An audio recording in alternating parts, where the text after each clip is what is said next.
Now we have audio. Wee. Hello, everybody. We're live. We have Kat on the phone. Nice. Hello. Let me know if the audio isn't balanced right, if Kat's too loud or too quiet. It's really hard to tell with Discord. Oh no. Yeah, I'm just, Oh no. The I two mean, mods are in the chat now. And so where's Pinel Zyphon? is Ziff, No, Pinel is Zyphon? Maria. Oh, oh, hello, Maria. And Zyphon is Zyphon. Yeah. I pronounce it Ziphon. I I don't know. We'll have to figure out which one oh, hi. I did too until so don't let him lie. He's actually a total sweetheart. I was feeling really sick one night, massive headache, and he played Bloodborne for me to entertain me on Twitch, and that's when I found out that he pronounces it Zyphon. Zyphon. Okay. Well, Hello, then calling you Ziff for short doesn't really quite work. or he can just suck it up. I could call him by his real name, but that's just mean. Especially since what'd he say that he's doxed himself a few times? Hello, everybody. He's just accepting of it. I mean, you have your whole harem, Zyphon. We just let us call you whatever we want. Exactly. It's like the one token dude, since I'm pretty sure Caleb done fucked off to have like an actual life, so he doesn't come around much anymore. Rude. Hi, Rexu. Rexu is one of my fans. It's gonna be an Oh, interesting night hello. for him. Hello, everybody. Yay! I figure we could like let people kind of wander in, Oh and yeah. then get started. However, I was thinking this would be pretty informal. Oh yeah. Just I mean, chat we're about stuff. just shooting it, and while I'm glaring at a book cover in the background, so like you do. Oh yeah, the book cover to the second fall. Is it officially Fall of Under? Is that the whole Yes. like overarching series? Yes. The Okay. the series name is officially Fall of Under. I Did I did post? I did Oh. post the link on Facebook. Yes. Oh, why thank you, Oh Berry well, Bird. shucks. Thank you so much. I have a much better voice than I have a face, so I'll do voice chat till the end of days, but y'all ain't ever gonna see my ass on camera. I Or my face mean, either, for that matter. I have a VTube model that I use on my stream, so she's sitting in the corner, dozing off there. I would VTube model. I would do that bit. I would not do live face. Well, okay, the problem with Twitch, like not to get too far off the book topic, the problem with Twitch too is there's just so much issues being a woman. There are so many issues just being a woman on Twitch. Like you can't win at anything. Either you're like hot and maybe not intentionally so or whatever, you're just like naturally pretty or something and you put a little makeup on and you're sitting there in your hoodie and sweats and somebody comes in and is just a total like ass to you, or you're not traditionally beautiful and you run the risk of someone coming in and being an ass to you. I mean, basically, if you're a woman on Twitch, you run the risk of people being an ass to you. If you're a woman in general, you run the risk of people being an ass to you. So, Accurate also. it's just the internet. It has an extra filter of there, so Yeah, that oh, I forget that streamer's name. I'm following her too, the Dead by Daylight streamer who is just she's playing the killer in Dead by Daylight and is just eviscerating this guy that came into chat and was like, "What color is your thong?" Like, what is wrong with you? You can't and take a this is joke. why Where was the joke? there was no joke there. That was just yeah, that was just someone being disgusting. It's like, are you single? 'Cause I think I know why now. And this is Um, this is why we love all the villain men. They're debonair hotties. They don't have to resort to show me your tits. exactly. Uh, although Ricksaw would Well, yell, Rick's yeah, but see, he's funny when he does it. He's got right. jokes. Yeah, I mean, Ricksaw did basically say, "Show me your tits," and chase Ember around. So, that's book two. So that's a little bit of a sneak preview of Ricksaw's flirting style. And by the way, it is pronounced Ricksaw. Um, I yeah, think that is the thing with the original Masks of Under. Yeah, Edu would totally, I mean, if he could talk, would totally be like, yeah, come here, Show me your honk honk. tits. Yeah.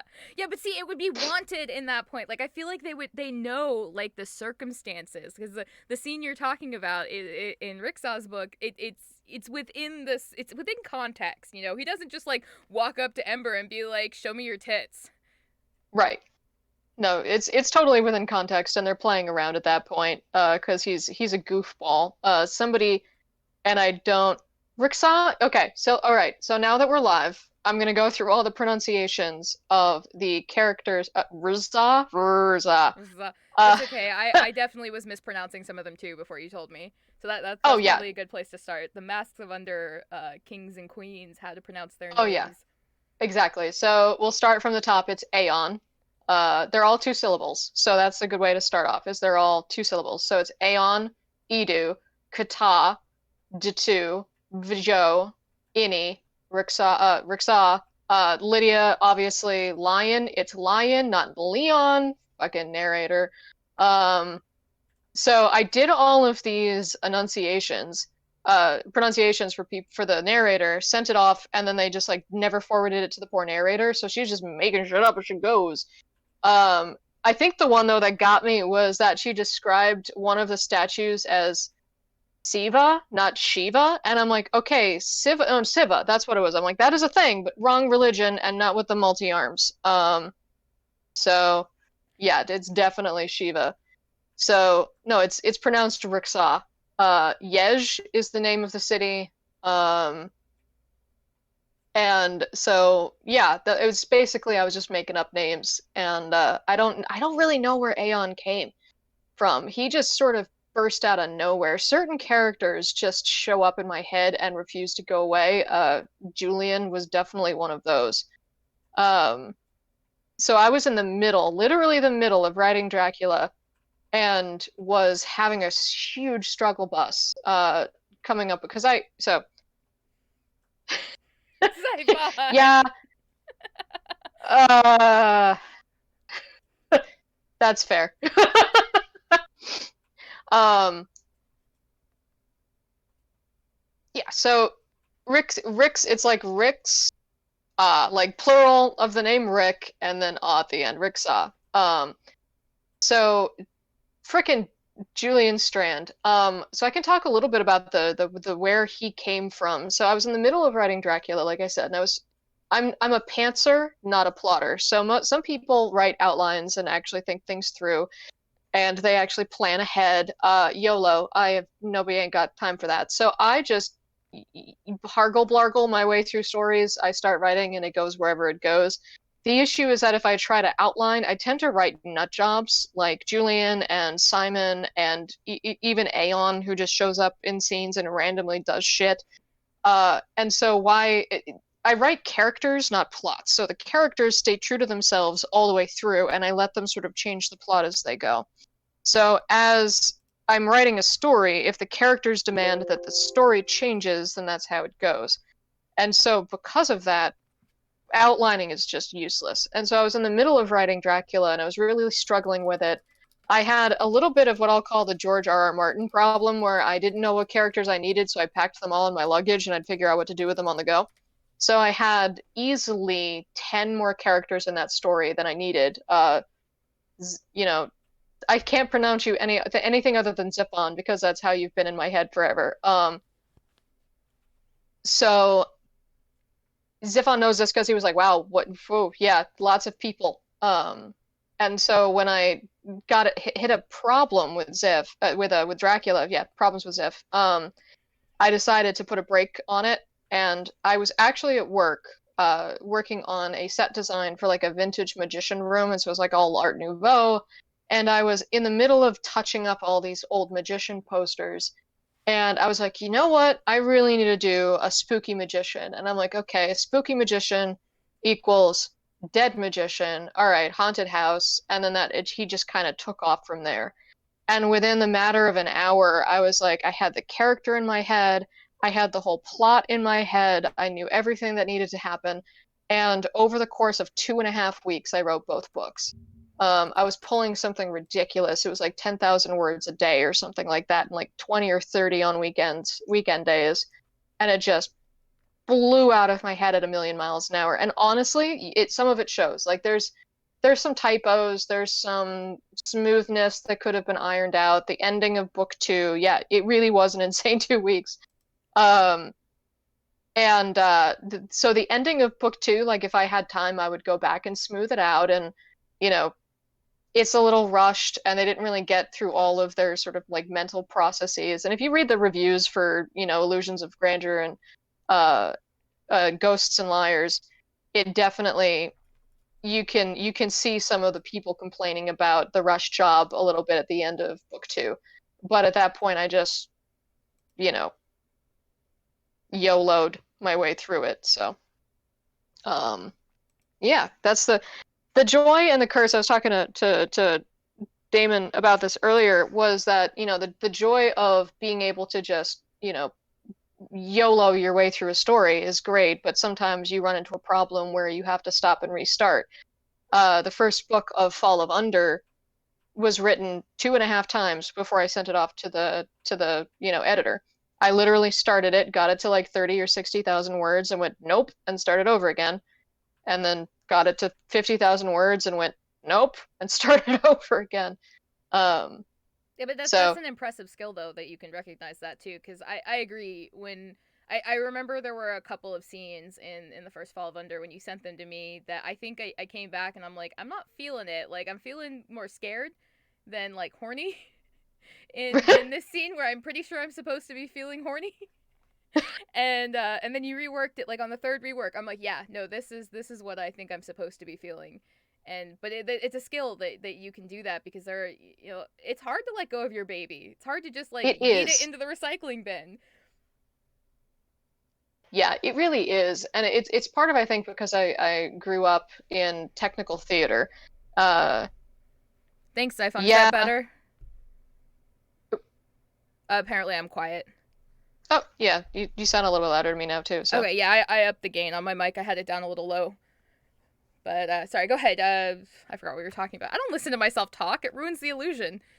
exactly. Um, Letting you worked in theater, yes, throwing stuff out. yeeting So scripts. right. So my background is actually in technical theater, doing like props and paints. So I'm not a writer by trade. I am a scenic painter slash props person if you look at me on paper. And so when you work in theater, you work your ass off, and then it's up for 3 days, and then it goes in the garbage. Um, and you can work your ass off building an amazing set piece or an amazing prop, or spend hours painting something, and then the director goes, you know what, I don't like it, and it gets cut from the show. And that happens to you all the time.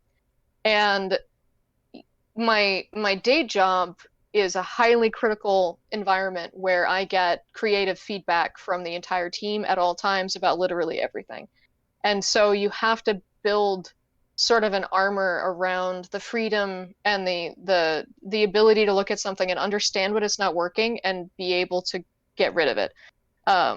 One of the rules in technical theater that I was taught was basically avoiding the sort of the golden cow of the I'm going to get in so much in love with the idea of something and the amount of time that's been put into it, that it never you never refocus, and you never look at it and go, is this actually working? Um, I am actually still doing my day job. Yep, I work full time and then some. And I write as much as I can in all around the edges, and God bless my very patient husband who puts up with me being like, you know what? No, I'm gonna spend 4 hours writing today, and he's just downstairs with the dog being all lonely. And like right now, he's downstairs on the sofa watching Star Trek Deep Space Nine, cuddling with the dog, getting drunk. So, Well, life I goals. mean, you definitely need to get drunk while watching Deep Space Nine. Let's face it. Ex- Well, okay, he made it all the way through Star Trek. The first, that terrible one with the terrible theme song that they like watched Dawson's Creek, and they went, you know what, we need more of that. What was it? Star Trek The one with came after Voyager, I was after gonna Deep say, Space Nine. I don't remember it because I was gonna say Voyager is my favorite. Enterprise. Enterprise, yeah, that sounds right. Thank you, honey. I was gonna say Voyager is my favorite, so Say what that. You know what? It's because I'm a Star Wars fan. Voyager is my favorite because I'm a Star Wars fan. That's the rule. Cat does put out a terrifying amount of content for having. I mean, that's what's incredible. Is just you're a machine, woman. I love to write. It's what I do to chill. It's what I've always told stories to myself in my head. I've always, laid there, at night, and because it takes me 2 hours for my brain to shut up for me to actually fall asleep because I'm like a fucking gyroscope in there. It takes forever to slow down. So I always sit there and I'm like thinking through stuff, and I've always, you know, daydreamed and thought about different characters and whatever. And I sort of like norked around at writing ever since I was little. And, like most people, even if they don't want to admit it, I started with fan fiction. So I started by writing fan fiction, and this will come as a shock to literally no one, Castlevania, because Dracula is the original DILF. Speaking of Um, which, the fan fictions are still online. You can find them. Yes, you can find, and now I've taken some of the really cringeworthy ones down, so you can't find those. But a Aw. couple of the ones that are, yeah, I know. So there's one complete one that's left up, and one that I totally abandoned because I realized I could write for profit, not just for fun. So that's a plus. So, aw, thank you. But yeah, you can definitely see some of the really, they are on fanfiction.net. I think I can actually probably find it. Hold on. I know I definitely one of them is called Halfway Between. So if you search Halfway Between Yes. on fan fiction, it'll you'll find her. Yep. You will find the original version of Vale and Asmodeus' story, and you will also find an original version of sort of the start of where Maxine's character came from. It was more of a modern story with a empathic character. Um, but yeah, you can definitely tell I was just kind of wandering all over the place. So, eh. And I yes, money is great, and being able to publish and get, interacting with people and having fans and all of that is super bizarre and super awesome. I keep having to Um, remind her that you have fans, right? Like there are people that are just totally fangirl over you, right? Lies, No. lies. You're all just being super polite and making me feel better. I understand. No, ma'am. I mean, okay, so I found your books. I'm pretty sure I started with the first mass book. Maybe the second one was out when I found your ad. And I'm just like, oh, well, that's an interesting ad. And I'm a speed reader, especially romance novels. I can knock out a romance novel in no time because a lot of them kind of hit the same tropes and the same beats. And so you don't necessarily have to sit there and get all of the fine details because you can just pick up on the Hmm. context clues. Right. And so I forget a lot of them. I read them and I forget about them. And then I found masks, and I'm like, oh my god, this is super interesting. And like I had like some issues, like the autopsy scene. I was that was a little cringe for me, but I was like, okay, Yeah. it's within the characters. So in the characters, I'm willing to get through it, and I'm so glad I did. And then I found the group, and I think I actually started talking to you about how we're like getting interactive with the group at halfway between because I posted that Asmo fan Yep. art, and then I found that Yep. plot hole kind of thing that was between the teaser for book two and the end of book one, and that's how we got Yep. started talking. That Yep. and making fun of like really badly photoshopped Facebook ads. But your stuff is just so like memorable. You don't submit to the romance novel tropes. You keep to genre requirements, which is of course having like the emotional connection and developing the emotional relationship and keeping the HEA. But other than that, you just kind of have a free for all. Like you don't stick to genre requirements, which No, it's fun. It really is, like I said, I don't write plots, I write characters, so I just kind of let them go off and do their weird stuff. And, the crazier the character, the more fun they are to write. Like Simon was just an absolute joy because that egotistical fuckhead could just get away with anything in a scene and be like, nope, why? Because the lulz, that's why. Uh, Simon, I need you to cause a distraction. Okay, Dumbest. baby. But Dead. yeah, like it's actually fun. So my friend Kristen, who I met, she was one of my college professors my senior year. And so she was teaching like intro. I'd forgotten to take a intro like theater English class. So there I am, a senior, having done fucking theater since I was in like seventh grade. and I have to sit there listening to some people yammer about the meaning and intention behind like goddamn Midsummer Night's Dream, which kill me because it's not like I haven't, worked and produced on that show. Hello, honey. Hello. Thank you for the beer delivery. You're welcome.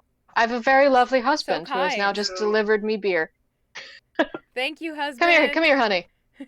Come here. Just come here.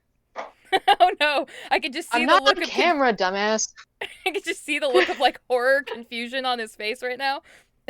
Yep. Say hello. Hello. There we go. Hello, Thank you, honey. husband. They said hello, husband. My husband just stood up from his Anyway. computer. I have a sound dampening curtain between our two computers, and my husband just stood up from his computer, looked around the curtain, and is now giving me a confused look. Because you're like, hello, husband. And he's like, I have been summoned.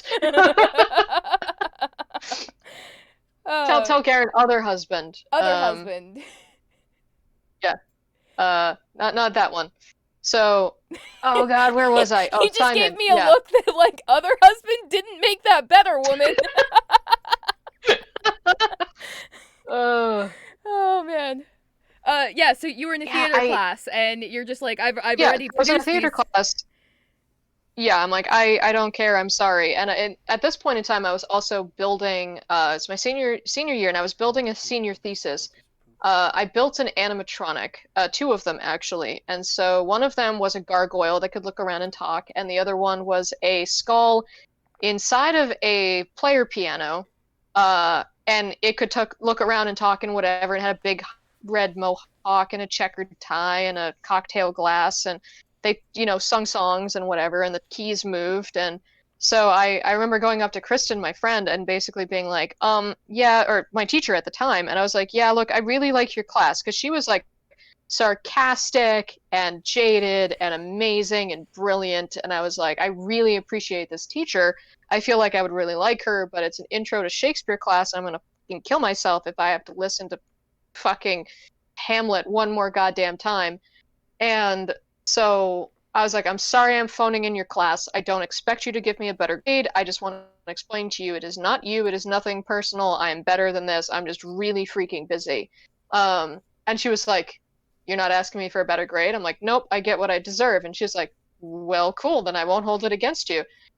And a couple weeks later, she was like, oh, I'm producing, a theater. They did like early modern non-Shakespeare theater as sort of like their English department project. And she's like, I need a couple of, hands. And I was like, well, you know what? I got a free weekend. I'll come and help out. And so I ended up like helping her focus lights, and then ended up running the light board and doing a bunch of prop repairs for her and whatever. And at the end of that show, she's like, oh, by the way, I'm hiring for guides at a place called King's Chapel on the Freedom Trail. If you're interested, come on by. Because at this time I was also working for Ghosts and Gravestones, which was a ghost tour in the city of Boston. And so I was like, yeah, sure, I'll come by and interview. I walked in, she threw a roll of duct tape at me, yelled, you're hired, go fix those signs, and we were best friends ever since. So she was my boss, and then we started taking trapeze classes together, and at some point along the line, I was like, oh, by the way, I'm writing a book. And she was like, oh, I'll help you. And so she started editing my stuff and started giving me pointers on how to, properly compose a story. And so this was the one that I've linked in the Discord for free, which is Beyond Floating, which is like my first like real attempt at actually writing a novel.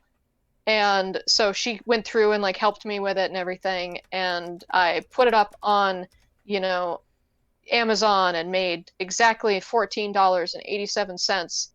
And I was like, sweet, that was fun. I'll never do that again. And then went back to reading, Famous writing. last words.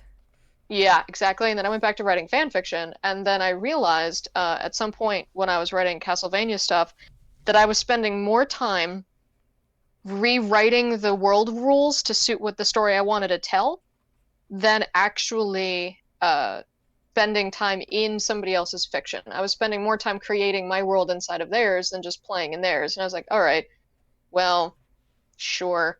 So at that point, somewhere along the lines, I got the idea for the Masks of Under.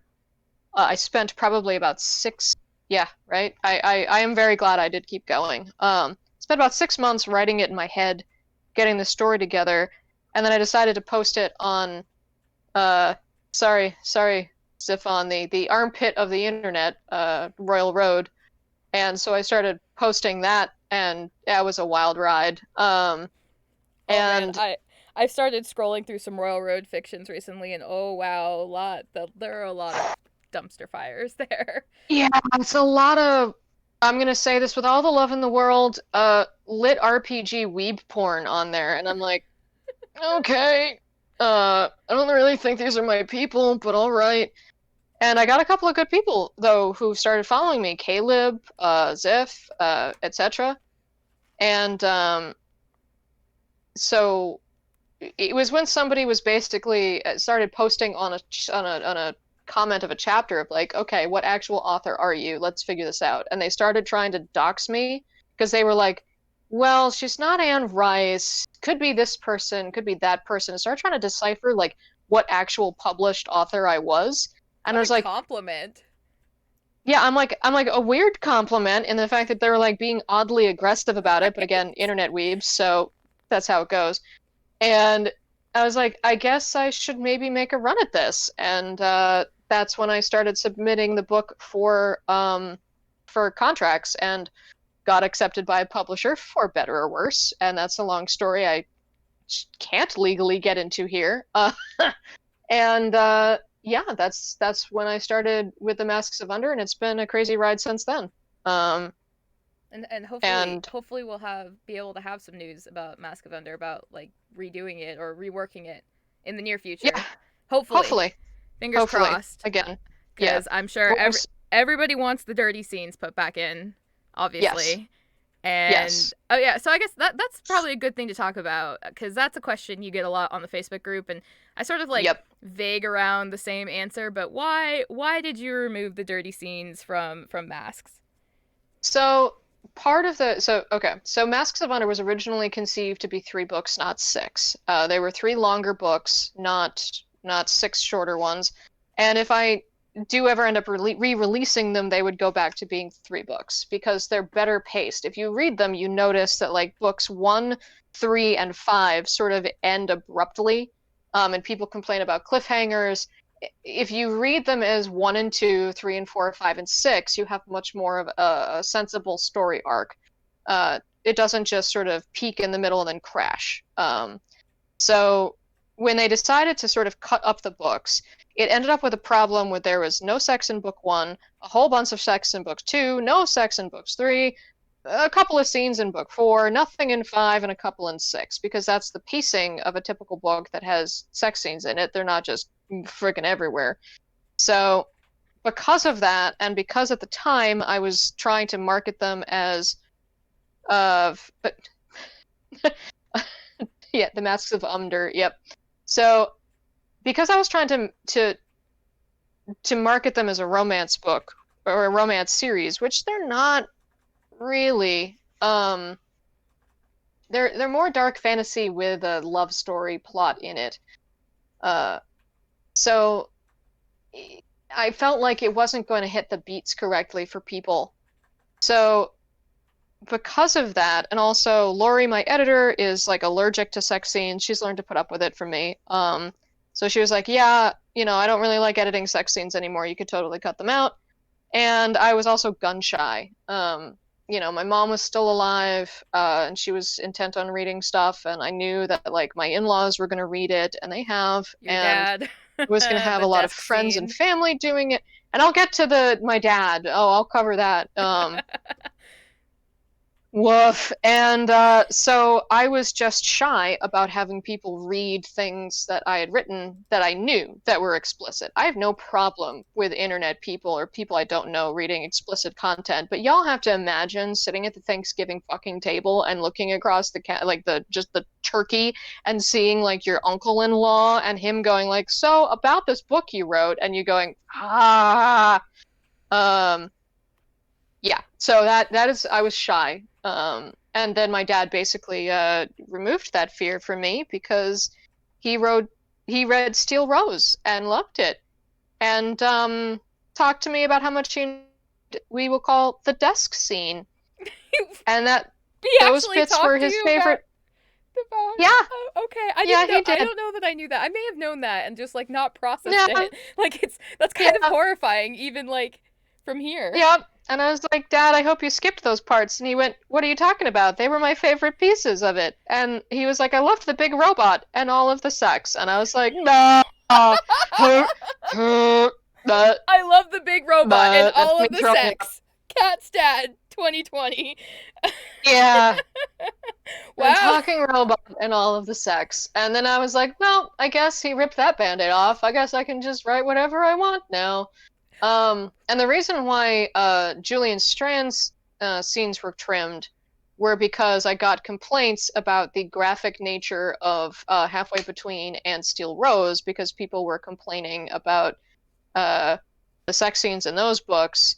And I got shy again, and I went, Wah! And then I pulled the two more hardcore scenes out of Julian Strand, and then regretted it and put it in the box set. Well, we also like we, um, we kind of talked about that too. Like even like yeah. from a beta perspective, we're like, okay, well, there was this blowback from Halfway Between, and Hmm. this is already kind of like an intense start because Julian's not a good guy. Like he may be hot and the fantasy is Right. great, but I like to remind everybody they're all villains. They're all kind of freaking terrible, and like Hmm. and so like I was like, there was a lot going on in that book, and then the blowback from Halfway Between. So there, I think we Hmm. encouraged you to kind of like maybe pull a couple of these scenes, and then Nero came, and I was just like, nah, have at it, just let that kinky fucker fly. Yeah, that I couldn't figure out. So the one in the first book where she gets like trapped in the box is like okay, kind of gives away the gag a little bit. If you read that, it's much harder to sort of like imagine that Alice isn't going to figure that shit on as they go. The one in number two, and I was like, it's probably a little too kinky. I'll pull that out, I guess. No pun intended. But And then it turns the out that everyone's puns, like, bring back the butt sex, right? Exactly. because it turns out your fans are all a bunch of filthy degens. Degens. Filthy, filthy, disgusting degens, as Hugo's book attests. And also, I love the fact that you shouted that with your husband right on the other side of the curtain, Oh, which like just, let's not pretend that my husband doesn't know that I'm a filthy, filthy degen. yeah, I mean, it's not like you hide it. Um, No. the ending of that scene in book two, though, made me so happy when she just hands him the handcuffs and goes, it was like, a minute 30 or whatever it was, because I was like, all right. It showed her having a little Welcome bit of a home, backbone, Kathyrn. which I liked. And the Adventures of Kitty Lizard Island. Yeah. How did you get your inspiration for the Masks of Under series? Ah, oh God. So that's so hard. I remember I had a dream where I was being chased by something that was trying to drag me to an alternate world, and I remember that. And and I remember seeing like the character of Aeon, the mask and the claw and the long creepy hair and the emo peacock in all of his glory. I love And him so much. he's I'm so excited for people to see him in Fall of Under because he's not the male lead and he gets to let his asshole flag fly, which most people are like, but he's so dreamy, and you're like, but he cut her open. And and And he so enjoyed it and didn't really have a great reason for doing it. Like there was a no, reason, but it wasn't there great. was a reason, but he could have found a better way. He really could have. He just didn't want to because he was like, stick to what you know. So Aeon is not a good guy, and he never has been, and people like to look past it because you get to see him from Lydia's perspective, where she's like, he's really not that bad, he's fine to me. And now in Fall of Under, you really get to see him from somebody else's perspective, and you learn exactly how manipulative and mastermindy that bastard is. He does some really mean shit, especially in book three. Um, but so Masks of Under was sort of a slowly evolving thing. I joke that I created the masks because I hate drawing people's faces. So yeah, I hate drawing people's faces. it was such a slow growing thing though. It literally formed in my head over the course of 6 or 7 months, and I can't really pin one thing on where it all came from. I mean, anybody who grew up watching Phantom of the Opera and had a crush on Eric has a thing for guys in masks, so there's definitely a little bit of my childhood in there. Um, but That's a good yeah, question. That's a good point too. So you get a lot of people on the Facebook group, and I like to point them out. Are you ever going to write a Phantom of the Opera I fiction? did. Exactly. First of all, I did. There's two. Fucking Aeon with the mask and being all like spoopy and shit, And and he then you've plays got piano, Julian. Yeah, and and he Julian plays the plays piano. piano too. He plays the organ too. Like Julian Strand is basically the Phantom, just without half his face all fucked up. Um, Yeah, but no, like he builds stuff. He's a genius. He's got that, crazy egotistical madman thing going on.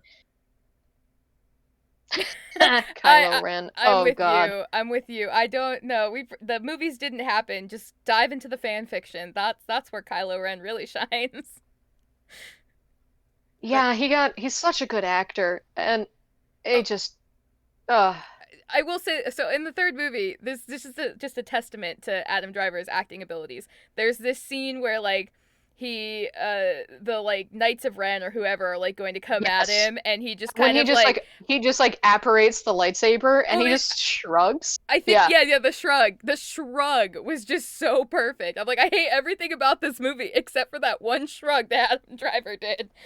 That one shrug, which did more for that character's development than anything else that was actually written, when he was just kind of like, yeah.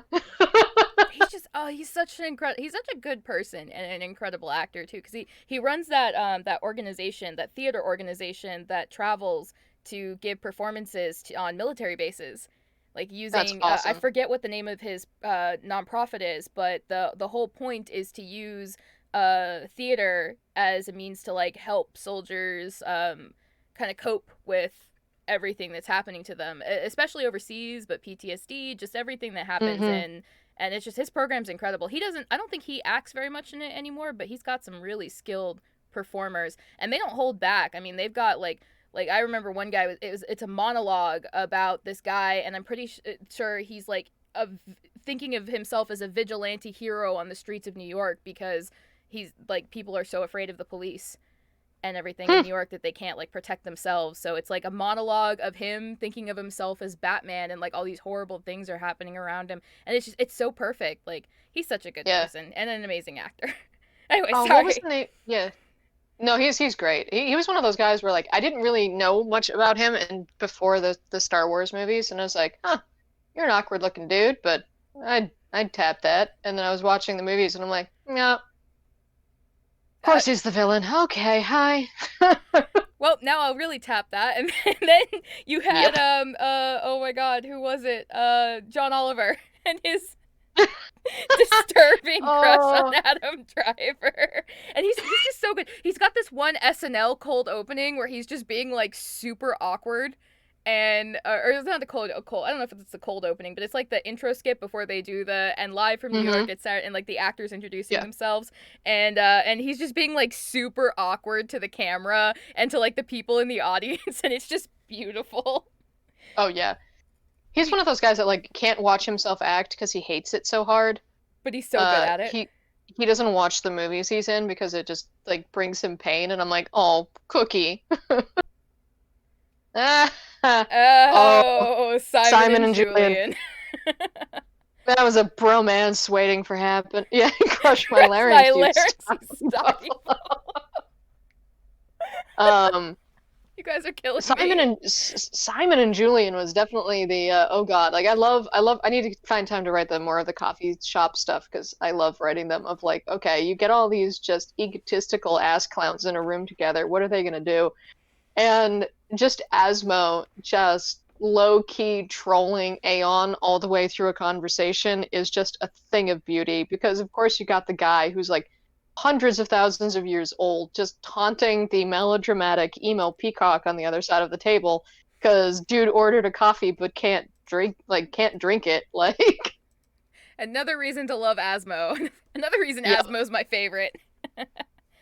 It's He's so funny too. funny. He's I'm so sad that that series didn't get more love than it did. But that oh was well. your first series with like some serious emotional war crimes though. You mistress Yeah. of emotional war crimes. That was your first one cuz I mean Masks had some pretty sad stuff. Like I love Edu and his death. Oh, it still hurts. Yeah. But Yeah. that whole all of book 3 of Halfway Between, that was a serious emotional war crime. Like I'm pretty Yeah. sure you sent it to me. You basically gave me an art copy, and Hmm. I think I might have been crying like towards the end when especially Yeah. when like Asmo's trying to explain what he did and like you get it like or at least I did I got it like Hmm. he's still a terrible person and he did a horrible thing but I get it. Yeah.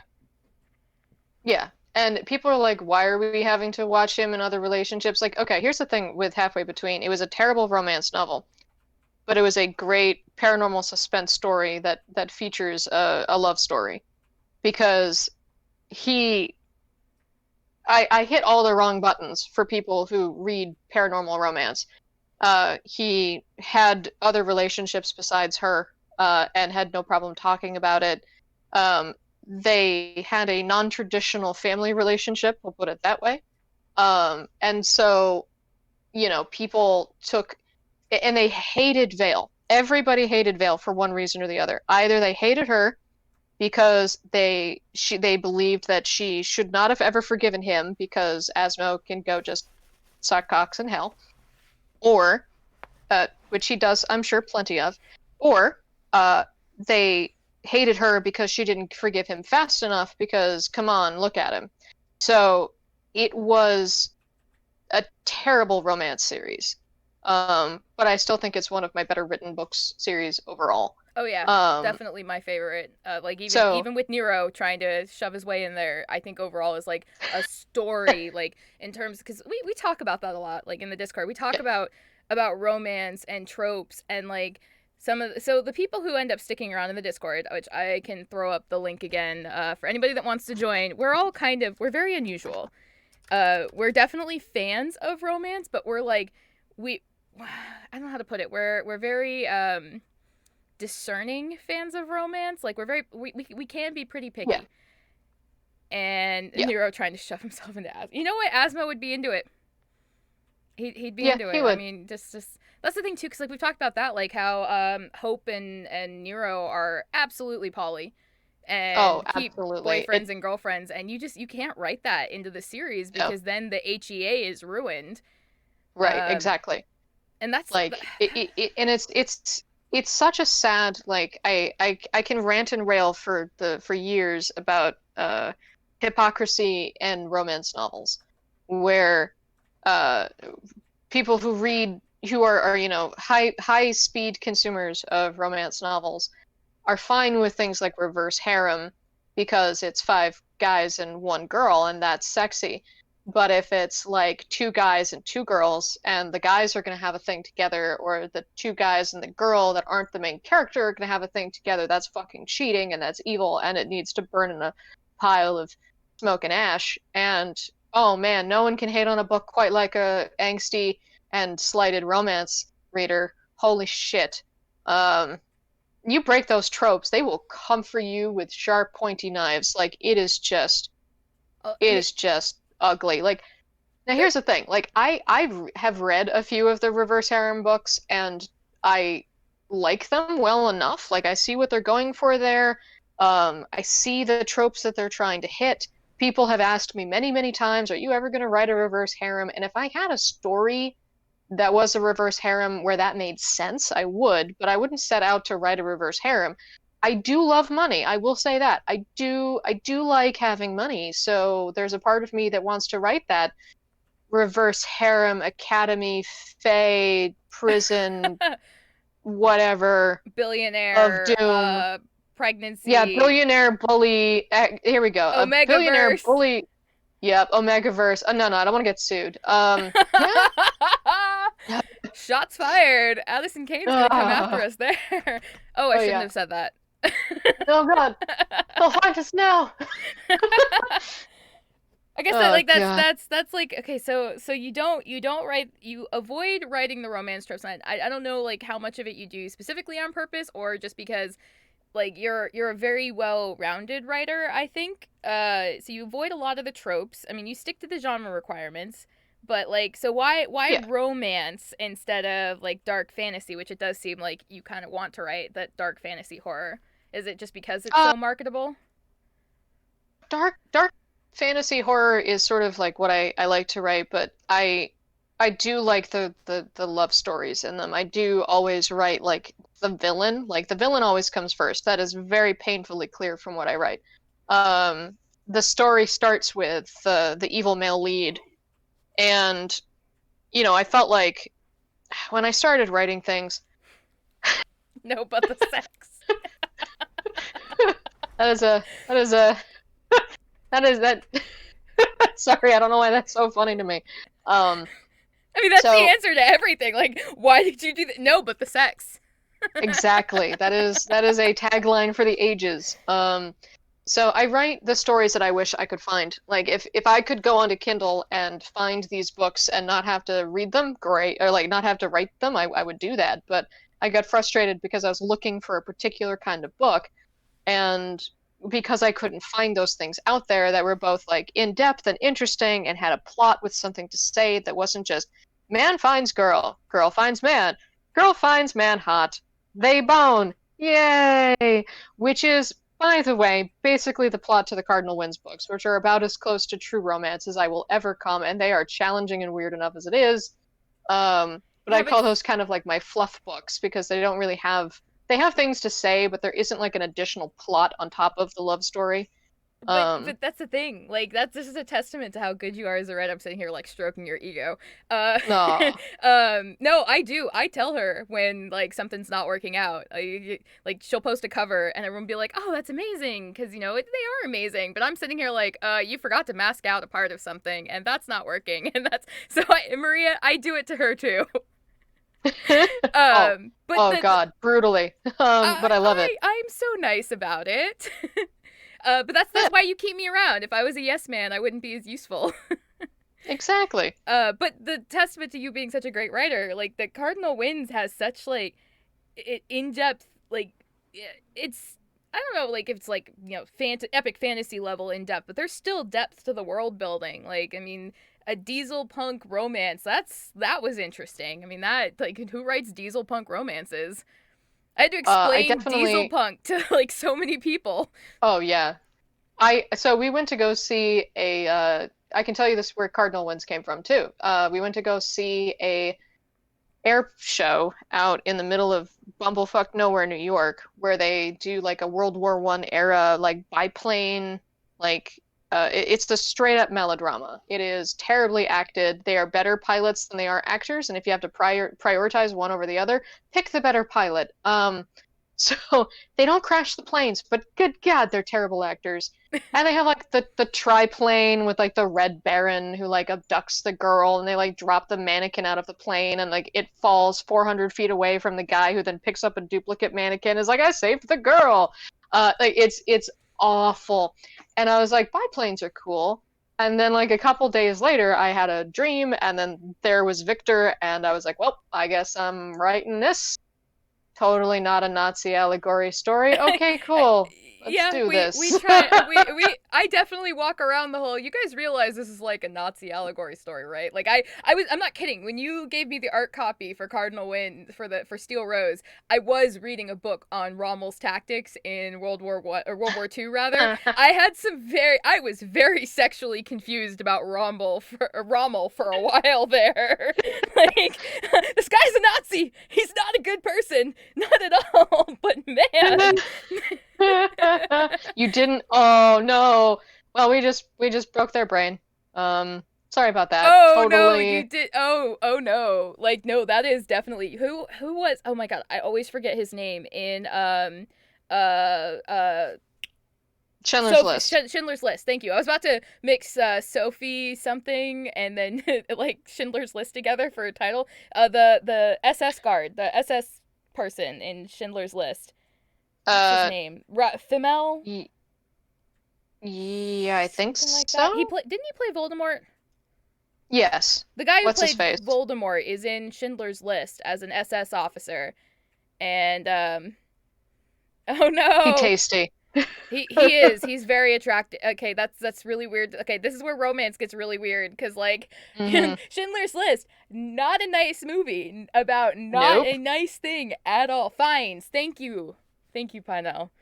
Um, and yeah, no, he hot. Like I send that to people. Point All the out confusion all that the is pictures confusion of that's young pictures of Stalin. young Stalin. But yes, I was very Uh, sexually confused about Rommel for a little while there. I was in Oklahoma at the like, here's the time, thing. and I was just reading it in a Oh, restaurant, and I'm just like, I'm sexually confused about this about a Nazi right now. right?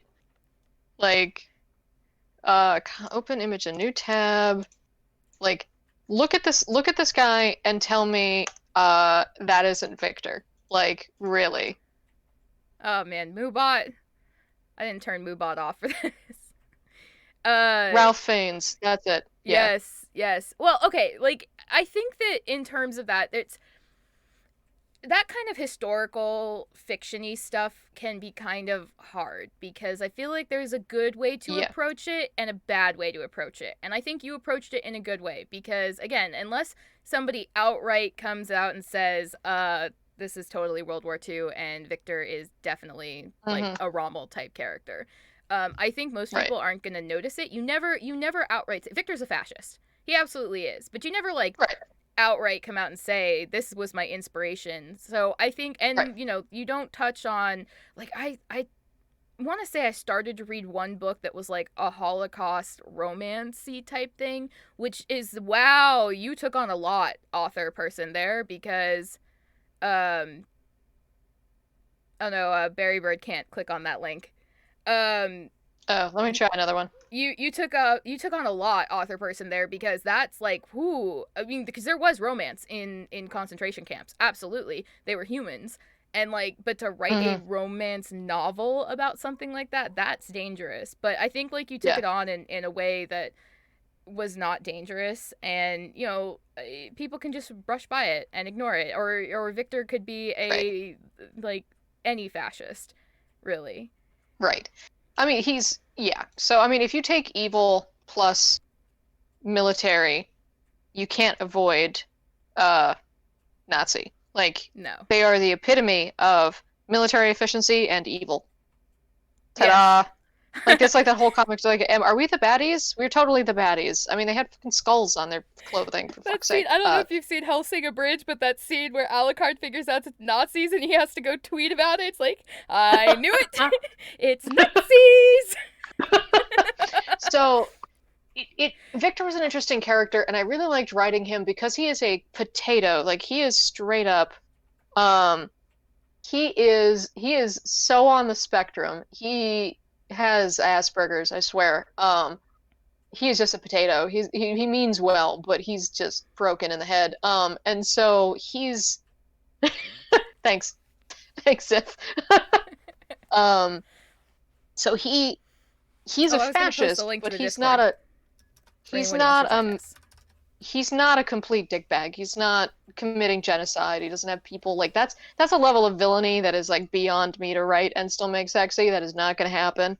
Um, I mean, Rick's not going haywire and just deciding to zombie murder half the world. That's cool. That's not, He has reasons! And he arguably, they're kind of good reasons from his perspective. they are. They're They not just good in the sense of good and evil, they're very solid reasons. Oh man, I can't wait. I'm sitting here. Okay, so normally I'm the good cop. Like everyone on the Discord calls me the good cop because I'm like, don't torture the people who haven't read the story yet. And then Ricksaw came along, and I just want to do terrible things. I want to threaten his hair with scissors and then cuddle him while he cries. Like that's how he makes me feel. So I'm sitting here like you guys are not prepared for the emotional war crimes that are about to be wrought upon you. yeah, it's going to be tough. There's going to be a lot of psych deaths, and then there's going to be actual deaths. So prepare yourself for a lot of psych deaths, which is they're dead. Yay, they're back. They're dead. Yay, they're back. And then there's gonna be like, they're dead. Wait for it. Wait for it. Balls. So it's I gonna be 3 books. I've decided they're gonna be longer. Um, I don't like to drag out stories longer than they need to. Um, so laughs and sadism. That sums you up, doesn't it? Um, You know what? You're rubbing off on me, but Zyphon. This is bad. This is really bad. We're already way too similar. uh yeah, and I mean, I have made pleas occasionally. I you know what, Maria? I pled for Shadow's life. I did. It was a very weak mhm. plea, but I made a plea. He wasn't ever real. Like anybody who's like, "Oh God, Shadow's dead," I'm like, he never existed. He was Yes, just a but piece of Simon's personality. but see, that's what why Um, you're so brilliant. You made him into a totally different character that we could get emotionally attached to. Like realistically, like I know we were having this conversation. This you guys should join the Discord if you're not in. We have great conversations. he It's a exists little in my weird. heart. Oh, You you will find out you have kinks you didn't know that you had on our Discord. But we have great conversations, and we were talking about like we were diagnosing your characters, and I'm just like Simon has DID. Like Shadow is just a personality; he's not real. But by the same token, you made us emotionally attached to him. You did this. the here's the thing. Here's the thing, and I can talk about this. If you have not read the end of Harrow Fair, I apologize for the nonsense that's about to happen, but I'm assuming the people in here have actually read it. So Simon separated all of his feelings and pain and his ability to become emotionally attached to things and separated that sort of empathy into Shadow and sort of like shoved it away and was like, okay, fine. And the yeah, bad dragon is real. Anyway, so the so Shadow got pushed away. That is part of Simon's personality, and it really is his ability to emotionally and empathetically experience the world around him. That's why he's so cruel and crass and just an asshole. He would never accept the fact that he loved Cora and be able to say the words to her and be able to accept the ramifications that that meant for him personally, because that challenged his ego. By being able to look at someone like Cora and say, I'm going to let her become Void Cora and be in charge of things and outweigh me, and I have to be okay with that. He would never have allowed that to happen if he didn't accept the empathy and the love that he had for her. So Shadow had to die, and I say die in like bunny quotes because he never actually lived, so that that part of his personality could be functioning again. So Shadow really did rejoin Simon. It just doesn't look like that from a surface level. Because Simon doesn't like really fully understand what happened there either. He's just sort of like, great, yay, kinky. And Yeah, yeah, but that no, it doesn't was mean I have definitely to a sad like it. scene, and I was definitely like, I need to write this to be longer and more painful because I survive off the tears of my readers. Um, You never said, don't you know, fat man? You never sacrifice your queen. yeah, that For that credit to you for that line. That was beautiful. okay, there was that video with the guy that was like muttering like a serial killer while blindfolded, playing four people at the same time in chess, and I'm just like, I was on chess metaphors. hmm Because you wanted to tackle that guy real hard. I You had a did. Like you he had a just lady boner for Chess Man. I just well, could you see him like in that black suit and he's just walking around like he's muttering like a freaking serial killer. My husband's like, "Should Yeah. I just leave the room now?" You're Like like, yeah, maybe you should. chess is hot. Okay, chess is just It sexy. is. And It is. it's the big brain thing. Like It's big brain energy. it is like uh, uh Well, it is 7 o'clock. Or oh well, 6 o'clock your before time, 7 o'clock my before time. before we go, there was that one question that you have to answer. We need to Oh no. know: are you an ancient in your own world? Are you Oh God. Stan Lee in the KBU? Okay, so y'all make me out to be a lot more impressive than I actually am, to think that I actually thought this ahead. And I just wasn't just being like, I wonder if I can connect all these motherfuckers into one universe, and didn't actually think about the ramifications of making Cardinal Wins a fictional series in my own universe, which means who wrote Cardinal Wins? Was it me or was it someone else? Dun dun I don't dun. know. That's probably my fault because I'm pretty sure I am the captain of the Red String Brigade. I can Right, you talk. were like, how does Cardinal Wins fit in? I'm like, it doesn't. Oh shit. I'll make it a book. It'll be fine. And then someone's like, well, wait, are you a Was character in your own universe? And I'm like, fuck. I write universes to get out of my existence, not shoehorn my ass but you're back in there. so Let's be completely cool. honest. If I existed, that's what an An ancient ancient would would say. say. If if I existed in that universe, I have like half a dozen to maybe like 9 dudes now who'd be really fucking pissed at me. Like really pissed. I mean, yeah, I you do not I Aeon do has some not want stabbing to my do. Bat Boy Brigade coming at me being like, you have some explaining to do. Um, that'd be very bad. It's fine. They would, Asma would protect you. So would Nero. yeah, They'd be happy that you published their story. All the other ones. yeah, yeah. I don't really want to.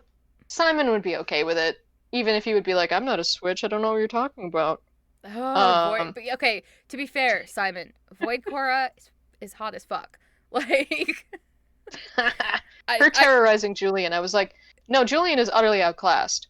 Utterly outclassed. Like when they show up, like Julian is basically a mailbox at that point in time. Like he's got nothing on these guys. Like he has the power over his house, but this is a fucking Eldritch avatar and like her Eldritch circus friends who can just come in and just fuck shit up. And he's just like, I'm spooky. So he's got fucking nothing at that point in time. They're on completely different scales. So I was like, no, no, he would threaten to kill them, and she'd be like, oh, you're so cute. and just you wrote I think because you sent me that chapter and I interrupted in the middle of reading and I'm just like, yep, I'm pretty sure I mean that got me going. Like that was hot. Void Cora threatening Julian was just the sexiest thing. Because Julian's just like, oh god, yeah, he can dematter matter, but he can't really. Yeah, again, Void Cora versus Julian. Julian's gonna get squanched. Like, she could basically be like Lazarus, eat the house, and the house would be gone. Like, he's tapping into the same magic that created them, but he isn't the same magic. So all of the magic and all of the spooky stuff that goes on in all of the books are all the same uh source. It's all tapped into like the ancients and the Eldritch like super gods that I've created. So but he's just using the power. He isn't the power itself like Korra is. Like Korra and Aeon are basically. So here's the scary thing. Korra is actually probably the most powerful character I've written next to the king of all, Noah. Because technically she willingly accepted the thing that Noah was created to be. So she's stronger, I think, even than him. Um, yeah, Void Korra is a little OP. How about Vlad? Is Vlad able to take on Void Cora, or is he? Because we were having that discussion too. Like, is he like out like old one level and like Cora's like outer god level, or Yeah, they're close. They're close to each other, but not. I don't know. I think Void Korra could still eventually get one over on Vlad. I think though that they wouldn't ever do that because that they would nuke the world. Um, it would get real ugly. But Vlad's also not the kind of guy to just pick fights with other giant Eldritch demi creatures. He just wants to chill at home with his waifu and read the newspaper. so you do intend to like keep writing horror stories? Because that was another question that Oh, absolutely. sweet. The horror is the Horror best part. stories, horror stories with sexy times. That's my thing. So is Cora Pennywise or the turtle? That's a that's a The question. the turtle. That is a King reference, but I can't remember Eh. where he exists in the verse. I'm not sure on that one. And yes, Korra was not broken first. She accepted the Korra, demi-evil and I think Korra would be stronger than Pennywise. Korra is like because Pennywise is an aspect of the Crimson King, so hmm she'd be stronger. yeah. But oh, Barry, you also had the question: has Julian read Harry Potter, and what did he think about it if he did?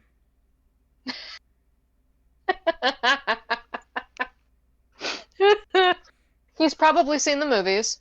I don't know if he would waste his time reading the books. He would probably get annoyed and be like, just like I got better shit to do. But Cora's probably made him sit down and watch the movies. Um, he'd probably be annoyed by the children. He would probably keep screaming, that's not how magic works."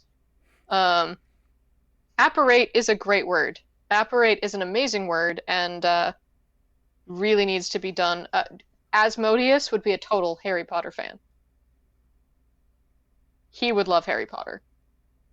Nero would love Harry Potter. Basically, any of the guys with a sense of humor. Uh, Julian would just be kind of offended by mischaracterizing the costs of magic and being like, that you can't just wave a wand and say stupid shit and have shit just pop up. Um, so it's definitely flown around on a broom for fun. Yeah, him dressed up as a witch for Halloween would be pretty funny. He would keep trying to get Alice to do it, and she'd keep refusing. Okay, but they have to do an Alice in Wonderland themed costume at some point. Like, he'd just think it would be hilarious and stupid and want to do it. Oh yeah, And he would she, he would just be the Mad Hatter or the Cheshire Cat or whatever, and he would it would just be an excuse to make her wear the stupid dress. the stupid sexy dress. Exactly.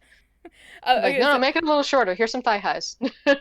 I do. I guess I kind of like. I have a question on the subject of HEAs and romance. You kind of have some that are sort of dubious HEAs, and I thought it was hmm interesting because we were talking again in the Discord. You guys should really join the Discord. We have great conversations.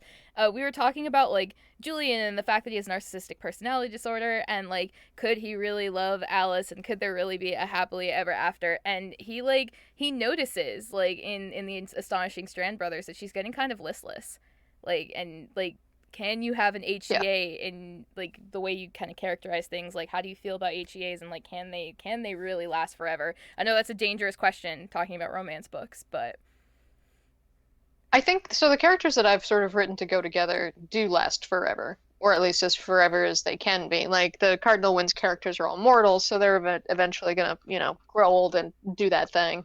But uh, like Aeon and Lydia are definitely a pair. Simon and Cora aren't going anywhere. I mean, she probably has to kick his ass from time to time, but he likes it, so it's fine. Um, so Julian and Alice have the toughest, and again, I think this is a little bit of a product of me rushing the ending of book two a little bit, and I wish I could have smoothed it out more. Um, Maybe someday I'll go back and fix that. Yeah, it's about return on investment. So I think so though too. Like being able to characterize them, going back to write them for the Astonishing Strand brothers was great to sort of be able to say like, okay, here they are 14 years later or whatever, and he's noticed that she's a little lonely and is starting to grow a little listless because she isn't, he did this thing to him on purpose for himself. She did it for him. So that's she has rough. less of she has less of the dedication of what's happened to her because it's about, staying with him and less about like I'm an immortal demi-ghost. Um so he notices he does love her. Like yeah, he's a narcissistic murderous ass clown, but he's dedicated to her and he would like burn the place down. Like he would kill himself for her if he needed to.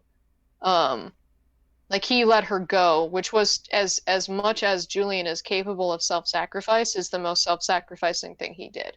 Was when he realized he couldn't kill her. Because if he really was selfish and didn't care about her and only about his own fulfillment, he would have slit her throat right then and there. So when he realized he couldn't do it and had to let her go and make the choice herself, that was his ultimate moment of self-sacrifice. Um, so I'm not sure. I'm not yeah, sure Julian could. Alice and Julian can separate from the house.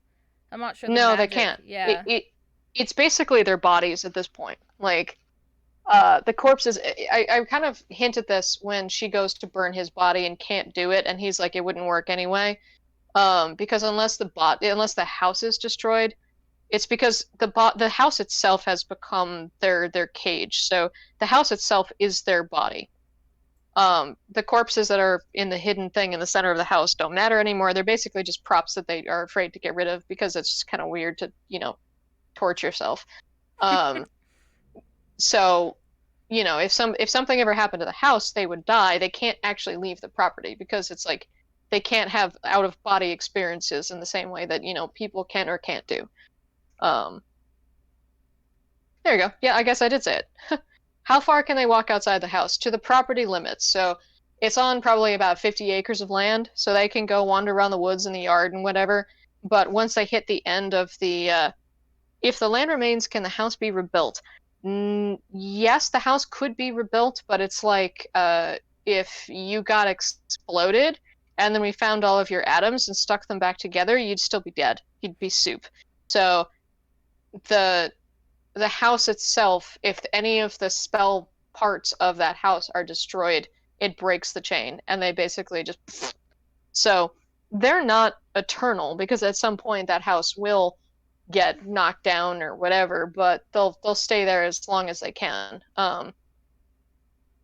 So Yeah, but I think like I'm not sure what the dot dot dot exactly means, Barry, but I think that's a long time. That's a really freaking long time. I yeah, mean, you got to consider how long like people how old houses, especially well-built houses last. I mean, colonial houses, for example, like there's still like the one I live in. yeah. I mean, there's it, there's parts of it that are probably that need repairs that are falling apart. Like you can even see them in like listings for colonial houses where like you look at it and you're like, okay, that needs repairs, but like the bones of the house are there. And I feel Hmm. like Julian's house is very well built. It probably would take like an actual explosion or something. Like I mean, eventually, yes, because eventually all things will rot. But it has active caretakers. Yeah. Oh, and does Julian Strand have a grocery delivery guy, and how much does he pay them? He absolutely rocks the shit out of Instacart. Are you kidding me? Um, Like he wishes he built that house in the middle of like somewhere with better delivery food is his thing. Alice does most of the cooking because again, Julian will fucking torch the house if he's left to his own devices. Um, and yeah, he would absolutely uh rock the shit out of some serious Grubhub, DoorDash, and Instacart. He would hate using the phone because it makes his fingers tingle, so he'd make Alice do all the ordering because it bothers her less. But yeah. Babe, babe, I want cereal. Can you put the Instacart order in? Babe. Hum? Yeah, do you want me to get you a beer too? Well, okay, so in the books it's mentioned multiple times that there's like it's Pizza Pit and nothing else. And so I was Right. commenting on how like I kind of live. I don't live like outright in the middle of nowhere. I'm certainly not like 45 minutes from Milwaukee type middle of nowhere. Uh Right. but I have okay, all the deliver there are 3 delivery places here and they all deliver pizza. So there's no like Chinese food delivery or like any of the other takeout things that exist there. So Hmm. I was saying that like an Instacart maybe delivers here now, but they didn't. Like even at the beginning of the pandemic and stuff like that. So I was saying that it might have been hard for Julian to have access to things like Instacart or something like that. But maybe he'd hire like Right. a grocery delivery person, like a caretaker type person to do that for them. And he'd just have no concept He, of how much things cost and just be like, Alice, so how much should I pay the grocery delivery person? Like 200 grand a year? Is that a reasonable salary? adjusting, he just over adjusts for inflation. Oh yeah, they spend so much on Amazon deliveries. So the story behind Pizza Pit, I wrote the story. My best friend Kristen is from Wisconsin, so she is very familiar with the house on the rock. She grew up in Madison. She knows that whole area, and she's like, no, no. no, no, no. There is no delivery out there. You get Pizza Pit and that's it. And so that's sort of the running gag. She also adjusted all of my snow totals. I was like, 8 inches of snow. She's like, nobody in Wisconsin gives a fuck until it's 18 inches. And I was like, damn it. So she double checked me on all of the Wisconsinite type things there. And she was like, no, no, there's Pizza Pit and maybe one other place. And because like out here in Western Mass, where I grew up, um, there is the Yankee Candle headquarters, and that is the place that everybody got dragged to on a school field trip because it was free and it was accessible. And her version of that, of like the place that you get dragged to every freaking year for a school field trip, is House on the Rock. So she's been there so many times, and so she knows that area really well. I've been there twice. It is my mecca. I had to get dragged out basically by the back of my hoodie because after 8 hours, I still did not want to leave. If you ever go to Wisconsin, go to House on the Rock. It is indescribably weird and wonderful. And you will see all of the inspiration behind Julian's house and him as a character. Oh my god, Balthus, you're terrible. Beautiful, though. That is, Oh, yep, he's wonderful. Oh, you would love Balthus. He makes the best puns. So I know Balthus in real life. We've played D&D together. We've hung out. We're friends, nice. and he probably has like permanent bruises on his shoulders from where I punch him from his wonder. I mean, really bad puns, horrible puns. But if you stay at Yeah, House on the Rock, bring an Ethernet cable, no Wi-Fi. they might have fixed that recently. We did definitely drive by the giant airplane hotel that was like advertising the Love Suites, and we played around in the plane for a little while and then got scared, being like, are we about to get Hills Have Eyed up here? So then we jumped back in the car and took off like an idiot. Um, this was the same place with the giant whale sculpture that is 3 stories tall that they built the warehouse around the giant whale sculpture because it was too big to do otherwise. Seriously, go to House on the Rock. It's nuts. Absolutely nuts. Bring a lot of quarters because there are so many broken ass, the saddest calliope rooms you've ever heard because player oboes are not a thing for a goddamn reason. Alice can make him work though. Terrifying. Oh yeah. Oh yeah. That's part of why her characters. Okay. So, like, did Julian know he was gonna get somebody like that? Like, or did just when Charles was talking, that's when he realized that like Alice was perfect. Oh yeah. He didn't know. He was like, I'm bored. I need someone to play with. Let's find somebody. Um, so I've never been to the St. Louis City Museum. I do really, really want to go. I've been told it's one of those places that I really need to attend. Um, Oh, yeah, Julian had no idea what he was doing when he put that listing out. And Balthus will he was like, "Oh, appreciate it's this. it's You did the in part of the install for the Rochester Museum of Play for their video game history museum, didn't you? Sorry, I kind of like I flipped on you there. Like, did I lose you, Kat? oh, I'm here. Sorry. Oh, no worries. You did worked on the install for the Rochester Museum of Play when they had the video game history. So we've worked with them a couple of times. My company has done a couple of exhibits for them. There's like the drank thing. There's a flying game. There's a book that the has a projector on it that changes when you flip the pages. There's a whole bunch of there's like a Dorothy jump rope that we did for them. They really like working with us, and we did a bunch of concept work for them for their video game stuff. But when their budget got cut real hard, they decided to take everything in house.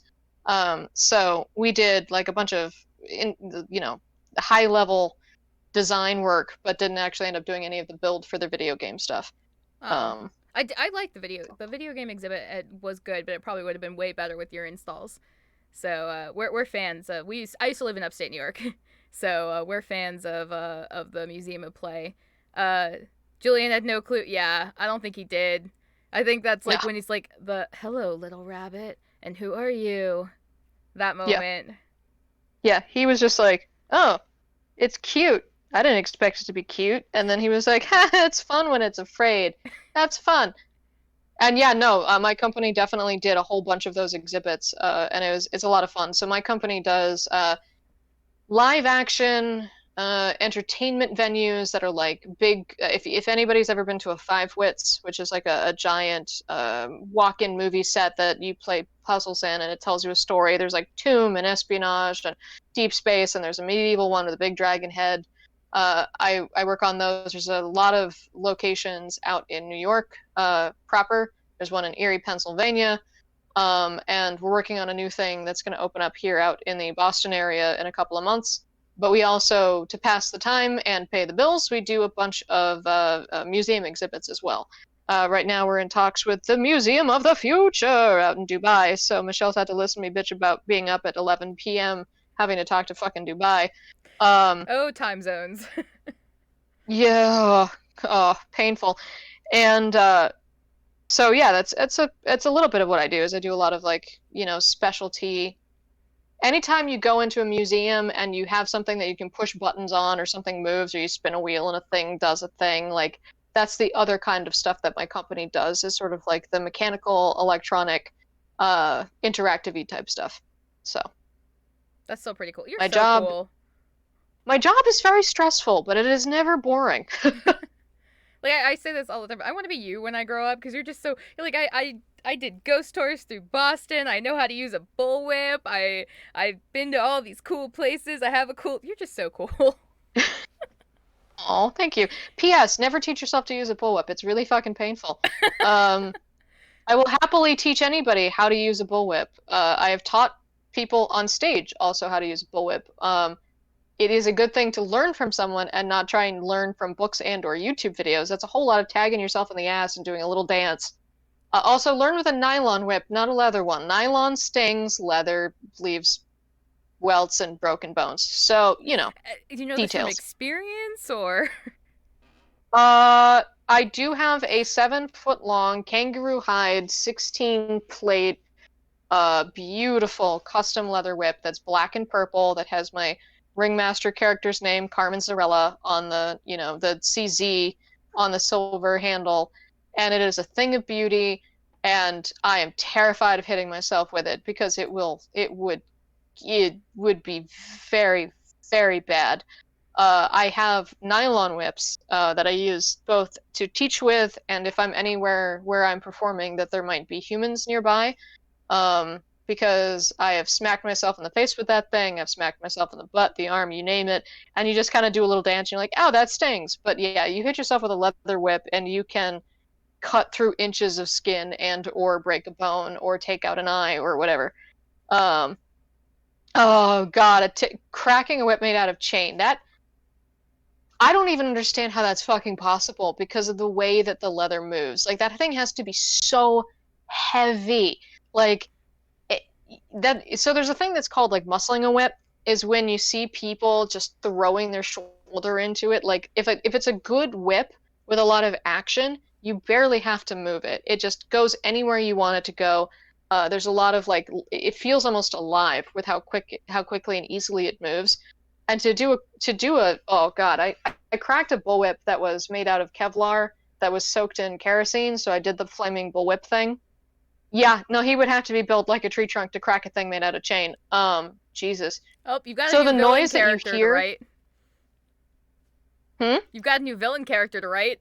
A There tree you trunk go. cracking a whip made of chain. Sorry, you were saying the cracking noise. So the cracking noise is actually the first man-made object to ever break the sound barrier. When you hear a bullwhip pop, that is the end of the chain, or in this case, not the chain, the bullwhip and the little leather strip at the end of that called the cracker, actually breaking the sound barrier. That's why it's so loud.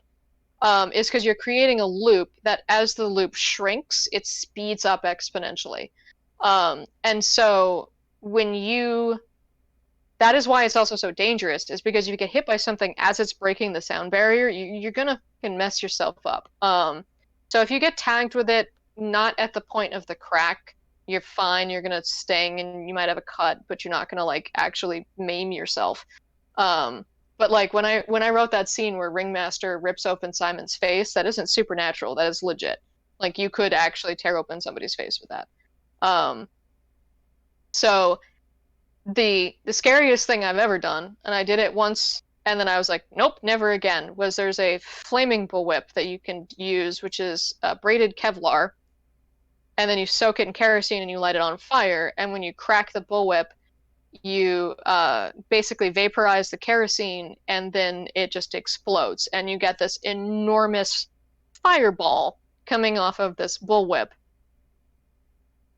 I probably would have felt more like a badass if I didn't probably wee myself a little when it happened, because as someone who was taught to breathe fire by my cousin and has, done all of these crazy things, and I've swallowed a sword before and all that jazz, like, which is not that hard, it's just about committing. Cracking that fire bullwhip, I was like, well, I'm dead. And then I was like, well, I'm not dead. I'm never doing that again. Yeah, don't recommend breathing fire. Kind of singed off part of my eyebrow. Details. You're sarcastic. Whatever. Like, oh yeah, I breathe fire. I've swallowed swords. No big deal, guys. I write books like a machine. Like, I'm just amazing. No. You're not coming across like that at all. You are not, like, I don't mean that as like you have an ego or anything. I just mean you're just so freaking cool. Yeah, so that is actually the same action. If you don't have a gag reflex, you can swallow a sword, and if you do have a gag reflex, you can learn your way around it. Just take a toothbrush and jab yourself in the back of the throat until you learn how to control those muscles. That's probably not the safest way to learn how to give blowjobs, though. I mean, swords, no, but the toothbrush, just poking yourself in the back, it's like a strep throat, just again and again and again. Yeah, you probably can. It's just don't remember, bow at the waist, bow at the hips, not at the waist. Just bend from the, don't bend anything in between. So my cousin, Nobi, who was a circus performer, taught me how to swallow a sword. And it really is just about committing to the action. It is a glorified.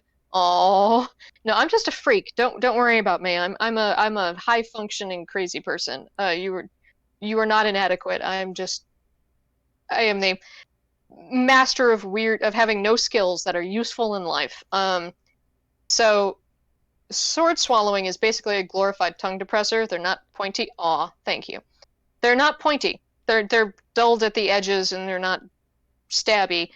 So you're basically just tongue depressoring it, and then if you like move at all, you can definitely feel it. So it's not like you kind of just get like, okay, this is my life now, and then you do your thing, and then you pull it out, and you're like, oh, and then you're fine. I was asked by a doctor to stop doing it because I have scoliosis, and he's like, if you do that too fast, you're gonna stab yourself in a squishy place that won't feel good. And breathing fire is just not entertaining. I swallowed some kerosene once and had food poisoning for 3 days, and now the taste of it makes me want to yerf. Oh.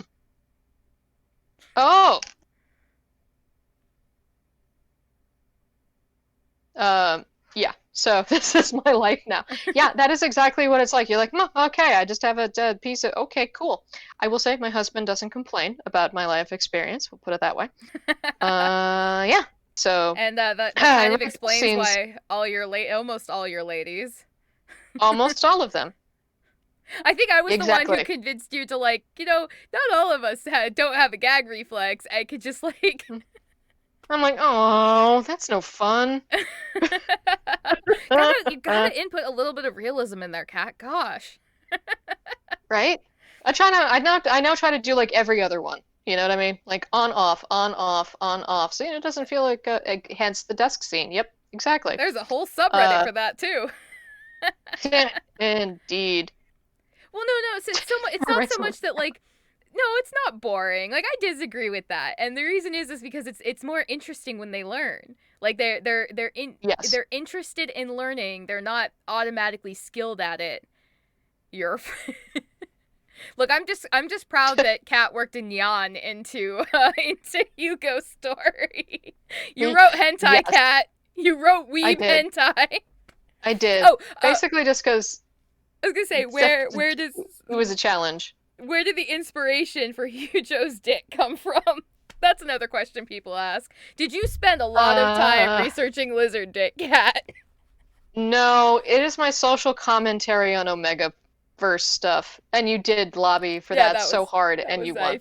Yep. Um, yep. And that is what period romances are for. I have no idea what my body is for. Let's find out. Dickspiration. Expiration. Um, so that story is a little bit, at some point, Hope yells at Chirp that just because her body does things when he's near her doesn't mean he gets the right to do whatever he wants. And that is a straight up side eye at Omegaverse stories that are like, I don't like this, but my body does, so it's okay. And I'm like, that's not how it works. And this is why I hate the word slick. Blood. Also, just because it's like the word moist in necklace. It just, bleh. Uh, Those words don't bother me so much unless the context, and in this case, it's just the context. Like, just because your body is able to do the thing doesn't mean that the mind wants that thing. right. Xiphon. Yes. I mean, Stop. 50 Shades. Right. Yes. Yes. It was. It was a fan fiction. And if you ever want to get into the fan fiction Inception game, just look up the true story behind the Phantom of the Opera sequel musical. Love Never Dies, otherwise known as Paint Never Dries, otherwise known as Dear God, please make it stop. Otherwise known as that one, like, I don't even want to try and remember it because it will get stuck in my head, but it's like this Circus Calliope, like couple of Mm-hmm. chords that just repeat through the whole musical, and that's all I can remember, and it's just, ugh. Well, that's when you realize that Andrew Lloyd Webber only writes about four songs a musical and just does reprises of those through the entire thing. Like, if you listen to the first Phantom, it is literally like four songs. And when you're like, oh, it's great, I just wish they had more than four. I remember I brought someone to see it when I was in college because I was in Boston, and they had never really been to musicals before, and so they went to go see Phantom. And it was also a cursed production, so it didn't help that everything broke. Yeah, when the audience starts cackling in hysterics when the chandelier is supposed to fall, you know things have gone terribly wrong. Um, and yeah, it was bad. It was hysterical. Well, That's it's 7:30 my yes, time, I'm 6:30 sorry. your time. You're just so No, no worries. interesting. This is fun. I like chatting. I love chatting. This is great. Yeah. Does anybody have any last questions before we get into the reading? Nope, apparently we're talking about Xiphon's throbbing member. Member is a good word. That is acceptable. Um, Bonk by Mary Roach. Lots of discussions on autonomous body responses to certain stimuli. That sounds interesting. And it's going to be a huh. good read too. Balthus has great book recommendations. We should definitely do this again. We should. This is fun. It's great. It's fun like talking about your books because we theorize a lot and you jump in, but you've got a full-time job and then like another essential part-time job writing, and you got to live your Hmm. life too. So it's hard for you to like hop in and Pay chat. attention to my poor husband. You know, And my poor neglected husband. that's kind of why I exist a little bit. Like, I mean, I'm the unofficial like PR person. I do try to answer people's questions because I talk with Kat. We talk pretty much every day. Right. So I generally know the gist of what's going on in most cases. So I can answer some questions too. But there were definitely some that you It had to definitely. answer. Like, did Julian read Harry Potter? These are the important questions, Kat. Are you an ancient? Indeed. Again, uh, no comment. That's exactly what an ancient would say.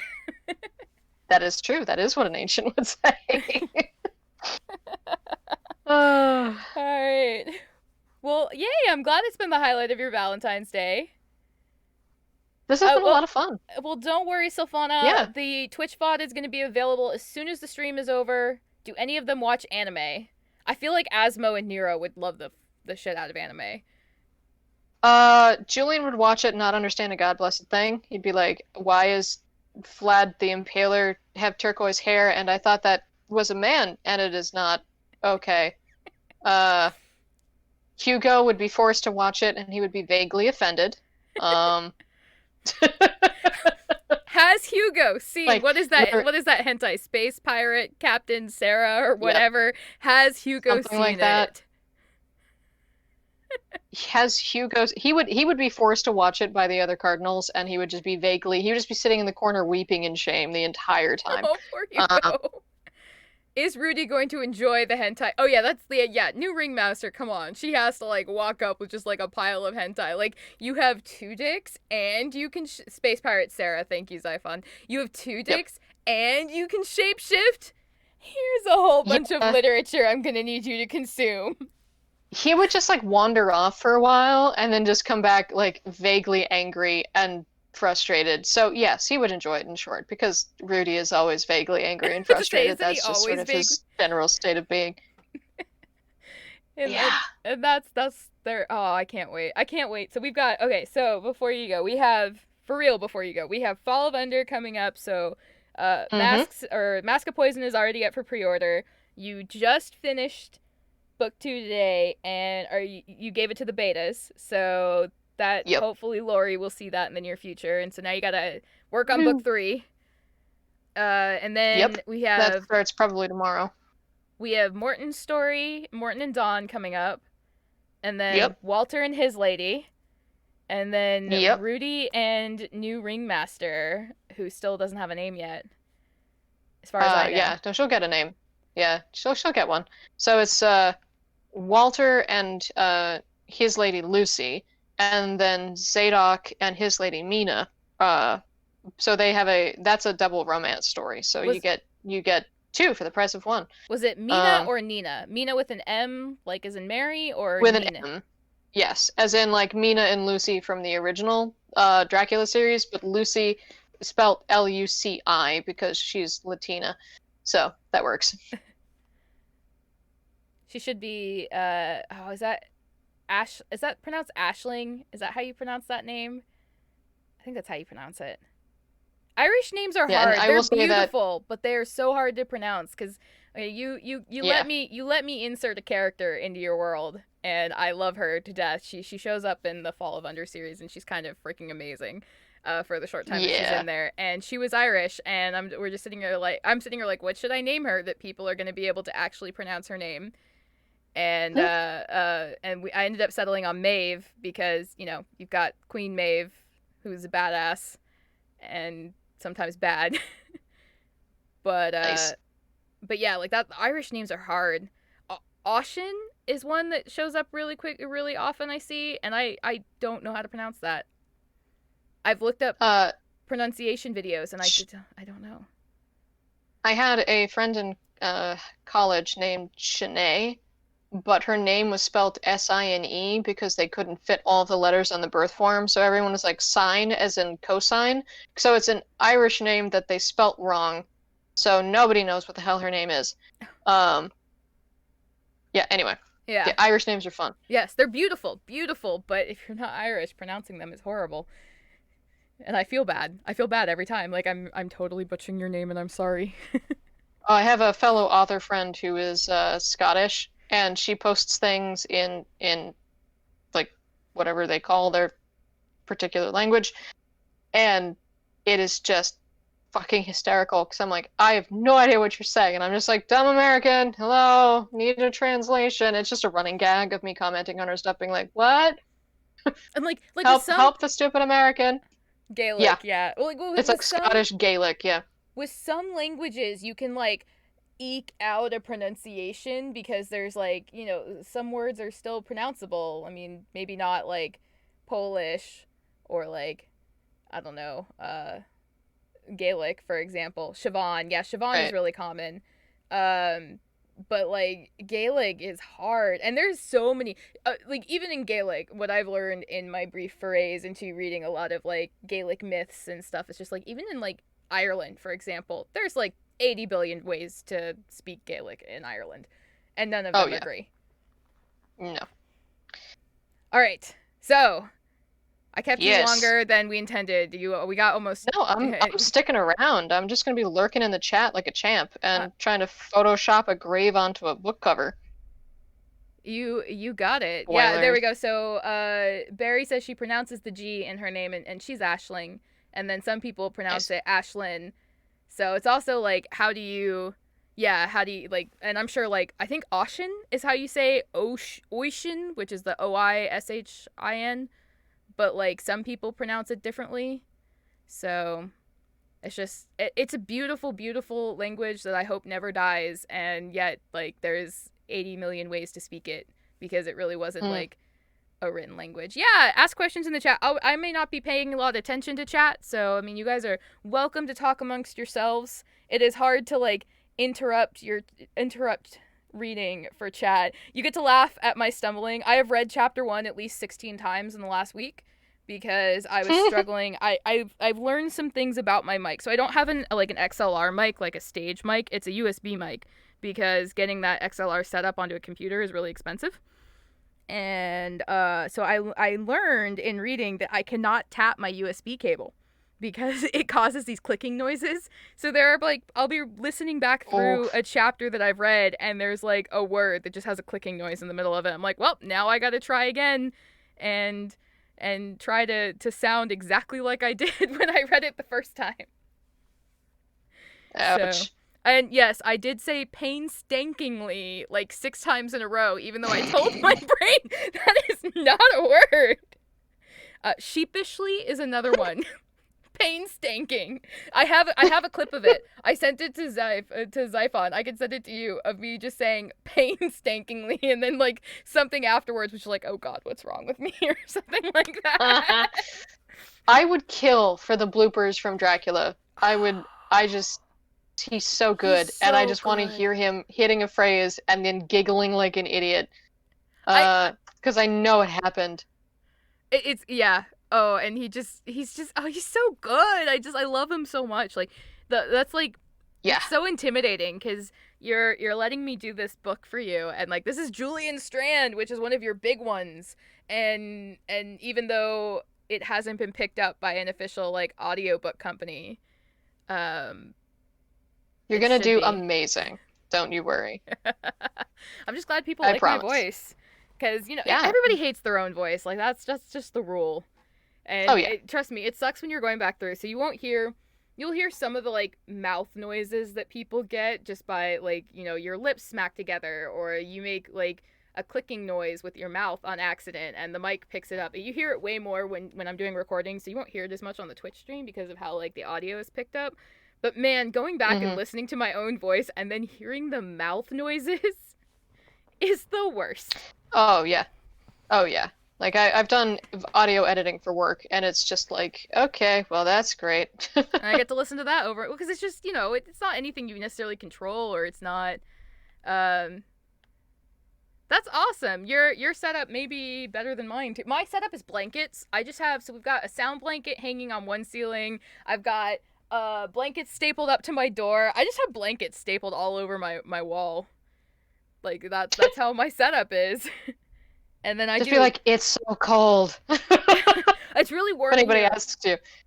Oh yeah, it's free. Oh no, my dad is just he's a boomer. Like he's not. Sometimes he's a boomer. Like oh he's a boomer, but he's older, and he like walked in one time, and I used to have my audio set up in a different room, and there's a vent that would make too much wind noise, and so I have it's Hmm. still stapled up in the room. I have a fleece blanket kind of stapled partly over the vent to direct the air in the in a different direction so that it didn't get picked up by the mic. Because it's Texas, Nice. and I'm not turning off my air conditioning in 100-degree weather. No, that's how you die. Yes. Like Oh, that's not.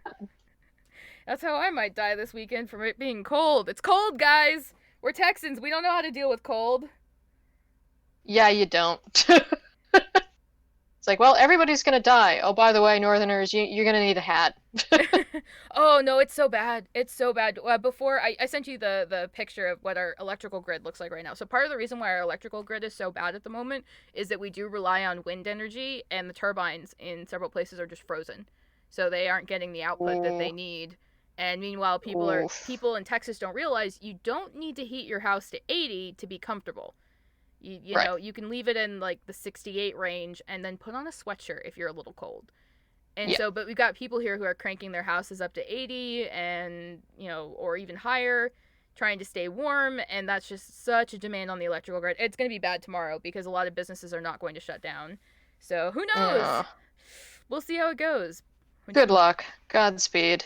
Yes. Well, we'll figure it out. It'll be okay. I've got a backup plan, and but you could tell that I'm the only one who's ever spent any time up north. I had a little bit of a bag of salt left over, enough to salt down the driveway, so we can get the Nice. cars down. And then like I'm the only one with my windshield wipers flagged up, which isn't like specifically necessary, but it does keep the It blades in is, slightly better shape. yeah.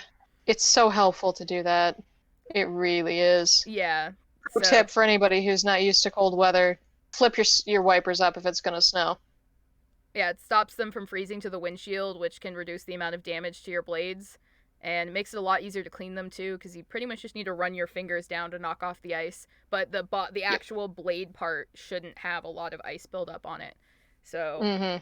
and it'll just make your life easier when you're trying to clean up your windshields, because you're not trying to like rip your wiper blade off the windshield so that you can I scrape off the literally ice. once pulled the actual blade off the wiper, and the blade was still frozen to the car, but I like it was bad. Yeah. Yeah. Yeah, no, it's gonna be bad here because this is like we got into this I think 15 degrees last night, Ooh, and we're that not is even not yeah, and we're not even that's getting not snow. Texas. Yeah. We're not even getting Oh. snow like powder snow. We're getting ice snow. So it's just Oh. little bits of frozen snow that's falling down, People, and it's yeah, people don't know how to handle what we'll call politely wintry mix up here, let alone in Texas. yeah, for sure. And it's kind of awful having like lived in upstate New York and then moved down to Texas, and holy cow, let me put it this way, I drive us everywhere if we've got to drive in snow. And like we were looking into emergency backup plans in case, so they may have to institute rolling blackouts to reduce the demand on the electrical grid. But my concern is they do it wrong, or something bad happens, or somebody fails to do something because it's Texas and people are kind of selfish here. um, Mm-hmm. and something blows, and then we don't have heat, and we really only have enough firewood to go through maybe a few hours of blackout. So I was trying to work out where do we go. Well, the in-laws have gas heat, and my dad has like propane heaters, and he also has he lives in a forest basically. So even if Mm-hmm. he didn't have firewood immediately available, firewood is available. So there are places where we can go to stay warm. And I'm like plotting it out, and the in-laws are like, "You have to come down to us because we're closer." I'm like, "No, I have to drive through a major city center to get to you. Yeah. That's way more dangerous than me going out into the country because I can control better on country roads. Mm-hmm. And if I spin out, something happens, it'll be a lot easier for my dad, who has the equipment to help us get to me, than it Mm-hmm. would be to try to get assistance anywhere in like the Fort Worth area." So like things like that people don't think about, because like my dad's 2 hours away, they're an hour away. Well, it's still safer to turn a 2 hour drive into a 4 or 5 hour drive and get to dad's than it is like. Yep. So it's just like the little things like my mother-in-law's from Yeah. California, and I think she's from Northern California, so like she's seen some snow, but she has not seen snow. So Yeah. Yeah, no, it's fun when you're like, oh yeah, y'all don't know how to winter down here. Well, good luck, Godspeed. yeah, well, we can handle So, like Cat 5 hurricanes, and we can handle tornadoes here, but it's a huge difference. It really is, between like having ice and cold. So make fun of like Southerners. Yeah, it is kind of funny in a way, like how you guys like, huh, you guys don't know weather kind of stuff. But I've also been in upstate New York when a huge hurricane rolled through, and they were not oh, prepared. and y'all, yeah, when we Not get prepared. tornadoes up here, I remember tornadoes went through Western Mass, and my mom called me and was like, "Is this the one where we're supposed to get into the bathtub?" I'm like, "No, Mom, this is not the one where you get into the bathtub.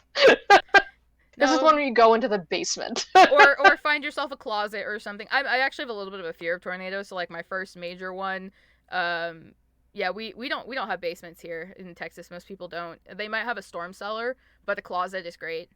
Um, Hmm. but yeah, so I mean, like it's always like different locations have issues with different weather, but we were Oh not yeah. prepared for cold weather. Like I'm pretty sure I couldn't even have like a real stream tonight. So since it's just a still image up on the screen, it's not. I'm not having trouble transmitting it, but I have a feeling the ISP be having issues, and I wouldn't have been able to have like an Yeah. actual stream tonight. Um, so major fear of tornadoes and dinosaurs. Well, Hmm. I feel pretty confident that you don't have to worry about one of those fears. pretty confident. Like I 80% mean, confident. until the robot rebellion and the animatronics come back to get revenge on us all. Or, Jurassic Park actually happens. Exactly. I have also been on the wrong side of a tornado. Story time. I was driving parallel to a tornado on the highway because I was going to visit a friend who was in a mental health care facility that was garbage, by the way. Like, it's just a complete do not go into private mental health care facilities, at least not in Texas. They're the worst. They have no interest in helping you. They have every interest in billing insurance companies to make the most money off of you. And so she would get an hour a day where she could have people in-person visitors, and it was like the only thing keeping her going. So I drove parallel to a tornado to get to her. And so that because if you didn't make it there exactly on time, they wouldn't let you go back to see the person. Ugh. So yeah, that was my wrong side of a tornado. And karma was great though, because there was also like this massive hailstorm going on. So it's a tornado, so tree branches like flying everywhere, trees falling down, hail just like falling everywhere, like golf ball, baseball sized bits of hail. My car was completely unharmed. Like every Nice. car in the parking lot just like destroyed, my car unharmed. So that's karma for you. Yeah. So Jeez. but it was terrifying. I was terrified the whole way because I drive a little Nissan Versa. I drive a 1.5 ton little Nissan Versa, and I was driving parallel to a tornado as it was touching down. Like, it was in the Oh yeah. process. It was in the big funnel, like turning into the little funnel in the process of touching the ground. And yeah, Oh. so Yeah, your I dad's a. drive a neon green Ford Fiesta. It's made of cardboard and hope, so I hear you. But it's neon green. It's glorious. I can find my ass when I'm stuck in a ditch after a snowstorm. The only reason I can find my car in the parking lot is because I have a bike rack on the back of it. Because Nice. it's tiny, it's black, it's really generic looking, and it's always sandwiched between giant like Ford F-350s. I can only see my car in parking lots sometimes because of the glow on other people's paint because yeah, it's neon green, but it's tiny, so it just like hides in behind other cars and I'm like, "Where's my car?" Ha ha, I can see it glowing. All right. Okay, all right, Somebody got their license revoked because of me because they backed into me in a parking lot and I was like, "That you should not be able to legally drive." And the answer was no, they shouldn't. They said they were using their backup camera. They did not have a backup camera. Oh wow. Yeah, it was Yeah. special. Yeah, well, especially when they're lying like that, because I've done that. When I was learning to drive, especially, it was really hard because that's one of the reasons why people with Alzheimer's should not drive, and I have personal family experience with that.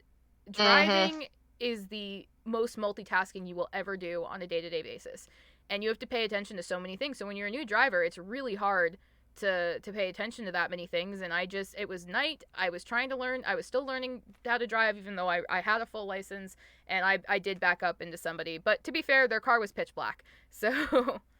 Yeah, not neon green and yeah, nope. Oh, 10 years ago, you had to have half your fingers and toes partially. Oh no. Aw. Oh no, yeah, no, for sure. The care universally sucks everywhere in those kinds. I have way too many experiences with people going into that kind of care, and I'm so sorry.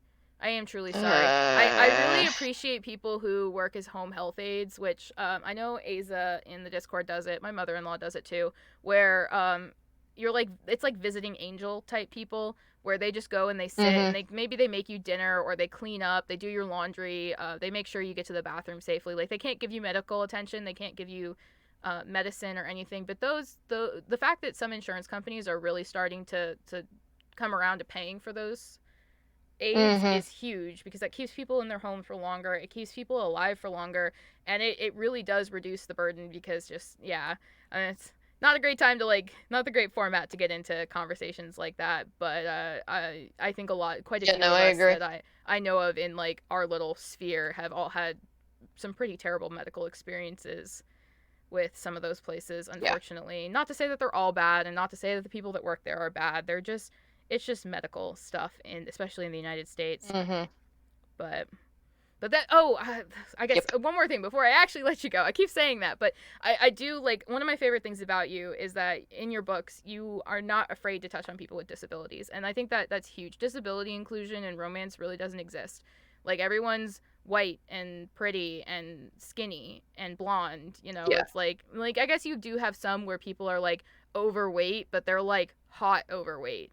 You know, Mm-hmm. like there's just not, you don't have a lot of like disability inclusion and in romance. And like Cardinal Winds is one of my favorites because every one of your main females have a disability, and you don't just fix them. They don't just magically drink a potion and it's fixed. Like even with Cora, like Cora is probably the most magical fix for disability, Right. but she had to make a decision. She chose to give up her life and her humanity, and that's a hard decision. Mm-hmm. Like even if her life wasn't great, it is hard to let that kind of stuff go and to make that decision. Right.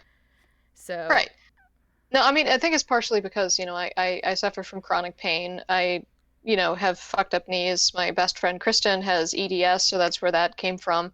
Um, and so I think, and the amount of people that have contacted me because of Cora's EDS, because they were moved to tears, because they finally saw someone who had their disease represented in literature, or they know someone who has it, or their brother has it. And like the amount of people who've sent me messages telling me how meaningful that was to them, it made me realize like holy shit, representation really does matter. And EDS and chronic pain, things that are sort of like invisible ailments, are so easy for people to ignore. I mean, I have fibromyalgia.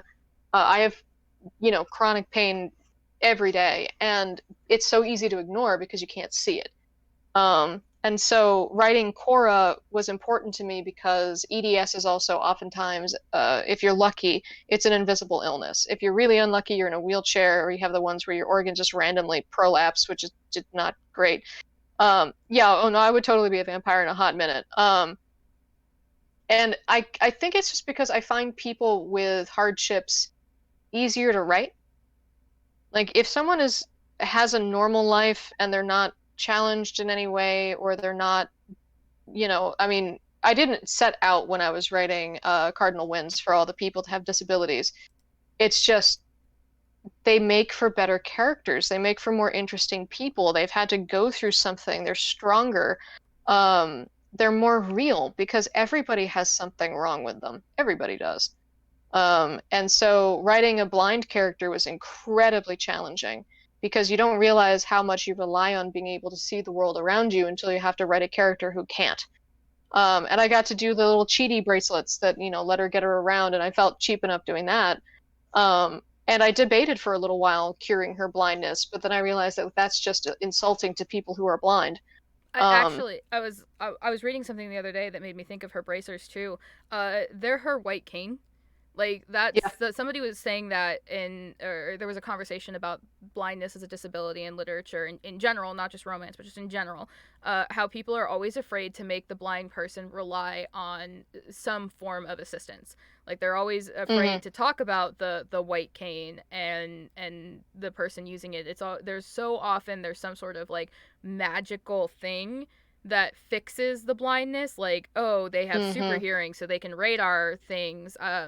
And yeah, you gave her like a radar ability, but it's limited. It in a lot of ways it is her cane because like for example, if you're walking along the side of the road and you notice that, or walking on the sidewalk and you notice that there are sections of the road that have different bumps on it, the white cane is so that you feel the bumps feel different. So that tells them, oh, the road is the ending and I need to stop walking because there's a curb coming up in, X number of steps or whatever. Hmm. And that's kind of how your the bracers work. At least in my mind, they work. Like she didn't have a radar ability per se, but she could like Right.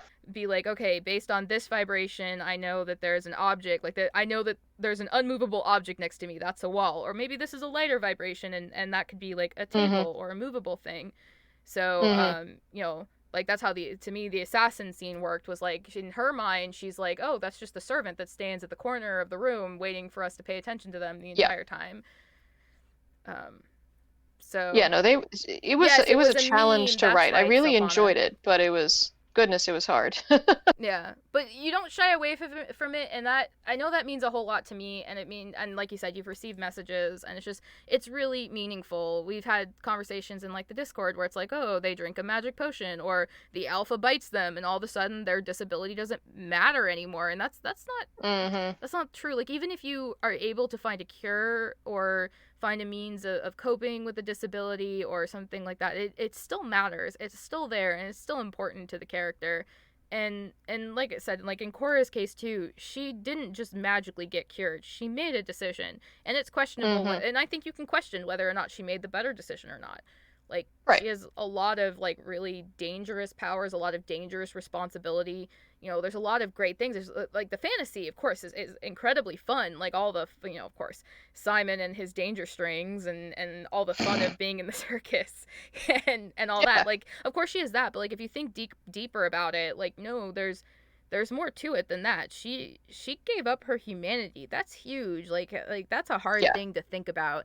Um, like giving up your humanity. And oh, who was somebody brought up the existentialism. Yeah, we did. We Mm-hmm. did. That's okay. Cat is way more interesting than listening to me narrate Illusions of Grandeur. Um, but Hey, it's fun. it I like is. chatting. It is. It's great. And It's I'm gonna be here the whole time anyway, so, I'm just gonna be lurking in the chat like a champ while I'm photoshopping a book cover in the background. So, and I just need to gush over the disability thing because that's really that is incredibly important to me. I think that's one of the reasons why Cardinal Wins is like my favorite like overall series. Hard because halfway between is like my favorite in terms of like story, I think, and then like Cardinal Wins is my favorite in terms of like characters, if that yeah. makes sense. You No, they're picture fun. tampons having danger strings. Oh my god, you guys And kill me.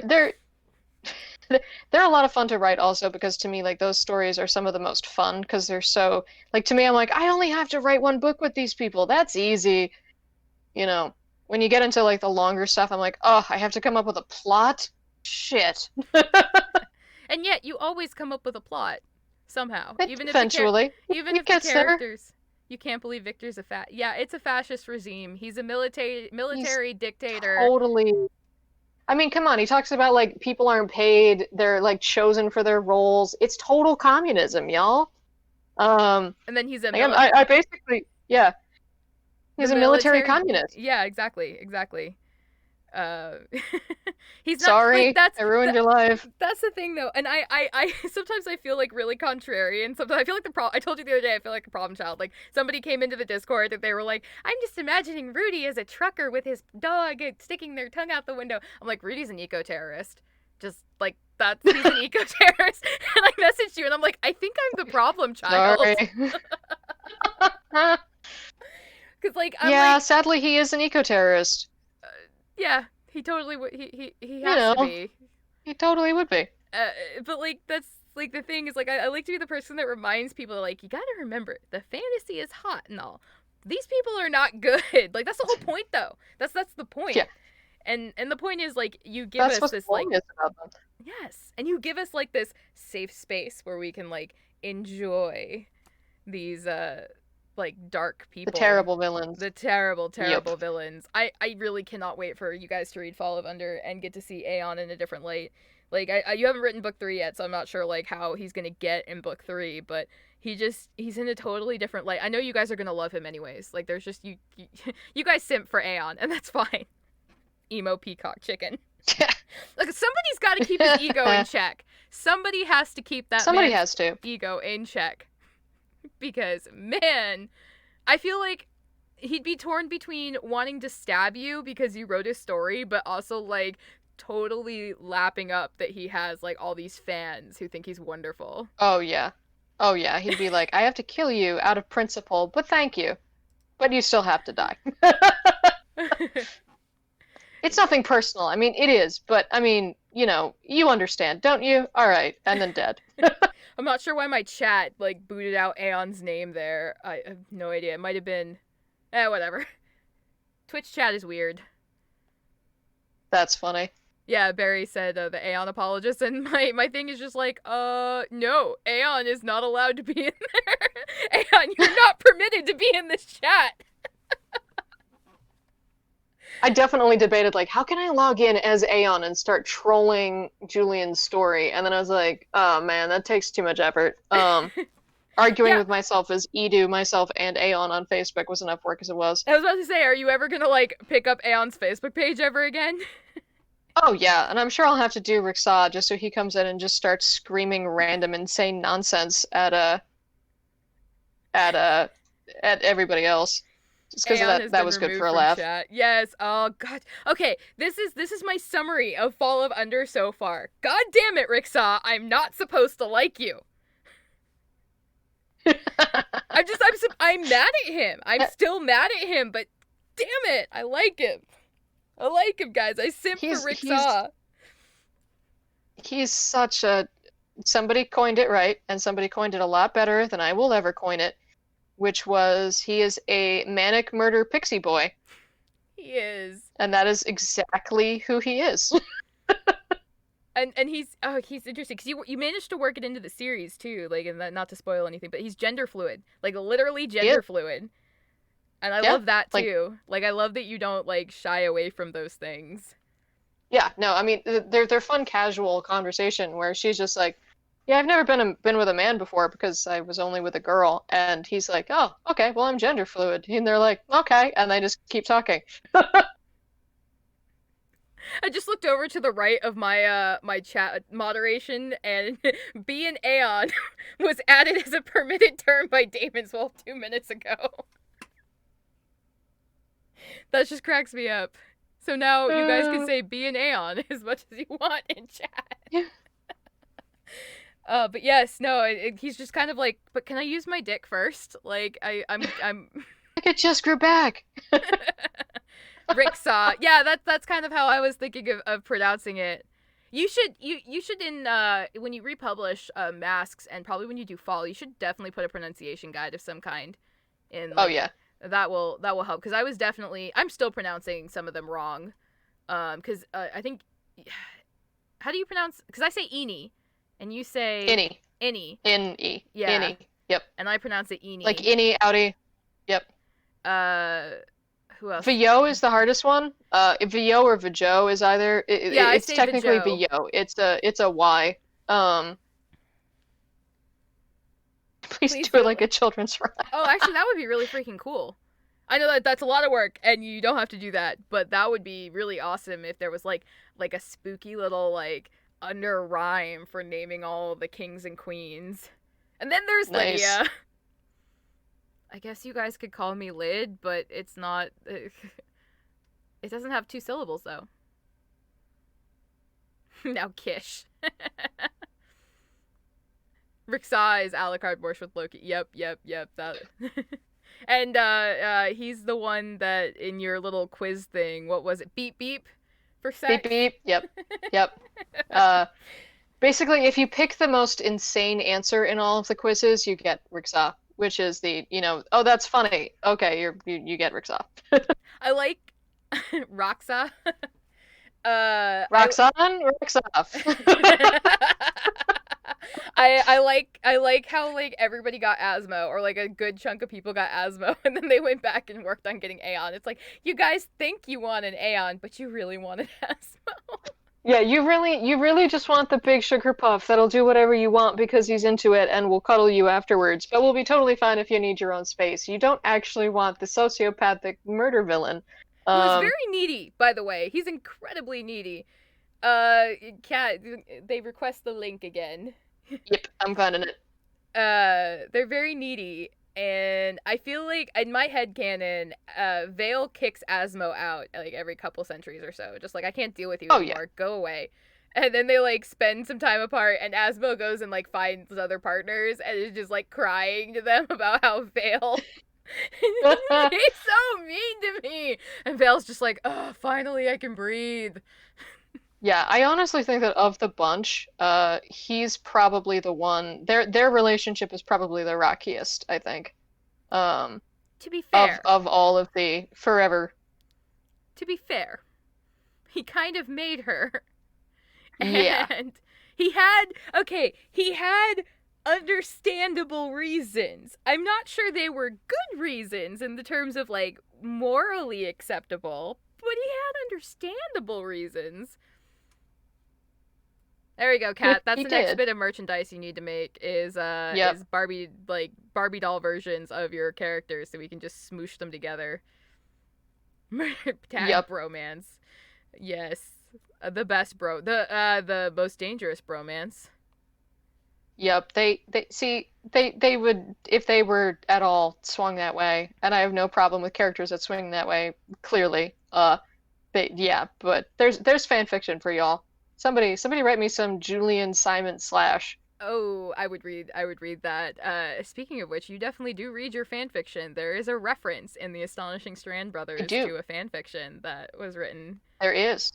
I definitely reference fan fiction I because I was like, well, it's the first actually like some bits of fan fiction, so I worked it on in there. I hope I don't remember who wrote that, but I hope they noticed. I hope so. That would be, I forget who wrote it too, but it was the sex on the ceiling comment, and I was Yeah. like, yep, no, that is definitely from that bit of smut that somebody wrote, and it was amazing. That was awesome. I ceiling. Yep. There's like an offhand comment in the Astonishing Strand Brothers where Alice, I think Alice mentions that that one time they had sex on the ceiling because they're Hmm. ghosts. And she They was can like, that do was that. hot, but not good enough. Exactly. I feel like that's most of the ladies. That was hot, but knock it off. Yep. That Yep. was That hot, is, but my vagina feels like it ran through a blender, so I'd like a break, please. yeah, the exact quote from book two of Fall of Under is, I feel like my crotch lost a bar brawl. I love Yep. Ember. Ember's amazing. She's fun. You write such She's fun. strong women. I keep saying I'm gonna let you go, and She's then you don't go. she's super practical. She's fun. It's my fault. But that's the best. Like, I think you started out with like you started writing some badass characters, and then you kind of moved. Alice is kind of passive in a lot of ways to me, but she's also Yeah. the most human. I think. Like, it's a pop porn ceiling. Oh my god, Balthus, punch yourself in the shoulder for me. Hmm. Alice is like the most passive, but I think she's like the most like casual human. Like, if there Yeah, was she's a definitely the most normal. yeah. Um, she's interesting. So the way I've been reading the book, and you should be able to get to see it because there's definitely Julian bits in here. Is that like when it's Alice's sort of narration, third person narration, it's like really like upbeat. Like I'll go. So there's that like opening paragraph where we meet Julian, and it ends with like, "Hello, little rabbit, and who are you?" And then Alice's chapter will start up next, and I like have to like Yep. perk up. Oh yeah. Julian is It's all like hard to slow yeah, because sultry and yep. I can't pitch down for male voices very well because I have a Eh. very high female voice, and male voices are hard anyways. People with the name Amber are very Hmm. practical people. Ember, like the fire, like ashes and embers. But I'm sure people with the name Amber are very practical as well. Oh yes, indeed they are. But yes, that's sort of how I've been doing it. It's just like Julians are slow. So, was it chapter 4, I think, 3 or 4, whichever is the one that like starts out with Julian in like the bed in her bedroom, and he's like creeping into her bed. Like that is like that chapter is the longest one it's taken me to read because the first like 3 quarters of it is all from Julian's point of view, and it's all like this like slow, sultry reading. Yeah, good luck with that. Godspeed. It's either gonna work out amazing or it's not. But I've committed to it at this point. My only hesitation, and this would be like something that would have to be talked about before like we publish to Audible, is just that chargeback thing on Audible, where like if Hmm. people refund something, I don't want either one of us like to take on that expense necessarily. That would be my Right. only like fear is that like I'm garbage, refund this immediately, and then so, but I guess it's kind of like writing a book or like doing any sort of art. Like narrating is a form of art, so you're putting yourself out there and like risking rejection too. So, Yeah. No, cyber. absolutely. I've slowly gotten used to getting the angry reviews, little But bit by little bit, but those are the signs that you're doing well as an author when the people are pissed at you. I guess. I don't know. Hey, I will go in like I'm like the nicest person ever. I'm like so nice to everybody. Like we've had some things in the Facebook group where I'm like, okay, you're getting a little bit into kink shaming territory, and we have people of all kinds of kinks in this group, so I'm going to Yeah. nicely steer you away from that. And then there was this one time where this woman, like the woman that walked in, and she's like, you should have warned us about the incest, and that was when like bitchy Yeah. bitchy Michelle came out and was like, no. I'm not letting that one slide. Yeah, that I was like, if you thought that scene wasn't supposed to be gross, you really missed the point of that entire scene in Curse of Dracula. Like if you were like, I'm not turned on by this because it's weird and kind of uncomfortable, because there wasn't any incest. There wasn't any incest. It There, it is it's the scene where Bella as a succubus seduces Alfonso, and yeah, they were like, this triggered me, and I'm like, I'm sorry if I put a warning in front of everything that I ever wrote that might trigger somebody. I write horror. What do you want from me? Like yeah, but he like eats it. They force feed him his own hand. Like he gets brutally tortured, and that's the scene that steps you up. Like, come on. well, that, and like I feel kind of protective of you sometimes when stuff like that happens, because it's like you know, I do art in a different form. I do art in a more visual medium that, well, I guess like books are a visual medium, but instead of words I use like paintings. And so to have somebody come in and uh like I don't know, say something like that kind of hurts. Like, Yeah, and I like that, so I feel it kind of does. like I like protective of you sometimes when things like that happen, because I'm just like, I want to, like, that's not fair. Like none of what you said was remotely fair or logical or something that a sane person would think. And even if they did think it, then like maybe you should consider your own, like, what's up with your own thought processes, because like nobody else gets that. Too Yeah. dark, read like horror. It was horror. It was horror. But the thing is, though, is again, we were talking about the romance genre. Like, there's that little, like, there's that bit of the romance genre where it's like there are just certain tropes, and there. So one of the problems that I have is with people who are like looking for some romance is they treat it like porn in some ways, and that's when you get Hmm. authors like Nora Roberts having to write under J.D. Robb because they can't be the same person.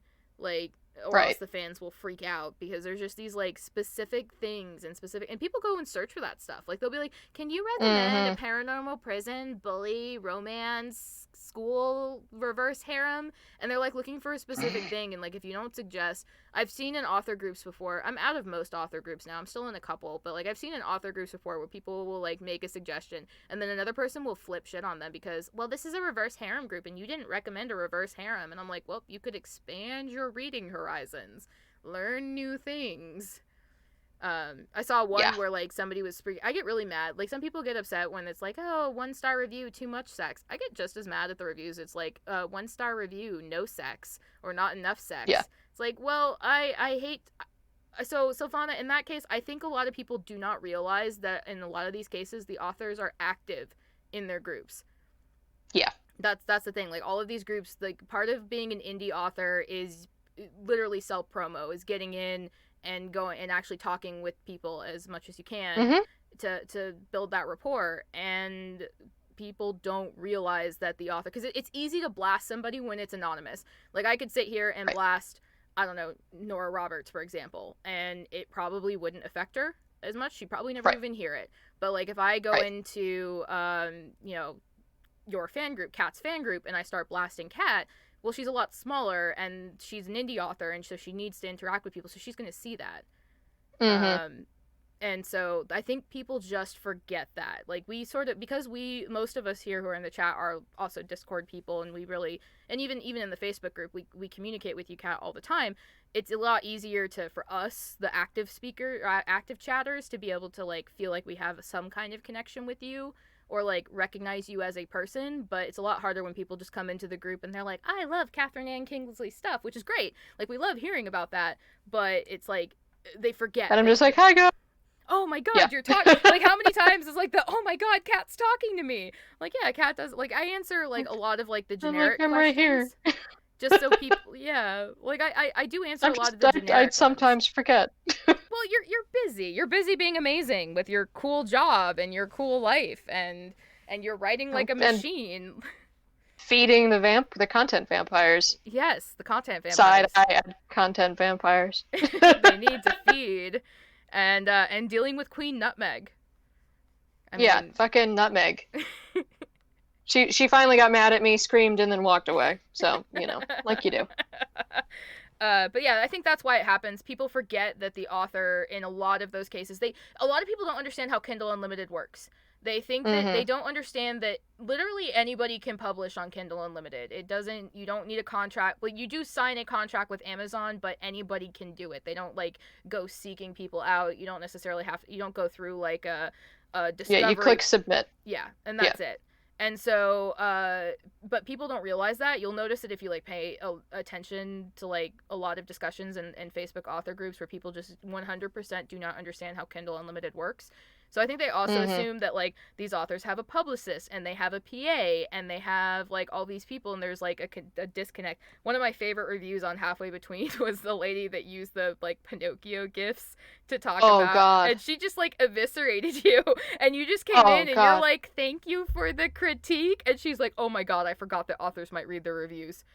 Yeah, like it was filled with gifs of just like Pinocchio getting reamed out with like a drill, and I was just like, well, at least it made me laugh slash cry quietly to myself in pain.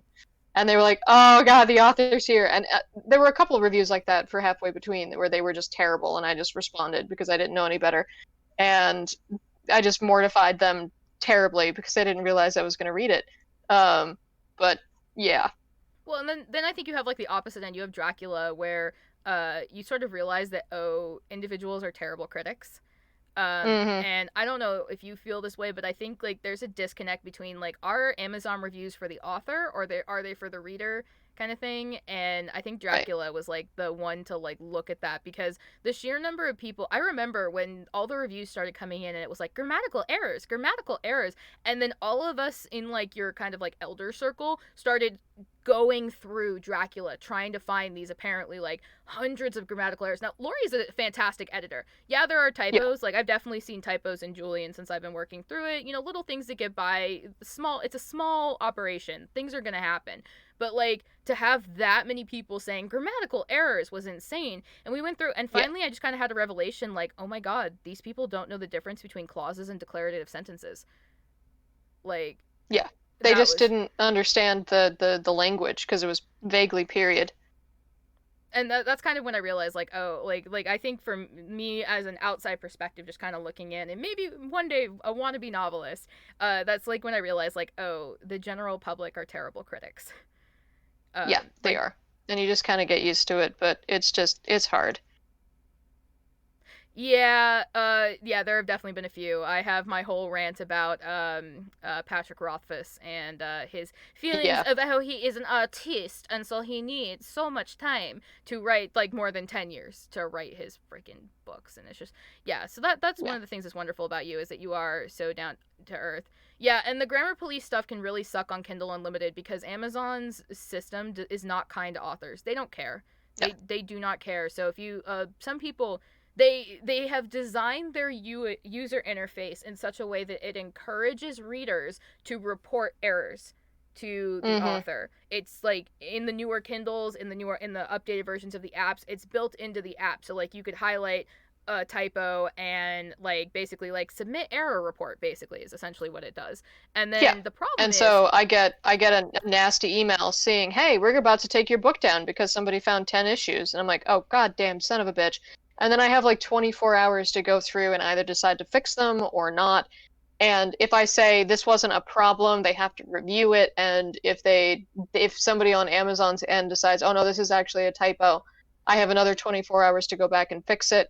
It's shitty. I get it. They have to crowdsource their quality control because again, all you need to do to publish a book to Amazon is click submit. They've made the barrier to entry so low, you don't need an editor, you don't even need an actual cover. You can use their cover creator. You don't need a proofreader. You just put it up there and that's that. And so they have to have some kind of user reported system to report the garbage, but it's tricky for authors like me who may not check their dashboard for 12 hours and then all of a sudden, yeah, yeah, because like there's kissing like no Corona, which by email. the way, total good for them for just chuck tingling the shit out of that. It was so funny. Anyway, um, But like and yeah, there's and like you not can an get email, anybody. there's not like Amazon is not active. Amazon doesn't like partner with the KU authors unless they're a contract author, because like there are some large publishing companies that have put some of their bigger authors a couple of their books on Kindle Unlimited. Like you can get Dean Koontz. There's a Dean Koontz book that's Mm-hmm. available on Kindle Unlimited.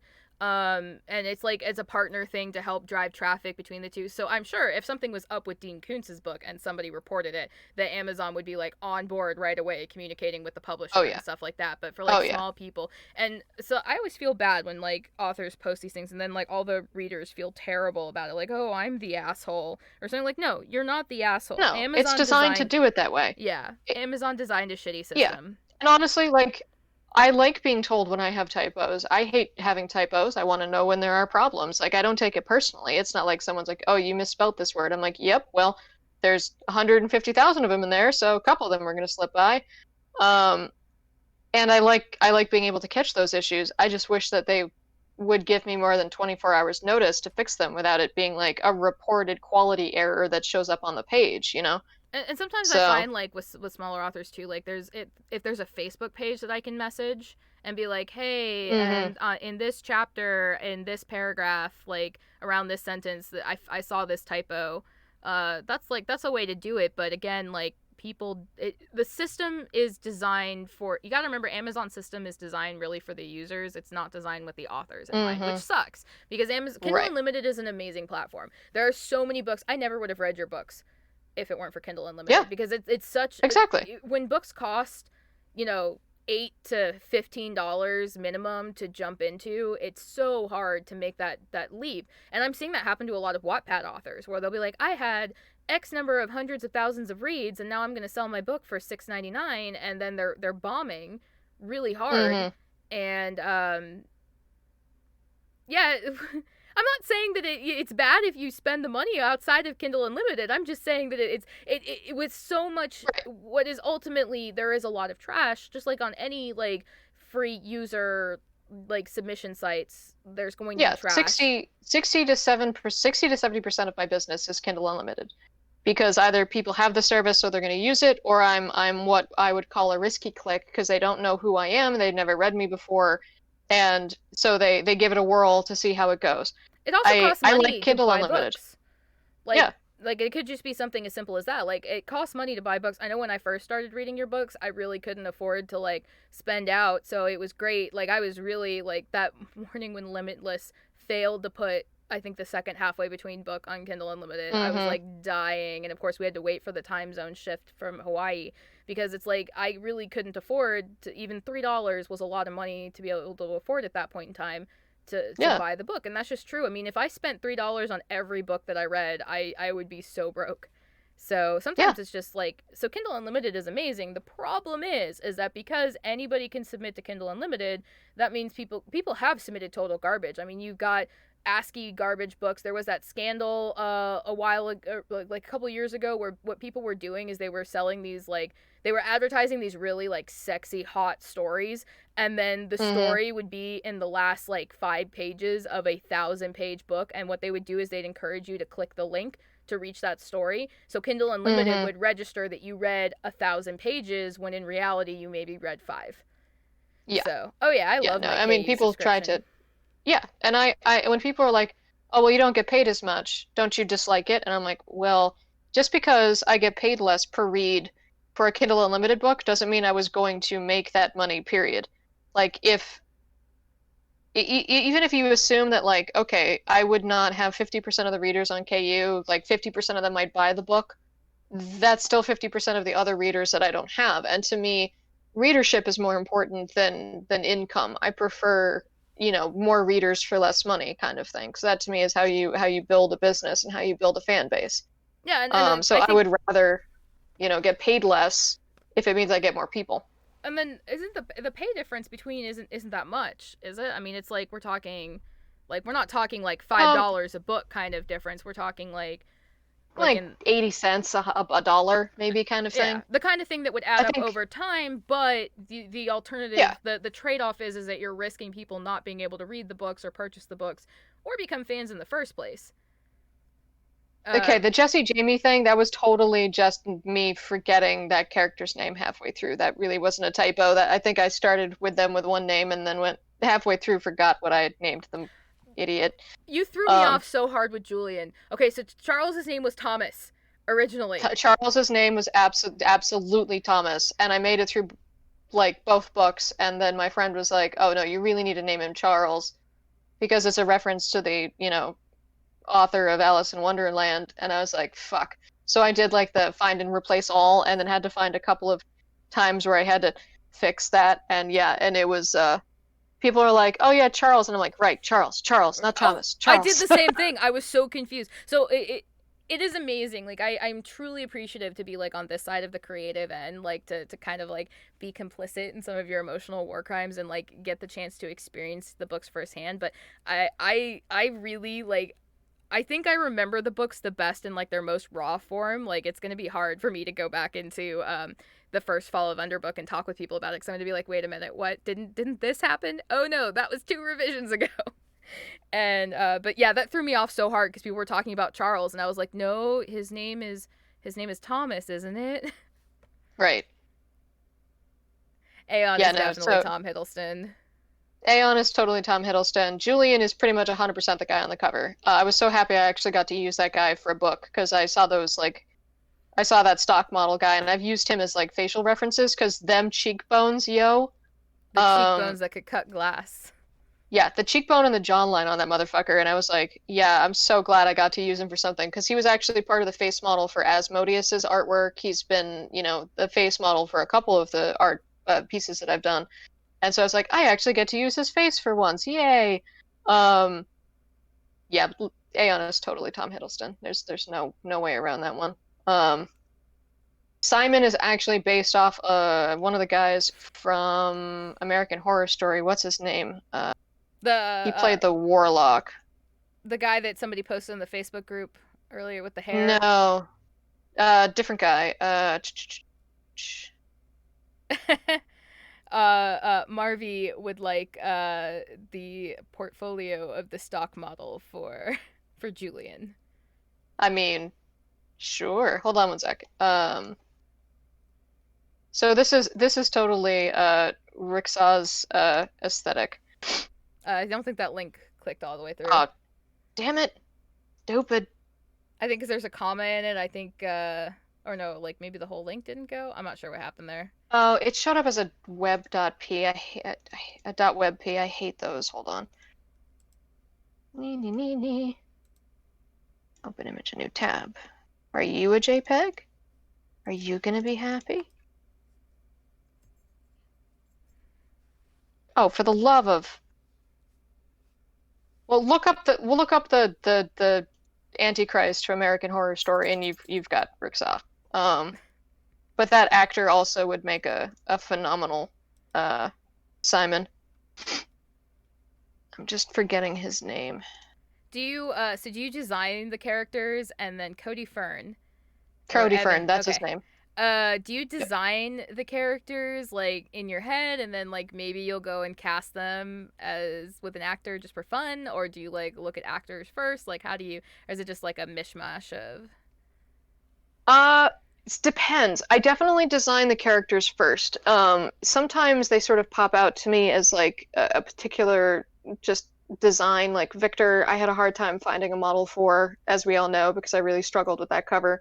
And then the guy I kind of put on there, I was like, yeah, you'll do, because I was just sick of redesigning that damn cover a million times.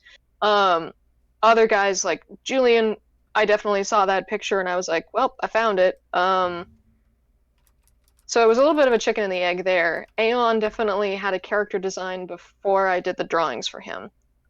So he's got two pieces of artwork that were done for him. One of them is a little bit too low res to go on the cover, so I had to do the other art, which I was happy to do. Um, And then we got Brad. Oh, yeah. Brad. Oh, Brad. Fucking Brad. He's married now. I think he and his wife are expecting a kid. Good for him. Right? I, I I I would hope he's married. Otherwise, like, come on. His wife is Someone's hot. missing out. His wife is Good. hot. I kind of stalked his Instagram at one point. Nice. Like we don't Yeah. know him. We just No, like nobody. So his real name is Brandon, but if you go to so here's a fun resource for you is periodimages.com, and you can go through and if you search for Brad, you end up with all of the pictures so he appears as Brad on this website, but his real name is Brandon. And so if you go through this thing, you can find all of the dumb outfits they've ever made this poor asshole wear. Because, oh goodness, there are some really dumb outfits. Brandon And you will be like, Katz. yeah, I'll be like, oh, I've seen that one. I've seen that one. I've seen that one. Yeah, this website is great because a lot of them are just terrible. If you ever want to laugh, go to their like pre-built cover art, and it's hysterical and terrible.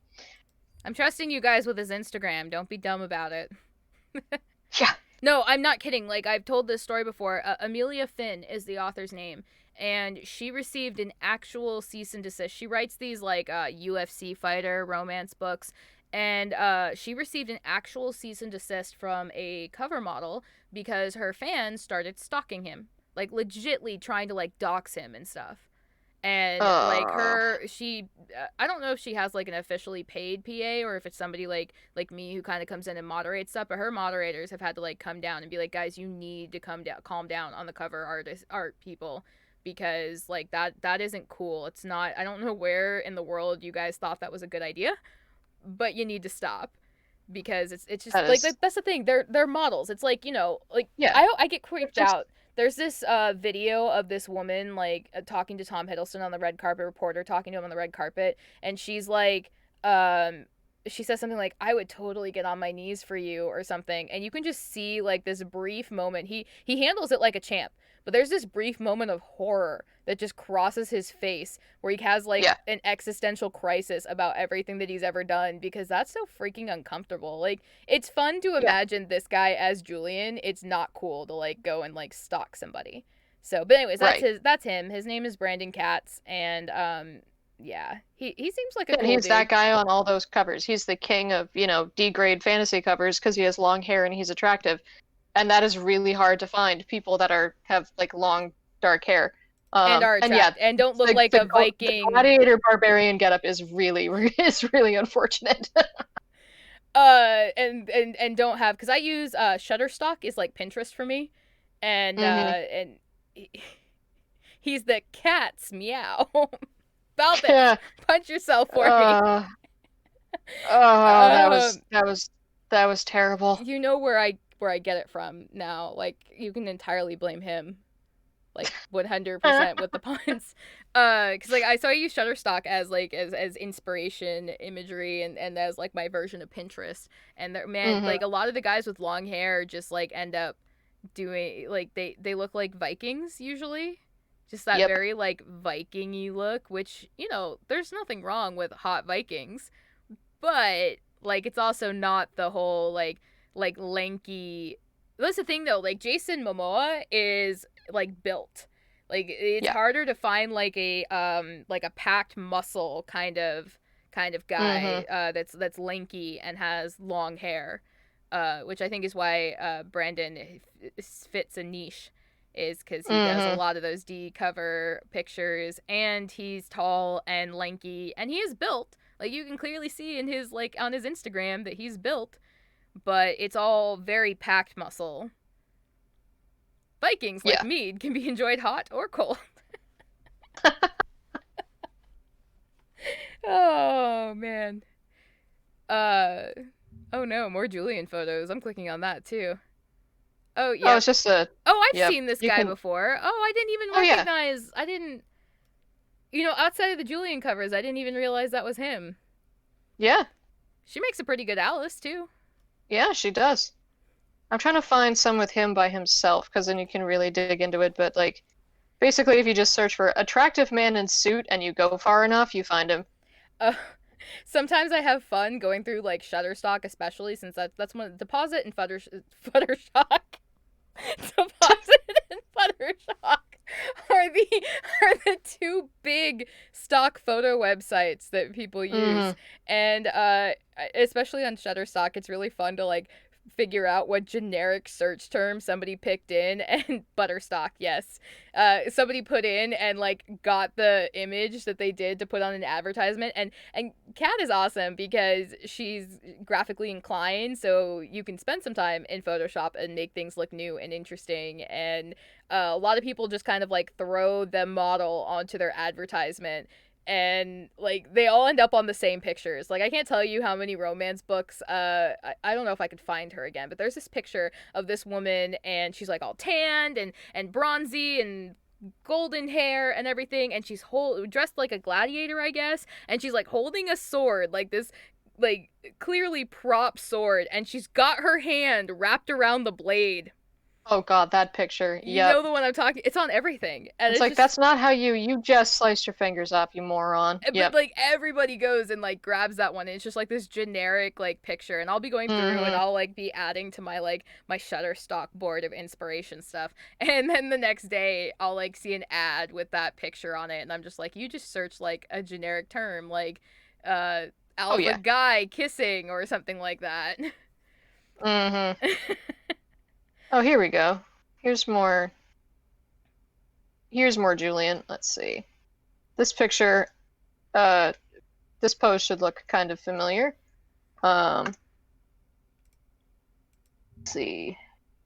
Same model. So if you really want to laugh, you can actually go through and find all of his like normal pictures of just like him being like perky young businessman gesturing at a thing that doesn't Oh exist. my And god, you're this like, one's amazing. that can't be the same guy. And you're like, nope, it's definitely the same guy. This one's amazing. This is my favorite one, I Yep. think. The one with the bandana is my favorite one. Nice costume, Julian. Yep. He just wants to be a greaser for an afternoon. uh Oh yeah, yeah. but sometimes like some of the stuff that happens with the cover models in the romance novel world, it's kind of crazy. I spend too much time on the internet. Like that's just I I I speed consume the internet. Oh yeah. And so I see like way too many things with like romance authors and stuff, but just some of them have like pick the most generic guys, and Oh they yeah. all end up on the cover of the like same books. That's amazing. Oh, please do it, Julie. There needs to be, if you ever write like another Julian book, I need that on the cover. The Year Number One. That's amazing. I That's amazing. it's just it's just so sad. Yeah, it's so there's a I wound up making a weird author friend because we ended up with a book being released around the same time that has the same picture of the chick from the cover of like Heart of Dracula on it. And she was like, "Hi, stock model friend." And I was like, "Hey, fellow person who has to use the internet for resources." And some people get so mad about that. They're like, "Stop using my stock model." And I'm like, "That's not your stock model. That's Yeah, some guy in the Ukraine that got paid 72 cents for that picture. right. And Like this guy is not in the US."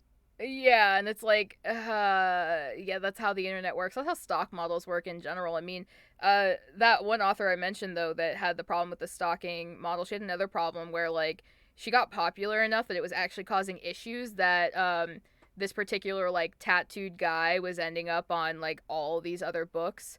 And because her books were UFC fighters, but they were like motorcycle club romances that they was ending up on, so like the Hmm. aesthetic was similar, so she was actually losing business from having the same cover model. She ended up having to buy a photo shoot with like a specific person. Yeah, had to hire somebody for their own photo shoot to get a picture because she was making enough. She's one of those like $10,000 a month Kindle Unlimited authors, and Yeah, so she which at was, that point you can afford to hire your own, stock model shoot.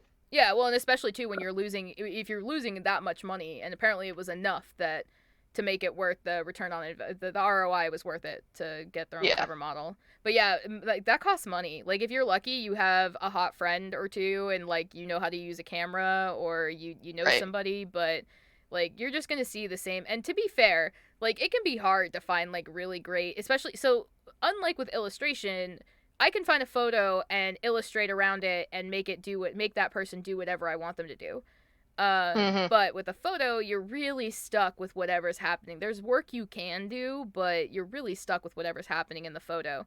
So if you want like an alpha guy grabbing the neck of the woman and like, you know, leaning over to kiss her or whatever, that's a pretty specific thing that will be hard to accomplish and have it look good with a stock model. So like the other thing that Mm-hmm. people do are the 3D models, and those crack me up. Oh God, yeah. The DAS models. Oh God. Yeah. I, Shitty 3D model with somebody's face photoshopped onto it. Like, ouch. Some of them are okay. Some of them I'm like, all right, that's fine. And other ones I'm like, is her head actually attached to her shoulders? Because I don't think it is. I'm sorry, Maria, we're not calling you out. Nah. No, you gotta do what you gotta do. Like the covers are expensive. Absolutely. Man, Yeah, covers are expensive. I need to get into that they really business. are. I'm I'm Figure out how I'm to break glad into that I it. can kind of do them myself. You know what I mean? But Yeah. Well, it's like I'm fully capable of doing the things that like cover artists do. And so sometimes when like I'm talking, because we have a few other authors in the group, and Maria invited me to join like an author Discord, and I'm like listening to people talk and stuff, and I'm just like, oh my God, the deliverables that they're giving you for that much money? yeah. Oh, that's awful. But it's hard. Like if you don't know how to use Photoshop. So it's like if like the redone cover for Halfway Between for Mm-hmm. Asmo, most people are gonna look at it and they're gonna be like, oh well, he's kind of hot, and they're not gonna like see the issues. But then you put it in front of somebody who's like literal like everyday life is dealing with things like Right. Photoshop and stuff like that. They are going to notice those things, and it's going to progressively like part of our friendship was built on making fun of like really badly photoshopped Facebook ads. Yes. And it's like I feel for them. Like I get it. Like it's hard, but at other points in time, it's like nope. Still gotta have fun. Yes, yes, she does give very detailed descriptions of the characters. It's because I can Whether pretty much see them in my head. Like I know what they look like. whether or not I remember what the characters look like. Like I forgot. Apparently Alice has green eyes. I totally forgot that. I thought she had blue eyes. I don't. That's where I get shady, especially with the female characters. Like I'm sorry, I don't really care as much about them as the dudes. I don't. I forget their details more often than not. Cuz the dudes are hot. Female They characters are are. just like okay, so I love that you don't write blank female characters, but by the same token, sometimes it's like I you know, I'm just going to be Hope for a little while, or I'm going to be Vale for a little while. That's the And fun of it. yeah, exactly. But it's funny too because like I realize that I'm the type of person where like people are like Aeon's so hot, and I'm just like Nava's pretty hot. How do you pronounce his name? That's how I pronounce it. Neva. Nava. Okay. Like Yep. Or because well I'm the yeah, weirdo that gets Neva. attached to the weird like not the weird but like the secondary characters. But I feel like, especially in your books, like Julian has his Alice. I don't need to be involved with that. I can just enjoy the being a voyeur in their relationship. And I realize that makes me sound really weird. Hey, no, that's the point of the books, right? That's Um, amazing. The guy with the heart. Julian oh needs yeah. to sell Valentines like that. Oh God, like this poor bastard. He's had to pose in the weirdest of ways. Hey, This guy has 24 pages of pictures of him just doing stupid shit in random outfits. he's from Romania. Oh, of course he's from Romania. Because I can't tell if this is, I don't think this is him in his, like, but the photographer is from Romania. Gotcha. That would make sense. I mean, hey, he gets paid to do it. Like, Yeah, that's true. I mean, with those cheekbones, I'm sure, gotta use them, right? yeah, and I'm sure like it doesn't cost him a lot to do it, and it's a little extra cash. That poor It's guy. funny because like as soon as he's like Captain Cheekbones, and as soon as he smiles, he's like 12 years old. Yeah, Like I don't know. he's got these like greaser pics where he just like he looks older and like he could be in The Outsiders or something, and then like then he has the Right. ones where he's like sitting there holding this heart, and you're number one, and you're like, "Aw, you look like a Mormon." Yeah, exactly. Like he just smiles, and all of a sudden, like he's just got chubby-cheeked 12-year-old kid, and he's like, "I'm so cute," and then he's like dowery, like serious, gloomy man, and then I'm 12. It's like what? Oh He's my got a god. magic face. He does, but he makes a great Julian in those pictures.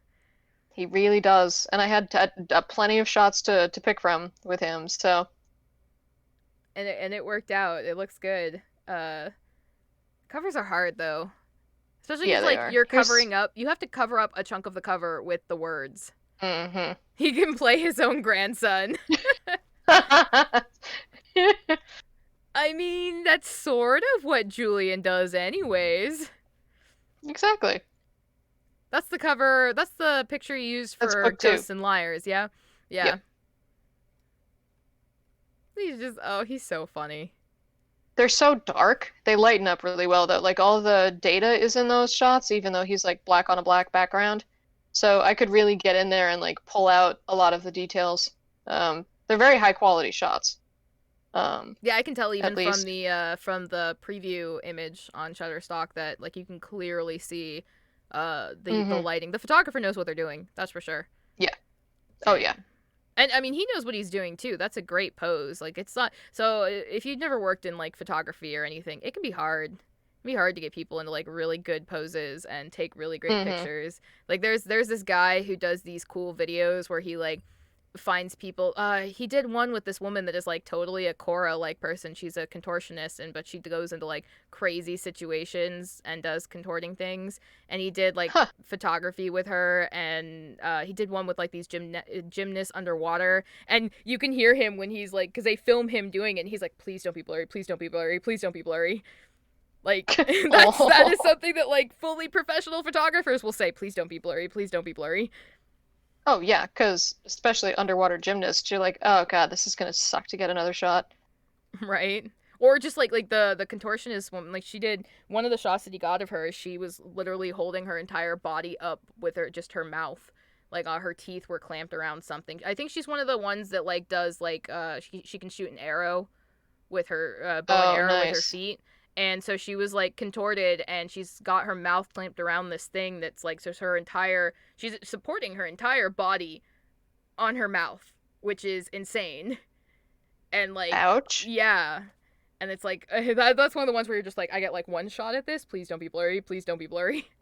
hmm So Fun times. yes, Hey, you wanna read a thing? yeah, but I have had a blast talking. Yeah, this Accidentally has been talk for fun. 3 hours. Yeah, I might mosey off to bed before you're done actually, but because I'm a loser. No, you're But I will not. work for a while. Okay. And I'll keep going until like I feel like I can't anymore. I don't know, the Julian voice can kind of take a little bit out of me. But Oh I'm yeah. not recording it for actual recording, so I can sound dumb and it'll be fine, or I can sound rough and it'll Nice. be fine. I can also not worry about hitting my US. One day when I make money at doing any of this stuff, I will totally get a really nice like XLR mic setup, and it'll be awesome. For now, I'm stuck with Mm. my blue Yeti, my Yeti X, and my Loki, which is this gray fuzzy Poof ball. windscreen. It's this poof ball of a windscreen that I got that actually functions better as a pop filter than actual pop filters. So, because I can Nice. be very harsh on my plosives. There's a there's a word for you, plosive. Plosive's a good word though. It is. They're a pain in the butt to deal with. I also have really hard consonants. I like to like emphasize the consonants at the ends of words. So whenever I send you like a pre thing that I've gone through, I have definitely. Oh no, blue screen of death, plaid, Julian. I need to see this. Marvy, you might not be able to post it in chat. Post it in the Discord. I think I made it so that only mods can and me can post links. Um, Blue screen of death, plaid Julian. Oh boy. This ought to be good. yeah, post it in the Discord. Because like I said, I'm pretty sure I locked it so that what's a pillow sieve? Plosive. So when you Plosive. go Oh, pa, yeah. So like, anytime you go pa, put your hand in front of your book. mouth and like say a p, make a p noise. Feel that blast of air that hits your hand. That's a plosive. It's like explosion. And so what people will do, so if you ever see like a YouTuber or something and they've got what's called a pop filter in front of their microphone, it's to help reduce the air. It disperses the air.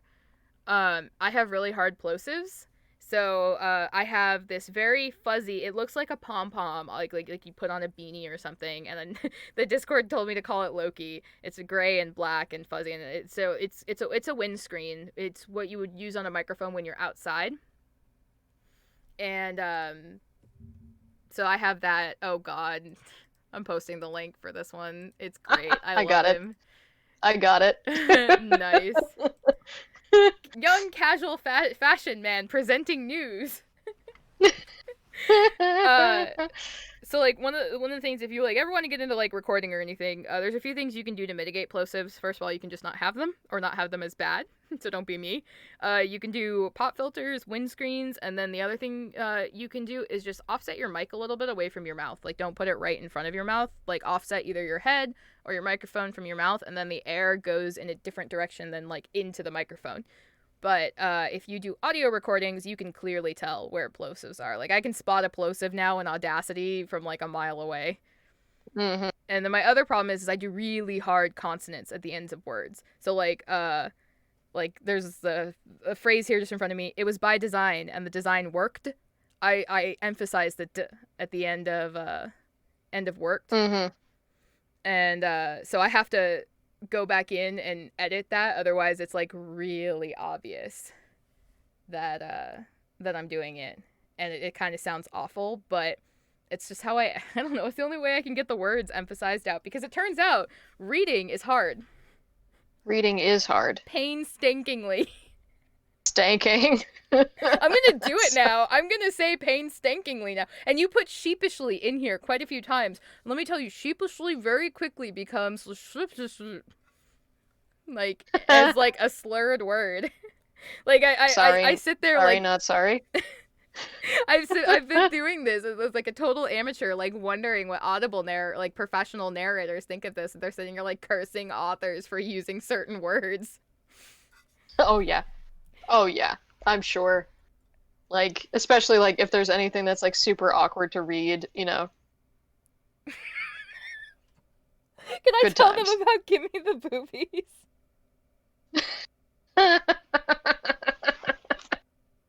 Is that too spoilery? No, no, you can do it. So when we were talking about doing audio recordings of this, Kat is like, because I was doing recordings for Maria just like as practice and fun, and Kat is like, you should read this half of the chapter in book 2 of Fall of Under, and I did it. And there was a phrase in there that was Ricksaw just saying, give me the boobies, or gimme the boobies. First of all, Yep. I made the mistake of telling my husband that. So I had to listen to him say, give me the boobies in different tones. I was stuck in a car with him and he was doing it. I made it through that drive. And then, so I'm like, okay, I'm gonna do this. And I just like, I did it. I said it finally with a mostly straight face, but I'm just losing it. Like I wish I'd kept those recordings of me just like losing it after saying it, because there is no way. I tried to give Ricksaw this like pseudo British accent, and I'm like, I can't do it. Like I gave Ember this like weird like Germanic-y accent, and because none of them are from Earth, so I was just like, I could just kind of like fudge it and whatever. And no, I could not say. Well, first of all, like a British person would be like, "Give me your tits," Right. but I'm just like, I couldn't say it with a straight face. And I really, really, really, really one day would love for the Dracula narrator to do it, because I bet you he would nail it, and it would be amazing. We simp for the Dracula narrator. Yeah, we do. Oh God, I love that guy. He's so good. So good. He has fun doing it. That's like the best part, is when they're having fun. Oh yeah, like he definitely leans in on it. Like he was having a blast. So, Yes, I know there are voice coaches on YouTube. I didn't really like pick up intending to do this as like a professional thing. Like Kat just kind of was like, you want to do it? Because, if you want to do it for practice, which I do, because I've never done anything like it before, because it's not just, I'm used to reading typo chat, so usually while I'm blowing stuff up. Most of the time I can understand it.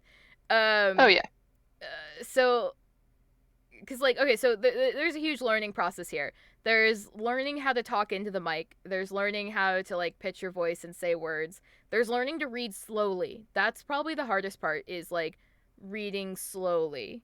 And then there's also like learning how to use the audio software. And even like not just like all the software based stuff and actually using your voice. There was also like figuring out how to fix the sound in this room, because Mm-hmm. I have no desire to sit in the closet to read. So it's like it's a whole process. But yeah, no, I know there are definitely voice coaches on YouTube. Some of them are really really good at it, and uh, are excellent people. And sometimes you just, I don't know, some people just have really amazing voices. I think I have a decent enough voice to listen to. I don't know that I have an amazing voice, but I honestly though have never heard a female narrator that can actually like seriously nail male voices. Like either It's so hard.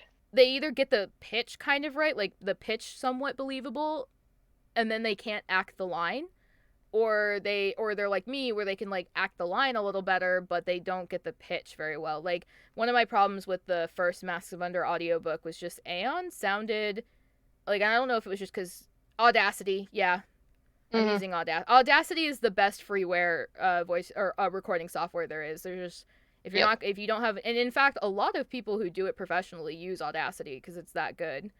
um Yep. Can attest. uh but like with Aeon's voice, I'm not sure. Like I want to give the narrator the benefit of the doubt, because I feel like knowing what I know about Tantor, they probably didn't give her the best foot to stand on to read the book, No. nor did they Yeah. probably pay her well enough to like really pay attention to the book and be into it. Like I feel like Podium paid his name's Joel, right? Uh Yep. I think they paid Joel enough to actually like read the book, get familiar with the book. It is definitely a different experience narrating something when you have an understanding of the book than when you're just reading it. And I think she was just reading it because she Mm-hmm. probably wasn't getting paid enough to actually read it. And then Yeah. so her Aeon came across as like when she's in his dreams and she's drowning in the pool and he's like feeling her Mm-hmm. die. I feel like the way it's written is Aeon's like, you're a bizarre curiosity. Why don't you just like not die? Like just don't do Right. it. And she read it as like genuine concern, like, oh my god, you're dying and that's bad and I don't want you to die. And in reality he's like, huh, well if you Yeah. die I can't experiment on you and figure out what you like, who you are. So I don't know if Right. that was like, I think that was a combination of one, pitching her voice made it harder to act the lines, and Mm-hmm. two, not being able to like read the book. Yeah. Yeah, I agree. So but Podium is doing great.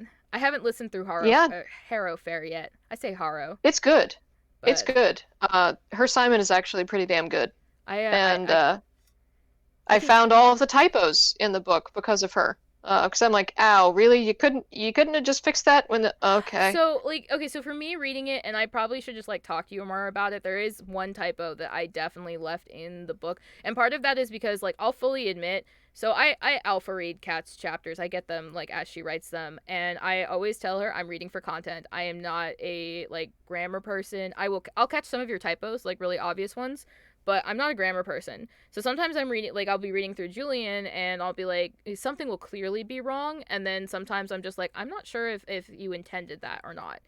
And so I think especially when like you can't just, shoot the author a message on Discord and be like, what'd you mean by this? Or did you Mm, intend to write this way? It's a lot. Whoa! Hey, Fred!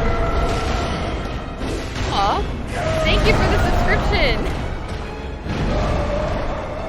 Got that Vicar oh, Amelia battle Boom. Have a music. great stream, laughing face. Thanks, Fred! The amazing Vicar Amelia battle music from Bloodborne. That is nice. so good. I appreciate it, Fred. You have a great stream too. Um, what was I saying? Oh. Okay, so sometimes you don't know what the author necessarily intended, and I feel like you have to assume that the author and editor knew what they were doing. Like if it's like Never assume that. Never ever assume that. right, but it's really hard to like because it's not your creative work, like you're putting your creative Right. spin on somebody else's work. It's a lot harder, I think, to like, because I've sat here and I have access to you. I can just shoot you a message and ask you how you would say something or what you meant by something.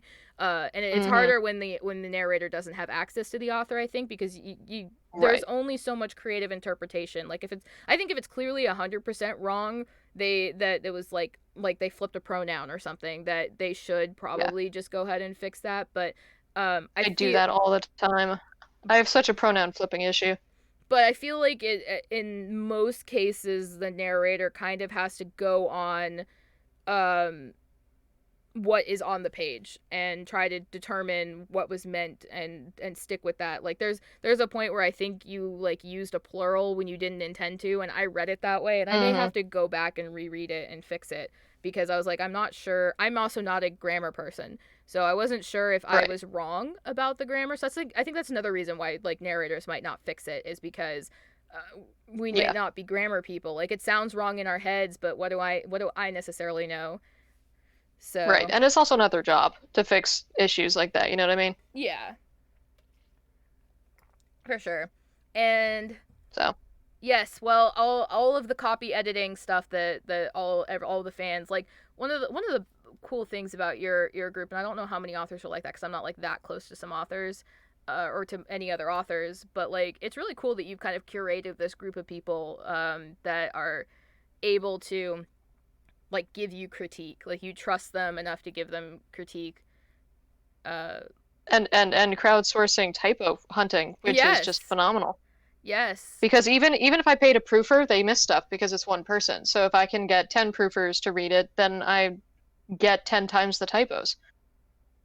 yeah. Well, Oh that no, I love getting typo reports from people because it means that, it looks even that much better to the next people that get it. Um, and yeah, it would feel much worse if it made it to print. And I have printed things with terrible typos in it. You know what I mean? Because they're just a curse of the budget lifestyle that, indie authors have to live with. And now I So, officially have something I can clip and be like, here's Kat saying that out loud. Like, because I get yeah, that. I do get that message. It's funny. I've kind of become like the gatekeeper to Kat. And usually my response is just tell Kat. Like, yeah, that's 99% of my response to people. I was like, I'll tell her if you're like really nervous to talk to her, but she's cool. Just tell her.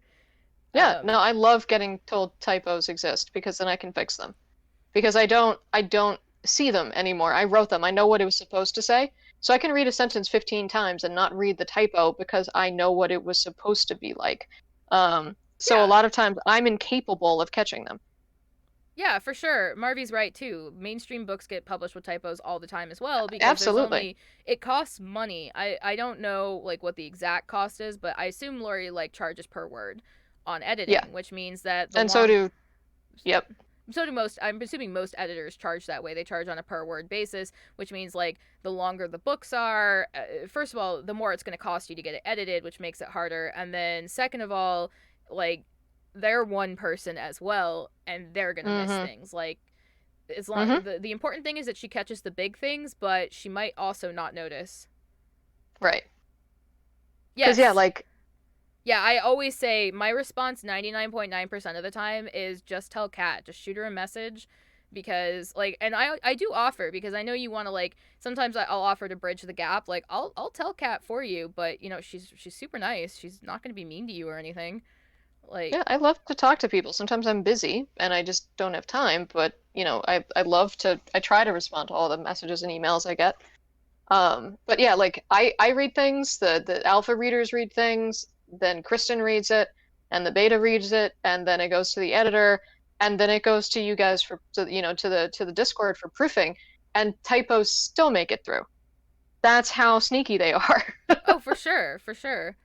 Yeah, And then that's another way for anyone who isn't in the Discord. If you want to join the arcs are now curated only exclusively on in the Discord. Discord now.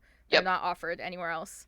So, and part of, I think there's a chunk of reasons for that. One of the really big ones for me is that we can then as a whole pop into a channel on the Discord and have conversations about the work Right. that I think are way more in depth. Because like if you hop onto like a subreddit like our beta readers or something, you do see a lot of authors that are like, how can I trust my beta readers, like their responses, meaning like how do I know they aren't just saying positive things for the sake of positive things, or how do I get them to notice things? Or sometimes I'll say to Kat, like, because I know what's going to happen, I can't tell you whether this hits how it should, so maybe you should ask the betas to like whether like after they read it, did you notice this thing, or how did you feel about this Right. thing?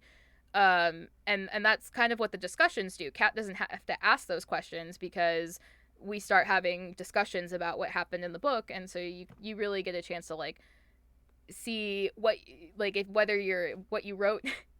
Yay, typo queen. Yeah.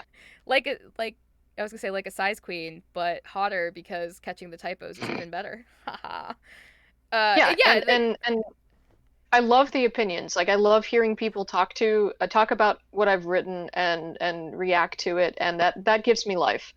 Like hearing people discuss the stuff is really what spurs me on to write the next thing. And if I didn't have people reacting to my work, I wouldn't ever keep. I would eventually give up and stop. You know what I mean? So, and the other reason I started keeping it to Discord only is also because you guys, the people on the Discord tend to be the more hardcore fans. That's not to say that everybody on the Discord is that's only the case. But I noticed a lot of people downloading the books for free off the Facebook and then never leaving a review or never, writing to me about it or anything like that. So it was a lot of people kind of, and I hate to use the word mooching, but using the opportunity to get a free book ahead of time. So it's just easier for me to keep an eye on for that in Discord than it is on the Facebook. You know what I mean? right, for sure, because I mean you do got to get that cash. It Yeah. costs. I mean, like let's face it, it costs money to write a book. Like that might be. Hmm. I think we might we might end up giving up on reading stream for tonight. It might have to be next week that I start. Because I think this is an Yeah. important question because we definitely have budding authors in the group, and you've had obviously had success as an indie author. Like what goes on behind the scenes? Like what do you have to do in terms of advertising? What do you have to do? What do you have to do for yourself to become successful? So obviously you can just hit publish on a book on Kindle and it's Right. there, but how do you become successful with it? So, oh God, that's a complicated answer. So it depends is the answer. So when I started, I threw money at the void. I started publishing Masks of Under and I ran Facebook ads out the ass. I mean, I was just hemorrhaging money. I'm talking, and I don't mind saying it, I'm talking $300 a day in advertising. I was going large or I was going to go home. And so I ran ads like that, probably to the tune of $1,000 a week for all of April and May after book one and two were out. And that is part of the reason why I had such great readership with it was because Facebook ads were really effective at that time. And I just went insane because I was like, this is my first series. And so I'm going to try and make myself a little bit more known. And I broke about even on Masks of Under. And a lot of that is also because I was only making 33% of the royalties because of Limitless. Um, and so now that I'm fully self-published, you take all the time that, assuming that my time is free, so to speak, which it isn't, but that's a complicated conversation about how much, do you consider yourself to make an hour. You have the time writing the book. I do the covers myself, so I can usually do that for, whatever the cost is for the stock images that I'm using and manipulating. But if you're paying for a cover, you can pay anywhere between $250 to like $1,250, depending on who you get, and how, in depth your cover is. I throw $40 at someone that helps me, clean up the blurb because I'm terrible at writing blurbs. And, that's always super useful to me. Um, and yeah, editing. And editing for a book can run anywhere in the world between, I think the cheapest book I've had edited was $550, and Steel Rose takes the cake at just shy of 1,000 because that was a really long ass book. Um, I like to joke that Victor says his is bigger, but Nero says his is hotter. Um, so those are sort of like the upfront costs. And then, yeah, you talk about advertising. And ever since around when Facebook changed to their new system and their layout changed, it broke their advertising completely. And then you whirl in all of the, political nonsense that was going on and all of the overspending that political parties were doing, wrecked Facebook ads, and it really hasn't fixed itself yet. So I'm really not seeing the return on investments for running Facebook ads that I used to. So I've pretty much stopped running Facebook ads. I now really just use Amazon sort of auto targeting ads that I just sort of set it, forget it. And those run anywhere between, $5 a day to $10 a day. And then I do obviously my newsletter. I try to get book bubs when I can. Book bubs are not cheap. Landing a book bub probably will run you $500-$600.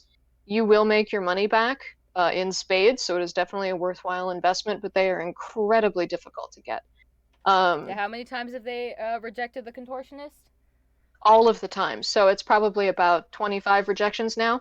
Um, and I'm allowed to submit once a month, and then I have to like resubmit at a different time for like yeah. So they're incredibly picky. But if you can get it, that's where the money is. So Facebook ads and the death of Facebook ads for authors is going to be an interesting adjustment for a lot of people. I was lucky to sort of get my foot in the door when I did with Masks of Under. Um, and so I definitely don't have the money to throw at ads like I used to. I had saved up some as sort of like a startup slush fund. Um, BookBub ads themselves make no sense for me. They're just a waste of money. Like you can pay for ads. Um, I would love to do a tour or a book convention. I was actually thinking about going to a book convention this year, but COVID happened, so that kind of fucked everything up in general. But if we come back around the other side, I would love to go to a writing convention or a book convention. Um, and so that would be really entertaining. The tours are hard, especially with the day job. But There's also yeah, the I could spend a logistics of weekend. like bringing merchandise and stuff like if you're gonna get a table, for example, having Yeah. like merchandise and stuff like that. But it would be amazing if you could. Yeah, it'd be a lot of fun. Like, if there's a big one that happens in New York City, and New York City is like a 4-hour drive from here. So I would totally throw some shit in a car and just like be like, all right, honey, you're gonna come help me and be a table monkey, and then we're gonna go bomb around New York City for the rest of the weekend. Um, so that would be a lot of fun. But someday, hopefully. Um, Oh, Readers on the River. That's cool. what about sorry, so advertising. So right now you're saying like Amazon advertising. I've noticed that in writing groups, especially Yeah. the Discord that Maria linked me into, is that people are now talking about Amazon ads as a. And yeah, Amazon's interesting. It runs a little bit backwards from Facebook ads, and I could talk for hours about the logistics of Facebook ads and Amazon ads and how they work, because there's a lot of like learning algorithms and how the computers help and harm you. Facebook ads and Amazon ads work pretty much opposite of each other. Facebook ads, you say, here's $20 a day, go to, and it takes your $20 and it will spend those $20, and it doesn't matter how it does it. It could be showing your ad to somebody in Lithuania for like $1 a click, or it could be showing it to people in the US for whatever. And you can target things and set bid readers and bid limits and all that. And you can make it narrow, but they still control how much. Oh yeah, I would love to do a stream on this in the future. I mean, It would. you are always welcome to use my platform to have these kind of conversations. I love them. It's So vaguely mind-numbing, but yeah, especially with advertising and how they work. So Facebook will always spend your money. That's the biggest thing to remember about Facebook. They don't care how they do it. They don't care who they're showing it to, and they don't care if they actually buy your thing. They will spend your money. Amazon, you say to them, I don't want to spend more than this a click, and they say, okay, and they either spend your money or they don't. And so some days, and it's random, some days I'll spend 72 cents, and then the next day I'll spend $15.87, and then the next day $4. And it's just who was on Amazon that day and what was their buying habits. And so it just happens. And so that is a little bit more interesting to just sort of like let it go by and just sort of like, generate information. And then what you can do with Amazon that's interesting is they can track all of the actual sales data, where Facebook, you're sending them to an Amazon page and you can't really track if they buy it. Amazon can track if they buy it. And now they can even track KDP. So they can track how many people have read how many pages from clicking on your ad. So you get much more accurate, what's called an advertising cost of sales report from advertising through Amazon than you do with Facebook. So you're kind of just whipping shit into the void and praying and just being like, hope you're not a bot. Thank you. So Amazon, but it's trickier to learn. Well, thank you. I'm glad I'm not boring to listen to. Well, we also have a lot of budding authors that want to be successful in the group. Like, yeah. If you're not in the Discord, Kat started a writing room channel where we've been talking about like everything involving like writing books and struggles and stuff like that. So the fact that you're successful is someone like we can look up to you, and you clearly have information we can use. Yeah, the openness is huge too. I 100% agree with that. So, Sylphana, I can talk, because a lot of authors don't want to talk about cash. Like, they don't want to talk about how much money they're making. They don't want to talk about how much money they're spending. Like, yeah. And I get that. I mean, it's a little intimidating to talk to somebody about like, and I'm quote successful. I am not. I would say like I'm still on the D list of indie authors, but I mean I write niche. I know what I write is not the standard romance. It's not going to click with the same kind of people. I have a lot of other author friends who write, motorcycle romance, and they make frickin' bank. And that's not something I'm interested in doing, and ergo my income is going to be more limited by what I choose or choose not to write. And that was a choice I made, and a choice I continue to make. At some point, I'll write some reverse harem, fae, academy, bully, omegaverse, prison series of doom, and and we'll read it and we'll love it, because I don't think it's possible for you to just write it generically. It is a laugh. I would probably write it completely as a parody piece and just anger so many people. I'm here for that. I'm 100% here for that. Like how many people can sue me over anyway? It's like, aren't you really just a vampire? How are you a fae? You have fangs and you drink blood. Yeah, well, fae is vogue, so Well, and that's hard too, because if you look into the romance genre, like, and listen to writers about the conformity, so many of them do have to conform. Even trade published authors have to conform. Again, Nora Roberts, J.D.R. Ward is a big example. She can't write under the same name for the different types of books that she writes, because her romance fans will just kind of lose their shit. Yeah, and marketability is such a big deal. Yeah, Tiffany Roberts brought that up. She writes the alien romance. She writes some really great alien romance books. But she brought it up when you were working on the Mask of Poison cover about, like, either you're gonna do this artistically or you're gonna do this with a focus brand. And that's kind of like fine. I guess for you, I think you've kind of found a balance between like the art aspect of it and the focusing of a brand. Right. The problem is people don't know the brand exists yet. Right. But. Yeah, like if you look at my website, I definitely have a color palette. We'll put it that way. Like I have a brand. It's just nobody knows what that brand is, and my brand is weird. But hey, it's fun. So yeah, in short, like, I mean.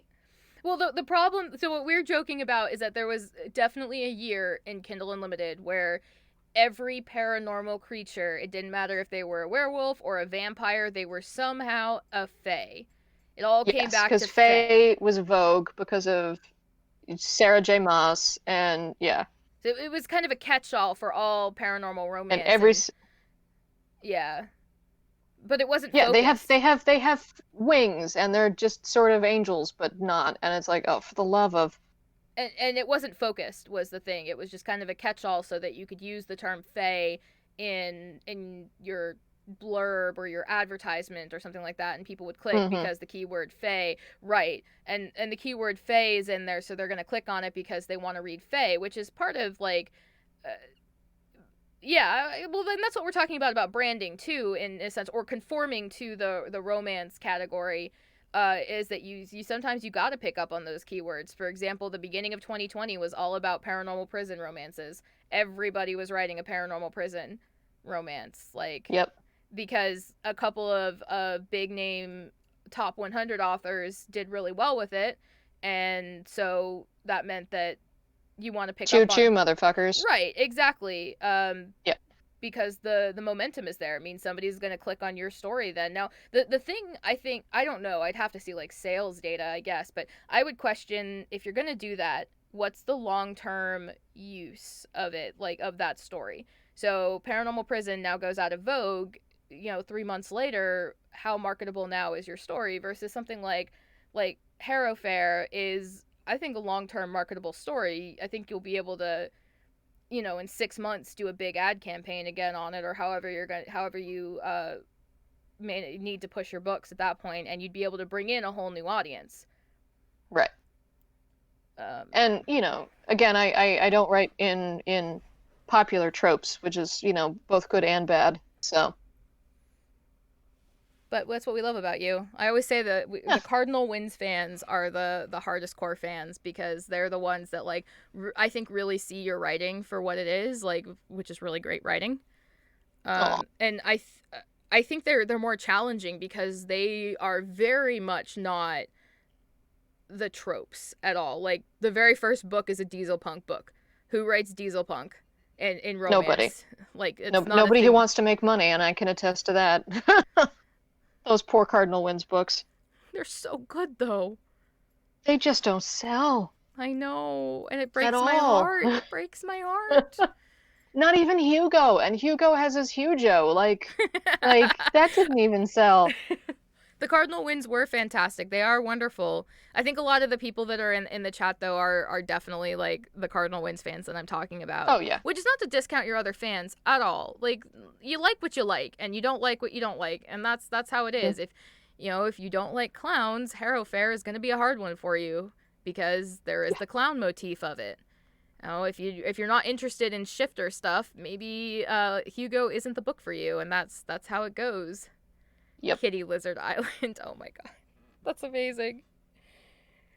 Wait for it. Relevant meme. I'm excited. Click. She's all petite, manhandle the fuck out of her. Exactly. Though, I don't know. I'm pretty excited for 9 foot tall, 10 foot tall vamp dom mommy. I do need to work in there somewhere with Rixaw saying to Ember, "Step on me, mommy." That has to happen at some point. Yes. That's another thing too, is, like, you don't conform to the romance stereotypes where it's got to be, like, a heterosexual couple and, like, touching dicks is gay, and I don't know, all those things of, like, people freak out about. Like, there are reverse harem romance novels where, like, the men get in on the action, but, like, the woman has to be involved, otherwise it's gay or something, and you're not that's another thing I love about you. I think for you, what you have, the, like, thing that you have is that when you nail a fan, Kat,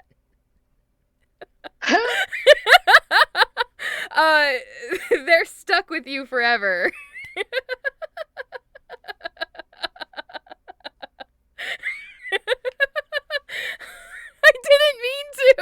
I did not mean to.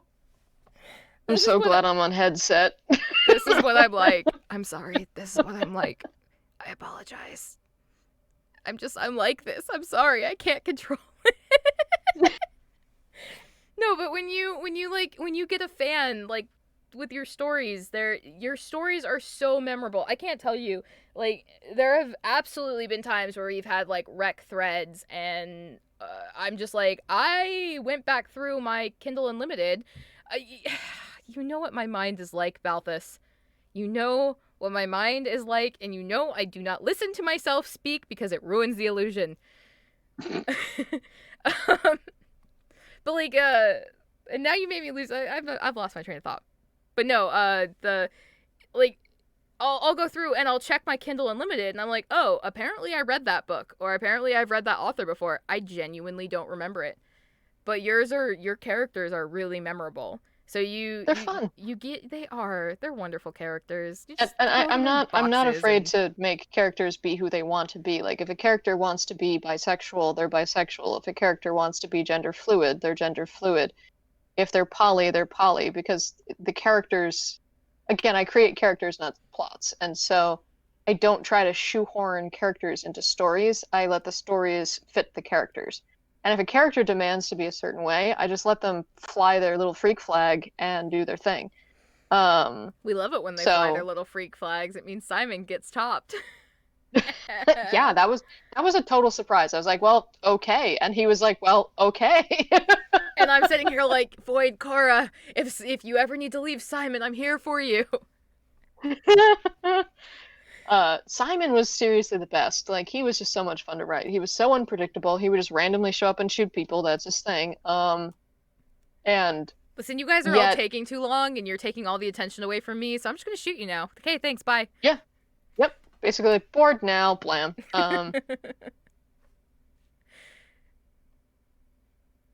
Yeah, I do highly recommend the audiobook for Harrow Fair. It's very good. It's not quite sexy British man, but he's hard to top. No pun, well, pun intended. He's just, well, his thing is, it's his accents. Like, it's hard Oh, to, so good. Yeah. he nails them. Like, even if they're not true accents, like, even if I mean, I don't necessarily have the ear to know the difference, but I definitely Yeah. can't tell, like, if he's not doing well. And Podium His clearly Maxine, cares. his So Maxine good. accent being sort of a vintage Boston, a little bit JFK, a little bit she's just vintage Boston without being like weird about it is brilliant. Um, I mean, I wouldn't say no, but I feel like that's how we feel about like most of the characters in your books though. Is hmm like I wouldn't say no. Like if the opportunity right, presented itself, the significant other and I might have to have a conversation because right. um I can actually do something about that. Hold on. This Cat will be a has the fun gift for the power. people who have stuck around this whole time. Cat has the Uh, power. let's see. Ba-ba, I ba-ba. haven't listened to Harrow Fair yet, and though I want to. I listened to a little bit of the beginning. So the it's a female narrator, and she's plenty nice to listen to, but I haven't like gotten into like the meat of the characters and the voices yet. hmm Again, I want to. Audiobooks are hard because like you have to listen to them. I don't know how people sit there and listen to audiobooks and multitask with them because I lose track of what's happening in the book, and then like you concentrate on something else for 20 seconds and all of a sudden you're like, wait, what's happening, who's talking? hmm And on Podium though, they're just so Tantor, who did Masks, and I'll like try to keep it kind of vague because I don't want to like be nasty to your audiobook company, but I've noticed Tantor has done a lot of these like KU type books. They were, I don't know if this still exists, but they were part of a partner program with Amazon where you could like mm subscribe to them and you would get like all these romance reads for free, kind of like a Kindle Unlimited type thing. So I think that they tried to produce a whole lot of audiobooks as cheaply as possible. And I think that came down to Yeah. underpaying the narrators. Meaning Yeah. that, because even doing this on my time, this is like, I see why narrators are expensive. And I'm a total Yeah. amateur at this. And so I really think that it's beneficial that I've read the Julian books through a few times. So I kind of have an idea of where things are going, and that really kind of changes how you read things and how you choose to artistically do things. But if the narrator hmm just genuinely doesn't have time to read through the book and like know what's going on or have an understanding of the book, or they don't receive, like maybe she never, like you said, never received the information that you gave her about pronunciations and Right. stuff like that, that can quickly ruin a book. And I think that's part of Tantor's problem, is that they probably really underpay their narrators. hmm And meanwhile, Podium, I think, really has a genuine vested interest in like making their product really great. Right. And Especially because they're the guys that did the Martian, and so they've got a high standard to uphold. So. yeah, I was reading some of the interviews with the founder CEO, and they really do seem to genuinely believe in their product and believe the product is going to be what ends up making their money. So they can't produce a junk product, because the second that they do, you know, and audiobooks are hard in general, because some people just don't like some people don't like female narrators, period. And they just can't do the female narrator voice. And that's fine. It happens. Some people can't do, accents or weird voices, or if like the voices aren't clear enough. So you bathe while you listen to them to clean and to clean up your dirty thoughts, or to cover your dirty thoughts. Cough. Like you do. Like you do. I mean, let's face it, we're a bunch of degens here. We can't pretend that we're not. Yeah. There's nothing We have that is a gonna robot shock anybody. NSFW channel. Yes, we do. A specific one, just for robots. That is 99.9% robots and lace. Yeah, well, I mean, there's not a whole lot of it, unfortunately. No, she's been working on Apex Legends stuff, though. So, which have robot-y type characters. I think she's working on a zine or something like that. Ooh. She has a full-time she's a storyboard animator for Netflix's Castlevania. So she does that full-time and produces all this sexy art. It's amazing how many, like, you even look at, like, historical Disney animators, and they all did, like, porn. They all did. And they were, like, specifically told not to, like, draw Disney characters that way. There's apparently, like, a vault where they've scrolled away all of the stuff that, like, people have drawn over the years of working at Disney. That's amazing. And I'm like, they have a porn vault. I hope one day it gets unleashed. What's really nice, though, is, like, the team that does Netflix's Castlevania, so there's a few of them that do NSFW work openly on Twitter, and everyone knows that they work for that company, and they're fine with it. Like, their art director actively encourages it, which is amazing. Like, they talked about how, like, at first they tried to create separate accounts, and some of them do have separate accounts, where, like, but it's not to separate their identities. It's just, like, this is my NSFW stuff for people who want to follow that, and this is a safer work channel for everyone who wants to follow, like, everything else. But I think it's awesome that they're directors, because, like, I mean, first of all, drawing the sexy stuff can be really fun. Like, we get something out of it, too. Like an enjoyment out of it. An enjoyment, I say. But also it sells. It really does. Like, Sakimi-chan is an artist that is both loved and hated on the internet, and they pretty much exclusively draw fan art porn, and they make, like, $2 million a month on Patreon. So, porn sells. Is the conclusion. I mean, it does. I'm on board for a Disney porn heist. Like, I can finally be the rogue that I really want to be. And you could be the assassin bard. I do like that assassin bard. That assassin bard is amazing. We're talking about the bard from Darkest Dungeon, for anyone who doesn't know. Oh no, what is this meme? Oh, it's just basically someone talking about the vault, so to speak. That's amazing. Oh, Disney sat me down and showed me a bunch of Kim Possible porn and said, this will happen to your show. Yep. I mean, yeah, Rule 34. Like, I as much as, like, the Resident Evil team is coming out now and saying, like, we didn't actually expect Lady Dimitrescu or whatever to, like... They did. They had to have known. Like, maybe they didn't know the full extent. Like, I'll believe that they didn't necessarily know how far it would go. Right. But they knew. They knew. Nobody makes a 9-foot-tall lady vampire and doesn't think that the internet's gonna go nuts with that. And then Markiplier goes crazy over it. Yeah. With his girlfriend in the background, just like, what is wrong with my boyfriend? Yep. Step on me, mommy. Oh, yeah, Rick Saw needs to say that at some point. That's just that. Yep. That is such a thing he would do. Yeah, and then he would start cackling like an idiot, and Ember would go, I don't understand. Poor Ember. Yep. She just spends her entire 3-book series going, I want everything to stop for a moment. please? She's Thanks. trying. She's trying really So hard hard. though. She's trying. And And that's she what counts, right? yeah. And Who's sometimes having a rough time of it? and she's dealing with a man who is very trying. Yes. He's so extra. Does Markiplier have a discount code for Tesla? I don't know how I feel about that. Huh, Uh, learn something new every day. there you go. Or it's a joke and I missed the meme. I'm not sure. I don't watch Markiplier as much anymore. Yeah, I I used don't think I.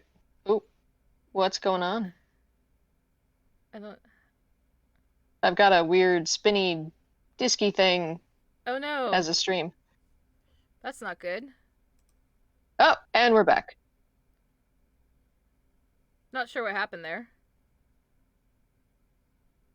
Huh, weird. You know what? It could be the storm. It could have been my internet acting up. It was weird that it doesn't show up on my Streamlabs, but we're back. Yay. It looks like we're back. Yeah, we didn't glitch on Discord, but it glitched here for a second. Yeah, I'm thinking that's a Twitch thing. It Yeah, blipped. probably. Okay. Yeah, it's probably a Twitch thing. They're probably having their own issues with servers in the air. They've been having issues all this year. Mm, Probably a because lot of they people got. using it. Yeah, it's probably also because they got rid of Twitch Sings. I think them getting rid of Twitch Sings really screwed up with their servers. But Mm, the music industry, yep. Gotta love them. oh, it was funny, like this irrelevant side conversation. But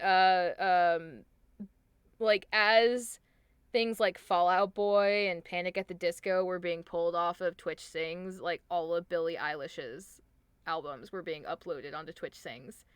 So it was interesting to see like what was being dragged off before it was like fully taken down, and what was being put on. Mm-hmm. So Yeah. Huh.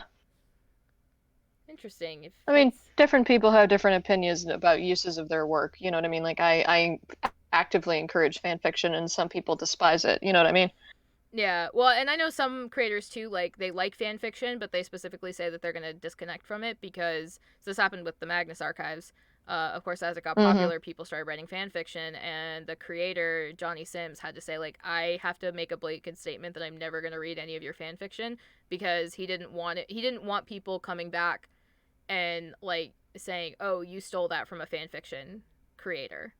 Yeah. Um, Yeah. And that's happened before. People have been sued because somebody correctly predicted something the author was going to do and then turned around and tried to sue the author for it. Yep. Okay, we blipped a little again there, but we're back. I don't know it's got to be on Twitch's end.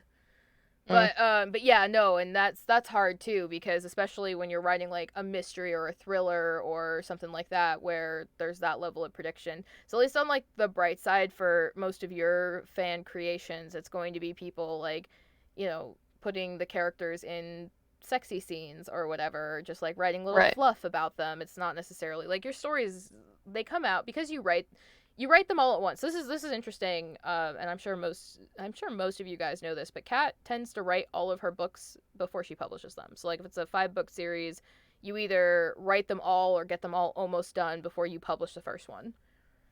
So Yeah. Or at least I know where they go. The Fall of Under's cutting it a little closer than I like, but yeah. but that also makes it harder for like somebody to say like, oh, you stole from me or whatever, versus like an author that takes like 6 months in between books or whatever. Right. Yeah. Um, No. Makes sense. yep. Okay. Well, Huh. what was supposed to be an hour Q&A turned into a almost 4 Almost hour. 4. It's because you're so interesting. No, it's great to talk about your Aw. books. No, you are. You really are. You're like the most interesting woman alive.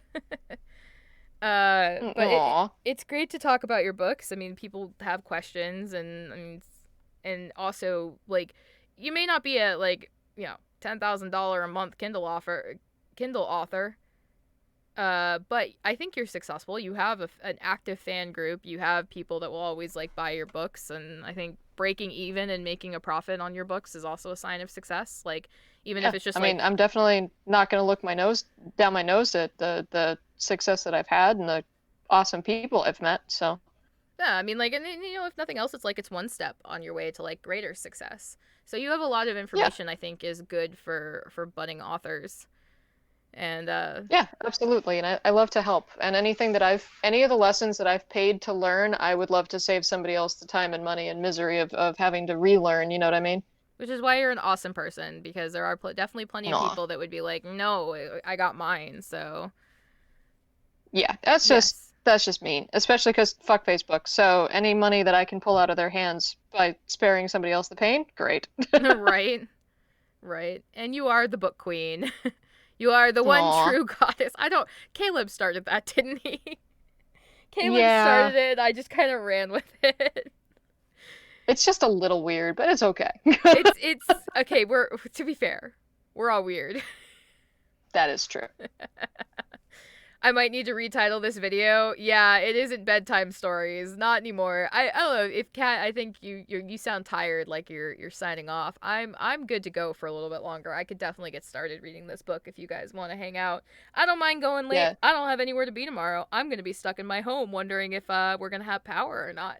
So Yeah, I am definitely about to crash, so I'm probably going to call it quits for the night. But this has been an absolute blast, and we should absolutely do this again. yeah, like I said, my platform is always available to you. So Yay! yay. Well, All right, well, have a wonderful night, everybody. we'll talk to you later. Indeedy. Bye. Bye-bye now. That was fun. I hope you guys learned a lot.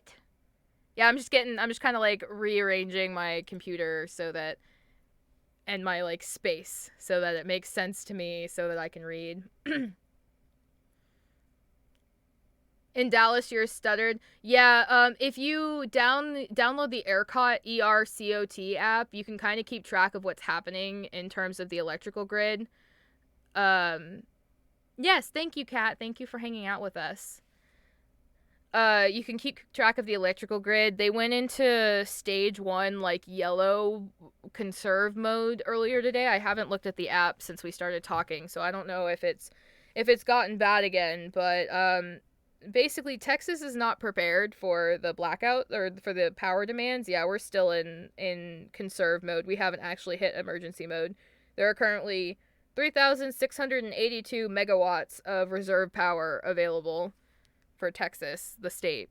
So we were just not prepared. But yeah, I can see. So it takes me probably about half an hour to read, 25 minutes to half an hour to read each chapter. So I'm not sure how far we'll get through it. But I am more than happy to to read this more than once.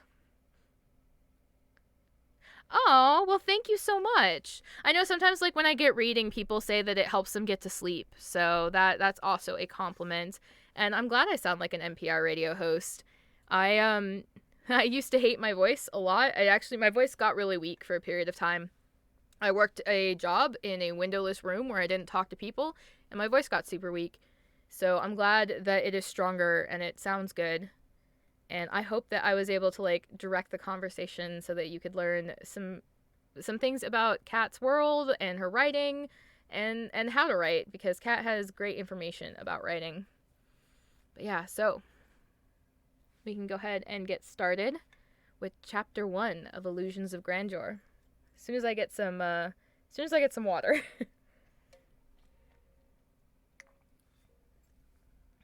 Oh, and don't worry, you don't have to correct everything you say in chat if you like typo. I understand.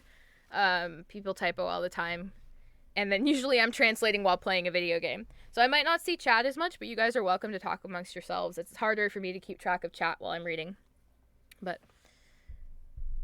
Chapter 1. The worst ideas always happened with the best of intentions behind them. The paved road to hell and all that jazz. That was what ran through Alice's mind as she stared up at the enormous mansion that towered over her. Sorry, I'm reading a little too fast. It felt like the building itself was staring at her. She wasn't sure if buildings could stare, but damn if this one wasn't trying its hardest to do precisely that with its cavernous, unlit windows. And damn if she wasn't staring right back. The drive up the road to the huge estate had been long and winding, with strange statuary lurking in the shadows, figures of gods, creatures, of dragons and angels, or sometimes figures of total madness stood watch along the road like sentinels. From the very moment a person approached this place, they were meant to feel unsettled. It was by design, and the design worked. The parking lot had clearly been added later in the house's history. It was far too large for a private home, and the signs that had been pounded into the dirt, exclaiming loudly where the entrance was, were clearly newer additions. This place hadn't always been a tourist destination. It had been the home of a man who had been heralded as a genius, a madman, a lunatic, and one of the greatest magicians of his time. Now, 100 years later, it had been converted into a museum of his works and his collections. Not to mention that the house itself was its own attraction, thanks to how little sense it made. Julian Strande had been an eccentric. That much was clear, and the Strande estate proved it. Alice knew this place existed, in the same way everybody knew about the tourist traps in their state. She never really paid it much attention. She grew up in San Jose, and when she moved to Wisconsin for work after college, she never had reason to drive out to nowhere to see it. But now, she had a very different reason for visiting the estate, and it wasn't to gawk at its weirdness. She was there for a job. One she really wasn't quite sure if she was qualified for. Unemployment did strange things to a person. Suddenly, any job looked like a good job. Losing her job had ruined everything, and after weeks of trying to find something close to where she lived, she had to throw a wider net. She was also pretty eager to get out of Milwaukee, if she were being honest with herself. Live-in caretaker and creative maintenance manager. That was what the ad listing was for. What in the actual fuck was a creative maintenance manager? She had no idea. Tucking her hair behind her ear, she stared at the building that seemed to be watching her back. It was creepy as sin, but she needed a job. This one came with some nice perks. Room and board were covered, and it claimed that it also provided a living wage on top of that. No exact salary was listed, but that wasn't uncommon in the current job market. The ad said little more after that, except a single sentence describing who they were looking for in a candidate. Must be pragmatic, patient, and with a penchant for discovering unique solutions to impossible problems. She was the first two. She wasn't so sure about the last one, but she did enjoy puzzles. Tucking the newspaper back into her bag, she pulled the strap up higher onto her shoulder and stared once more at the mansion. Who lists jobs in the paper anymore? Really? She had only found it because she loved the crosswords and the Sudoku puzzles. She went to flip to the back like she did every Sunday and passed by the job listings on the way. She figured it didn't hurt to take a look. After she saw the listing in the paper for such a unique position in such an equally unique building, she had to look up the Strande estate and learn about the bizarre man who had built it. She had hunted through every article and blog post she could find about the place. All she learned was that the pictures didn't do it justice, and that there were a great deal of legends whispered about it. Some were expected and cliché, like that the whole house was its own gigantic puzzle box, that it was one big illusion designed by a master illusionist. One popular theory was that there was a secret treasure hidden somewhere in the walls of the house. Some were darker, but no less expected, that the building was haunted by Julian Strande himself. The circumstances around his death were foggy. Everyone knew he was dead.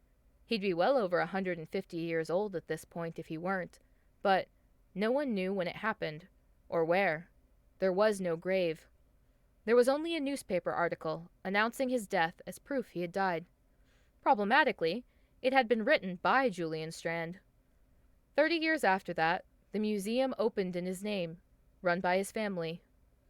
Alice figured they probably wanted to capitalize on all the weirdos coming to gawk at the place, or to try to break in. Better to charge admission, instead of paying to repair all the broken locks and windows. It had stayed that way ever since. But some of the rumors were deeply sinister, and far less easily explained as silly superstition and ghost stories. Namely, Alice had found a list of names of people who had supposedly gone missing in the home since the master magician's death. "All the worst ideas have the best intentions," she repeated to herself, as she glanced down at the newspaper poking out of her bag. It was hope that sent her here, after all. She tried to hold on to that optimism and keep her wariness from sending her back into her little beat-up Toyota. After seeing the giant, creepy house, she was tempted to turn around and find the highway some 45 minutes back through the Wisconsin cornfields. She wasn't one to take risks. She wasn't one to go out on a limb. She didn't like putting herself out there. She always found herself slapped to the ground like a deflated volleyball when she did, lying in the sand with only a mouthful of grit to show for her efforts. Life was quiet. Life was simple. Expected. Then her life had changed. Then things weren't so expected anymore. She had lost her job. It wasn't a very good job, operations manager for some little non-profit music school, but it had been something. It had been her rock. That and the video games she played, and the books she read, and the movies she watched, and her art projects, and her shiny new 3D printer, and her cat. Alice didn't get out much. Not because anything terrible had ever happened to her. She didn't have any sort of tragic excuse. She simply didn't like people. They were loud, troublesome, and always got in her way. She liked everywhere that wasn't real. Stories, fantasies, illusions.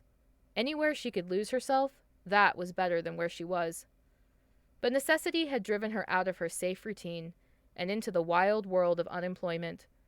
And it had driven her to call and ask after the ad in the paper. She had asked if they wanted her resume, but after talking to someone on the phone for 10 minutes, some guy named Charles who said he ran the place, he had asked her in to interview. And so, here she was, being stared at by a giant-ass, creepy-as-hell supermansion. It wasn't big. It was fucking huge.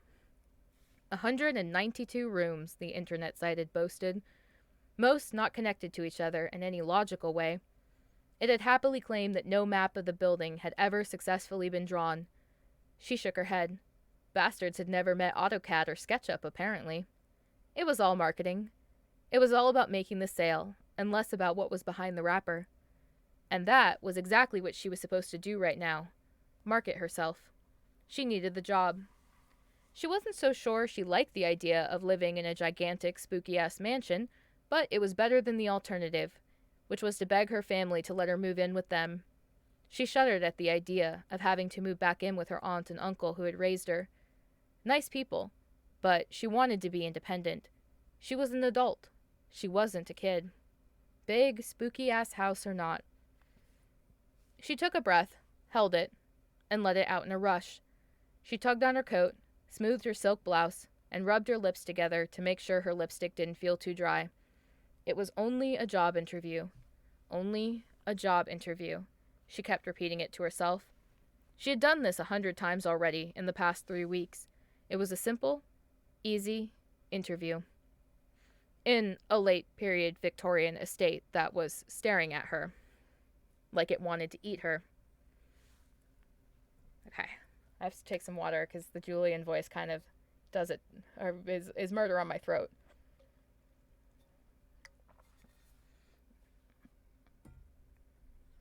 "Hello, little rabbit. And who are you?" She was nervous. Smart thing. He could sense it from where he lurked, and he was so terribly good at lurking. Without even considering it boasting, he knew he was terribly good at most things. The young girl had long, blonde hair that was tossed about in the wind. He could not see much of her from where he so perfectly and skillfully loomed. But she brought a smile out of him. He wondered what color her eyes were. They looked so very large. Pretty little rabbit. He trailed his fingers over the glass pane of one of the 4th-floor tower windows. As he did, her head turned up toward him. He drew back in surprise before he realized she could not possibly see him for 2 reasons. 1, the room was dark. Not a single light was glowing inside the room he occupied. It was early morning, and the sun would not have illuminated him from the outside. And two, far more importantly, in fact, so notable, he likely should have had that thought first. He was entirely invisible. It was that reminder of his state that sent him back to the glass to peer down at her. Her gaze had moved on toward the door. That settled it. It had only been luck. She had not seen him. Good. That would rather ruin all his fun if she had. Troublesome things, mediums. They were either charlatans or spoilsports. Either way, he always wanted to throw them off a cliff. He smiled in the memory of the few times he had. He snapped back into the moment and watched the girl walk to the front door. She checked her phone, a little black rectangular electronic device of a genre he could still not quite make sense of, although he did not care to try, before slipping it back into her pocket. He heard a clock chime from somewhere in the building at the exact moment she knocked on the door. 8 a.m, right on time. Punctual little rabbit, aren't you? I think we'll have a lot of fun, you and I. Alice jumped in surprise as the door flew open with her hand still in midair. She had been halfway through the second knock when the wood surface suddenly moved inward. Wide-eyed, she looked at the man standing there, or rather, at his shirt. She trailed her attention up. Oh goodness, he was rather tall. Oh, and he was cute. Very cute. And she was staring like an idiot. She coughed and lowered her hand, brushing her palm against her coat nervously. Did I startle you? He smiled. A bit. Sorry. Do you startle easily, miss? Monroe. Alice Monroe. She did her best to smile back. She held her hand out to him now. He wasn't simply cute. The man was handsome. Beautiful, sharp features rode the line of what might be considered masculine. He had blonde hair, kept a little long and swept away from his face, although a few strands fell along his high hairline and along his temples. He took her hand and matched her smile with one of his own. And, I suppose, I've never really been in the position to be startled frequently enough to know if that's the case. Well, you might have cause to find out. This place is full of surprises, I'm afraid. He dropped her hand after the appropriate amount of time and took a step back, gesturing his arms wide to invite her inside. Welcome to the Strande estate. My name is Charles Mensong. Did you have any trouble finding the place? The 20 signs on the way here weren't easy to miss. She chuckled and stepped into the foyer. She made it 4 steps before she found herself gaping. She knew her mouth had fallen open. Wow. The marble floor was two-toned in black and white squares. That itself wasn't unique, but the spiral they formed, twining toward the middle, was intricate and dizzying. It looked like one of the hypnotism wheels magicians used to use, and as she shifted her gaze, it seemed to move like an optical illusion. It was mirrored by a stairwell that wound up from around it, up to the 2nd floor, and the 3rd. It curled around the center foyer, and up into the early morning light that streamed in from the arches and windows that soared overhead. You guys are great, thank you. Doors, many, many doors, led from the room in all directions. Some were roped off with red velvet cords attached to brass stanchions, or were labeled with emergency exit or staff only and the like. They bore all the hallmarks of the things that must have needed to change to make a place like this legal for the public, and to help them get out. She knew now why the pictures didn't do it justice. There was simply too much detail to make heads or tails of what she was looking at. Every square inch of wood paneling, of trim, or of wainscoting was meticulously hand-carved. Animals, fruits, strange creatures, dragons twisting and trailing around each other. Rabbits and doves were a repeated metaphor. Magician, right. There was so much of it, all painted bright colors. She didn't know where to look. She didn't know where she was supposed to look. It felt dizzying. She expected that was very much the goal. She took a few steps into the foyer to look straight up, and she nearly lost her balance from the view. It looked like it went on forever. There was no way there were that many floors. She wavered again on her feet, but she couldn't stop looking at what she saw. There were 50 rows or more of windows climbing up over her. Some were too small to count, as they ran off into the distance that culminated in a single chandelier that must have been hundreds of feet above her. That's not possible. She had seen a tower when she walked up, but it wasn't right over the lobby, and it certainly hadn't been hundreds of feet tall. A hand on her shoulder steadied her, wavering. Charles. She was too in awe of what she was looking at to pull away from him. It's an illusion. Can you guess how it's done? He had a sharp voice, one that was both low and edged like a blade at the same time. It's not an infinity mirror. There aren't enough lights up there to create that effect. And there's only the one chandelier. It'd keep repeating, too, so... She furrowed her brow and thought it over. She loved puzzles. She loved these kinds of things. She knew every trick in the book. Or she thought she did. Some tricks weren't written in books. She suspected this place had quite a few of them. It wasn't a mirror effect, so that left only a few options. She took a guess. Forced perspective? Is that a really tiny chandelier up there? Is the whole tower actually a cone that tapers as it goes up? Correct, he laughed. Very good. His laugh finally brought her gaze back to him, as she stopped gaping at the illusion in the ceiling. That and her correct answer both made her smile. The sound of his voice was both eerie and welcoming at the same time, but there was something about him that instantly felt a tiny bit sinister. She was painting the man in a bad light. The building was spooky, and it was making him seem that way. He was probably fine out of context. Thanks. Come then. Let's go to my office to talk. He began to lead the way, shoving his hands in his pants pockets as he did. He wore a long-sleeved, white button-down that was rolled up past his elbows and tucked into a pair of black slacks.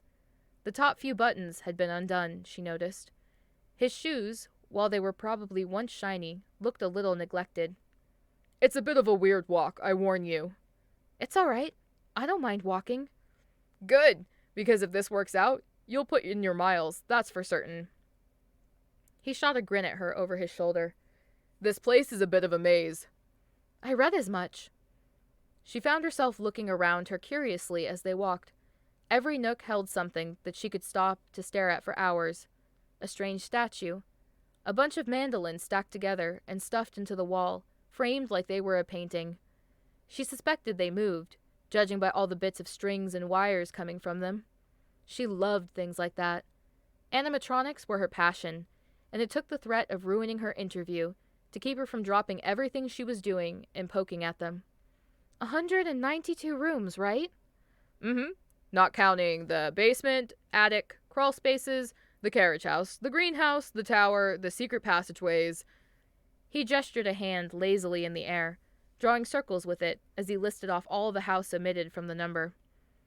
Wait, what? She chuckled. Secret passageways? Oh, of course. There are miles of them. Weaving in and out, connecting floors together, creating shortcuts. Julian used them to save time. Or to startle his guests. Or to save time in startling his guests. He liked to play pranks. Magicians are paid pranksters, I suppose. That's one way to look at things.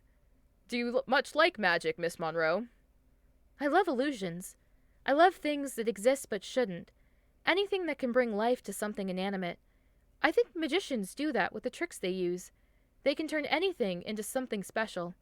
I'll admit, I don't know much of the history behind it, and I don't know any magic tricks myself, but I've always loved them.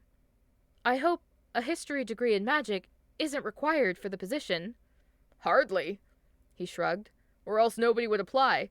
The fact that you're interested is enough, Miss Monroe. A very good answer. Please, call me Alice. She was barely looking where she was going. There were stained glass fixtures everywhere, even some as a tabletop, glowing from lights beneath the surface. Everything she saw was a little twisted, and strange, though. A little bit off. A bit too weird. It wasn't simply fancy. It was as though it had been dreamed up during a migraine or a fever dream. Railings on walkways went up to bookcases that ended abruptly against walls, stairs that went nowhere. Every 10 steps, she saw something new. "And you can call me Charles." He paused as they walked. In the silence, she realized how absolutely quiet the building was. She supposed that was a bit of a relief. With all the potentially moving bits and pieces, if they started playing randomly, it would be worse. He broke into her thoughts. "Are you at all handy?" "Absolutely. I own more tools than clothes." She smiled, sheepishly. "I love tinkering with things. My uncle is a car mechanic, and I grew up playing with socket wrenches and wire strippers instead of Barbies and dollhouses. I'm not trained. I'm probably rather awful. Why did I say that? Oh my god, I'm an idiot. But I build little moving art projects from time to time when I get the money." "Oh? Do you know what animatronics are?" A fancy name for something I'm very familiar with, yes." He smiled at her again over his shoulder. His eyes were hazel, and they caught the light. He really was incredibly pretty. You could crack geodes on his cheekbones. Focus, dumb fuck. "This place is filled with machinima." She couldn't suppress an excited smile. She had seen pictures of them in the advertisements and on the websites, but it was another thing to hear it from him. The idea of seeing huge and antique automatons and calliopes filled her with a nearly childish glee. She hoped she would get a chance to see them on her trip, even if she didn't get the job. That's so cool. He paused in his steps and seemed to think something over.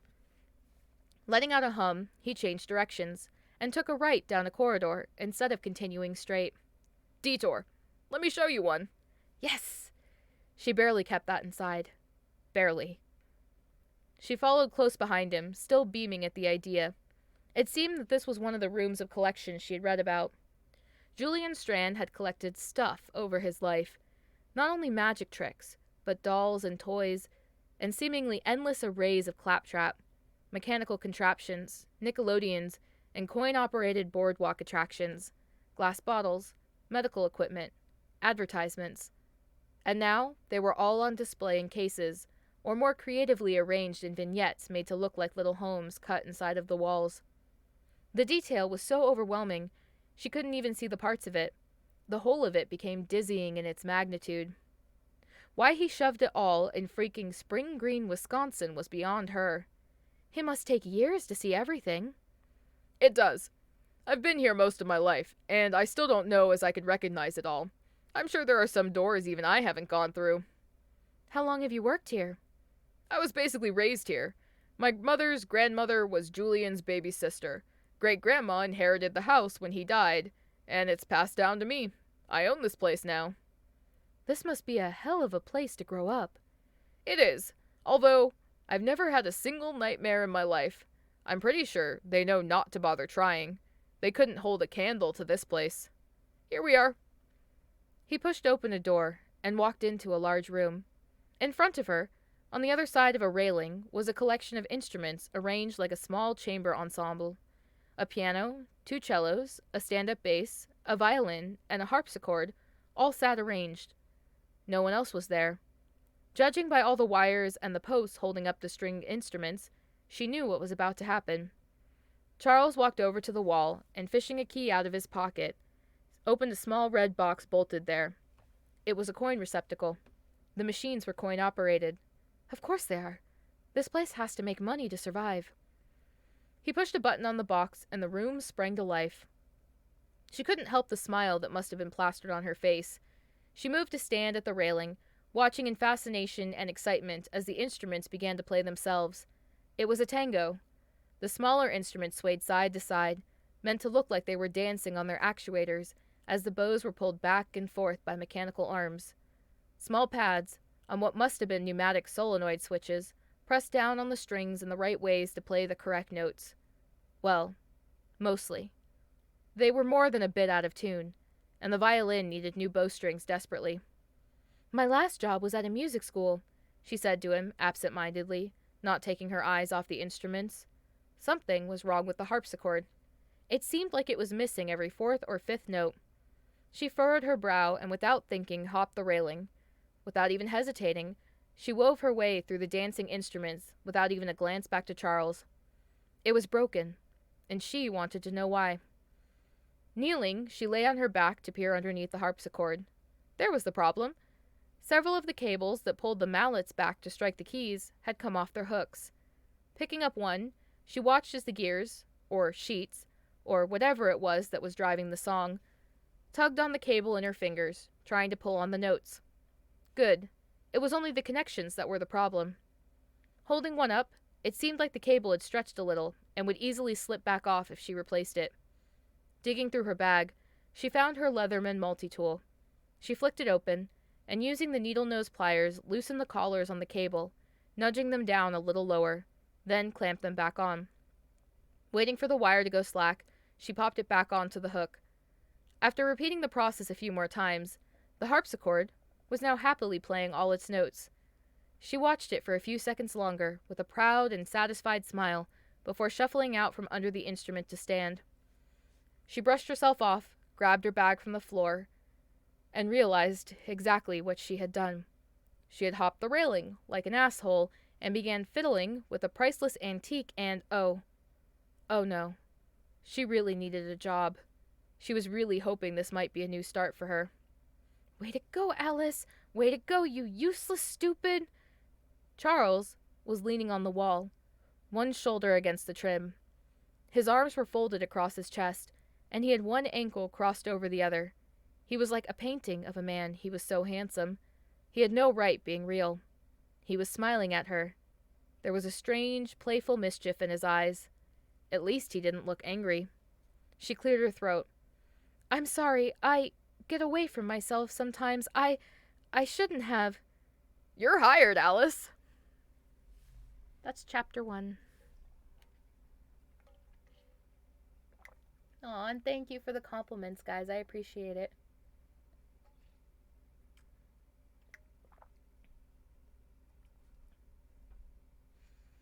Just killing a 32-ounce container of water tonight, apparently. I have been doing a lot of talking, I suppose. Okay. Chapter 2. This is where I'll be staying? Do you not like it? Charles was grinning, revealing that he was playing with her. I know it's quite humble. Humble? She'd come from a dingy, single-room studio. Non-profits didn't pay well. At this exact moment, she was staring at a carriage house. With chapter 1, yeah. I just needed a quick break. That was just the first chapter. That took about 25-ish minutes. At this exact moment, she was staring at a carriage house that had been blah, blah, blah, blah. Let me try again. Read that like a normal human being. Humble. She'd come from a dingy, single-room studio. Non-profits didn't pay well. At this exact moment, she was staring at a carriage house that had been converted into an apartment, although she had no idea what kind of carriages were kept in a place that big. The whole first floor was an open-concept space with a kitchen, living room, small dinette, and a fireplace. A staircase went up to a lofted bedroom. She could see a bathroom down the hall. This is gorgeous. I mean, this is too much. I suppose you could live in the basement if you wanted, but that seems impolite. And it's gross down there. He was still grinning, an expression that came to him naturally and frequently. It seemed to be his default. He was a little bit sinister when he smiled. It was a little too sharp, a little dangerous, and exceedingly proud of himself. She wondered if he didn't have a bit of an ego. New boss, stupid. Don't hate the new boss already. Yet the expression suited him. It looked like it was made for him, and him alone. He wore it so well. And damn if he didn't wear it well. Don't crush on him either, you idiot! But somehow, the fiendish smile of his didn't really bother her. He had been perfectly nice to her. They had gone to his office to discuss terms and hours. She would work 6 days a week, 11 to 7, which was fine by her. She hated mornings. Then she was required to walk the house once during the night to make sure everything was where it should be. The building had been wired for a security alarm as best as it could, but with its gigantic size and odd shapes, Charles said there was very little they could do. So, she was to keep an eye on things and make sure there weren't any vandals or shenanigans going on. And the pay. The pay was nice. The estate covered her rent and utilities as part of the arrangement, but even without what that must have cost, it still beat what she was making at the music school. She had accepted, without having to think it over very long. There's one thing, Charles, I'm still going to take the job, but... Let me guess. You host crazy swinger parties every Sunday. He winked. Her face must have caught fire with how hot it suddenly was. She stammered, coughed, tripped over her words, and finally managed to get out a startled, "No!" Damn! He snapped his fingers dramatically. And here I was, so excited to join in. I... He reached out his foot to nudge her shoe gently with his. I have a terrible sense of humor. You'll get used to it. Or you'll quit. One of the two. Sorry? She tucked her hair behind her ear sheepishly. You were going to ask me something. Right, yes. She'd been so distracted by his joke, even more so by the wink he had given her, that she had almost forgotten. I have a cat. Would it be all right if I brought him to live with me? I was right. It did have something to do with He stopped himself, likely at her look of sheer horror. He cringed and laughed. Terrible humor. See? Never mind. Yes, you can absolutely bring your cat. 12 and we might have to talk. Anything shy of that and I'm on board. I adore pets. I'd keep them in the house, but I'm pretty sure I'd never see them again. I'm pretty sure you might not see me again after I get lost in there, she chuckled. Are there seriously no maps? Not even one. Maybe I'll draw up the first. He smiled. There was an odd look in his eyes, something she couldn't name. I look forward to seeing you try. When can you start? Earlier is better. I'm incredibly impatient. You'll learn that too. Tomorrow? I have to pack. I don't have much, but it'll take me the day. Tomorrow is perfect. He stuck his hand out in front of him. She shook it, and he squeezed her hand a little firmer than before. Same time tomorrow, and I'll have the keys ready for you. You can have as much of the day as you want to get settled in, then I'll start the tour. Tours? I'll need more than one. He lifted a shoulder in a half shrug. You'll do fine, I can tell. I have a good sense for these kinds of things. He walked her back to her car, and they said goodbye. She climbed in and started it, then sat there for a long while looking up at the eerie expanse of the building that towered above her. Maybe someday it wouldn't be so spooky to her. Maybe. She wasn't about to put money on it. He slid across the bench in front of the piano, and his fingers found the keys he wished to strike without looking. He hummed the melody as he accompanied himself. He was happy. He was excited. It was such a rare thing for him to feel that way, but he was elated. He sang the tune, a beautiful tango, the same that his Calliope had played, the one his beautiful little rabbit had so skillfully fixed. Such a shy thing, such a hidden gem, but he was so very skilled at taking the spark of something and turning it into a flame. He wanted to unwind her strings and see how far she could stretch. Those big green eyes, the way she lit up and became another person when she was fiddling with his silly machines, had shown him that deep down she had someone there wishing to be free. And he would be the one to spread her wings. His home would open soon to the public, and he would have to make himself quiet. He occasionally enjoyed slamming doors on the unsuspecting patrons, but they were so quick to dismiss the impossible, even if that was what they had come to see firsthand. No, people needed time to accept the things they could not understand. Science, knowledge, ghosts. He laughed and pounded out the tango, not caring for the employees who might hear him. They knew better than to come poking around in this wing of the mansion in the early or late hours. Too many strange things had happened over the years. Too many accidents. Too many tumbles down the stairs. Too many broken bones. Too many glimpses of an apparition lurking. He was so very good at it, after all, at the top of the stairs that had caused their injuries. He felt inspired. Shoving away from the bench, he had the urge to build something. He had not felt that desire in longer than he'd cared to admit. The bench did not budge, despite how quickly he had moved. He had passed through it, as he did floor after floor, until he made his way into his workshop. So much dust. He grimaced at the state of his home. It had been so empty of late. He had wanted to put a little life back into it. The tourists were lovely and all, but they weren't the same. They came and went, rattled off their annoying questions, marveled at the sights, gawked at the magic, then left. He wanted to feel alive, not to feel like a train station, simply another diversion until they wandered along the tracks to their deaths. A listing had been placed. He didn't need the help keeping his home maintained, but he would happily take it, especially from a beautiful little rabbit. "Welcome home, Alice." It was kind of sad that all her earthly belongings could fit in her junky Toyota and still had plenty of room for the kitty carrier in the front seat. Loki wasn't pleased with the long drive from the city, but he had stopped incessantly meowing about it an hour ago. She tapped her fingers on the steering wheel as she hummed along to the song playing on her phone and let herself dwell over her new lot in life. Her landlord had been more than happy to cancel her lease when he realized she wasn't going to be able to keep paying him. Besides, he was a nice man, and she never missed a check. She had also never asked him for a damn thing. She left the place spotless, except for the furniture she hadn't been able to take.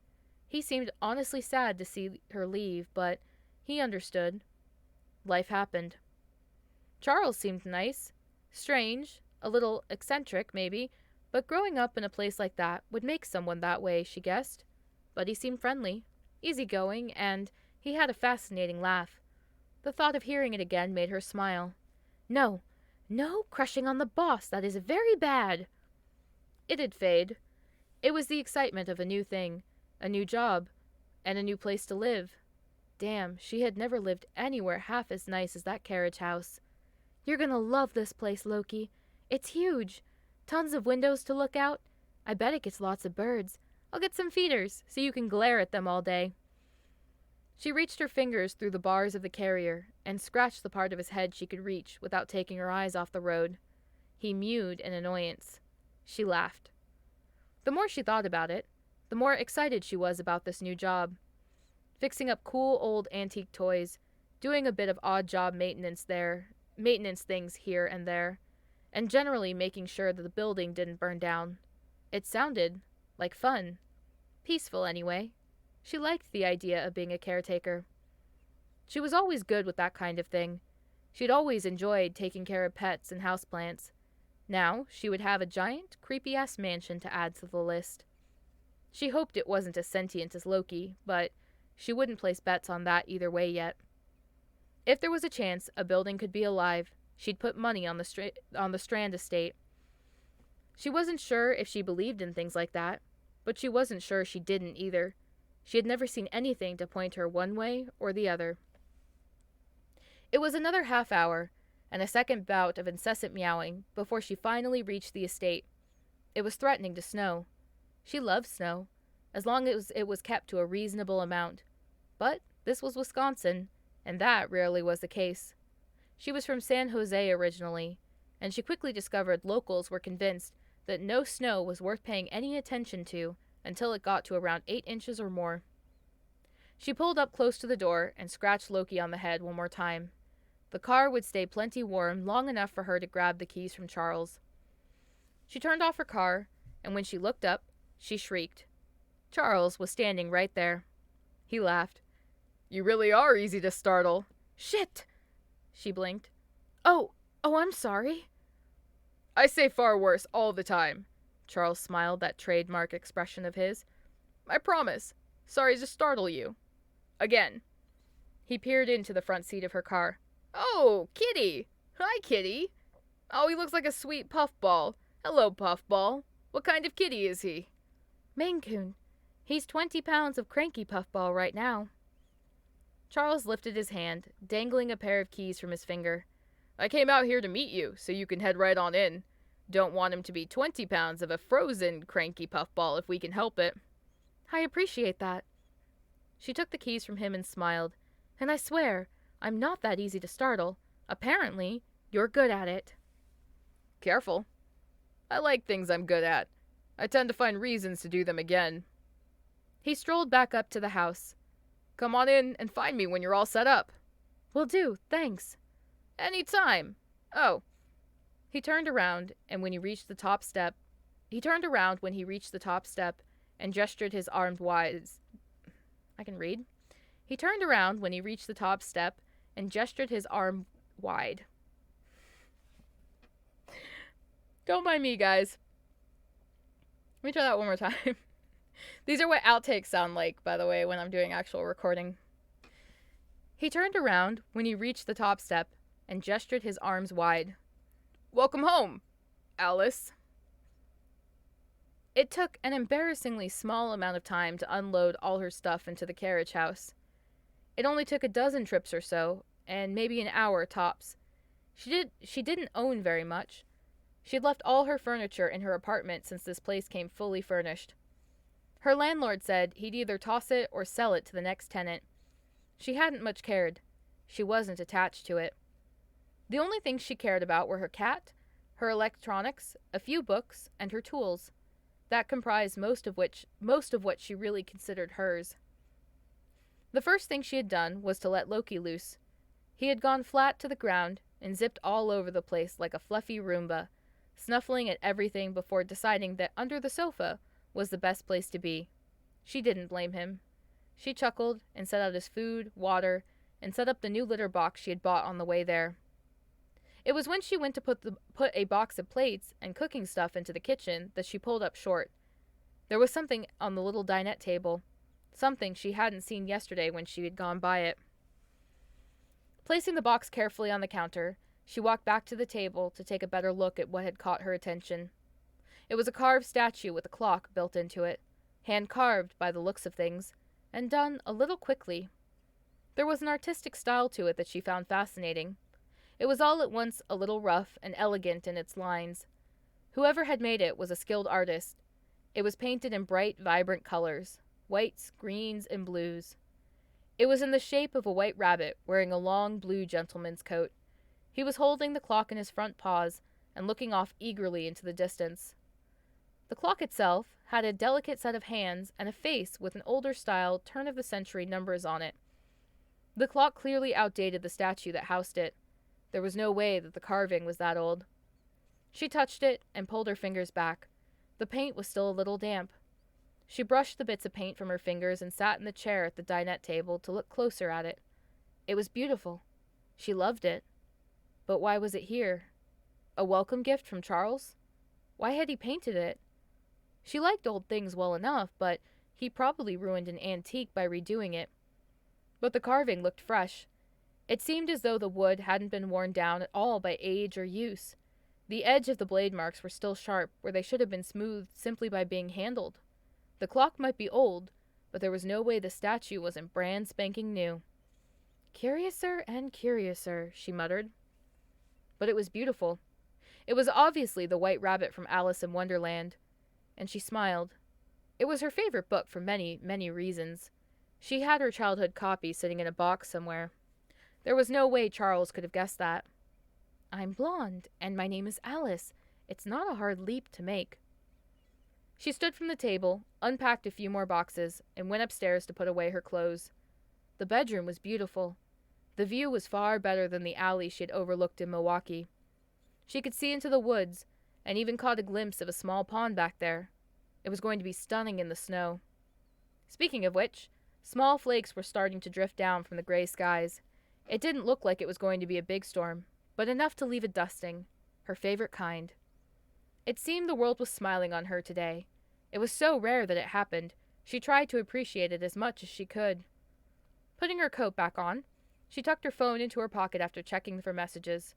None. Not a surprise. She had friends, but not really that many. Most of them were an online-only kind of acquaintance. She had never really had a whole lot of in-person friends. A few coworkers, fine, but now that she didn't work with them anymore, they'd stay in touch on Twitter or Facebook, and that'd be the extent of it.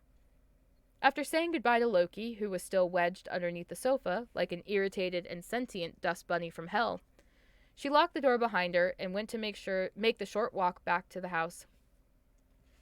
She couldn't stop gaping at the structure. It was so damn huge, with its twisting architecture and steeply pitched gables.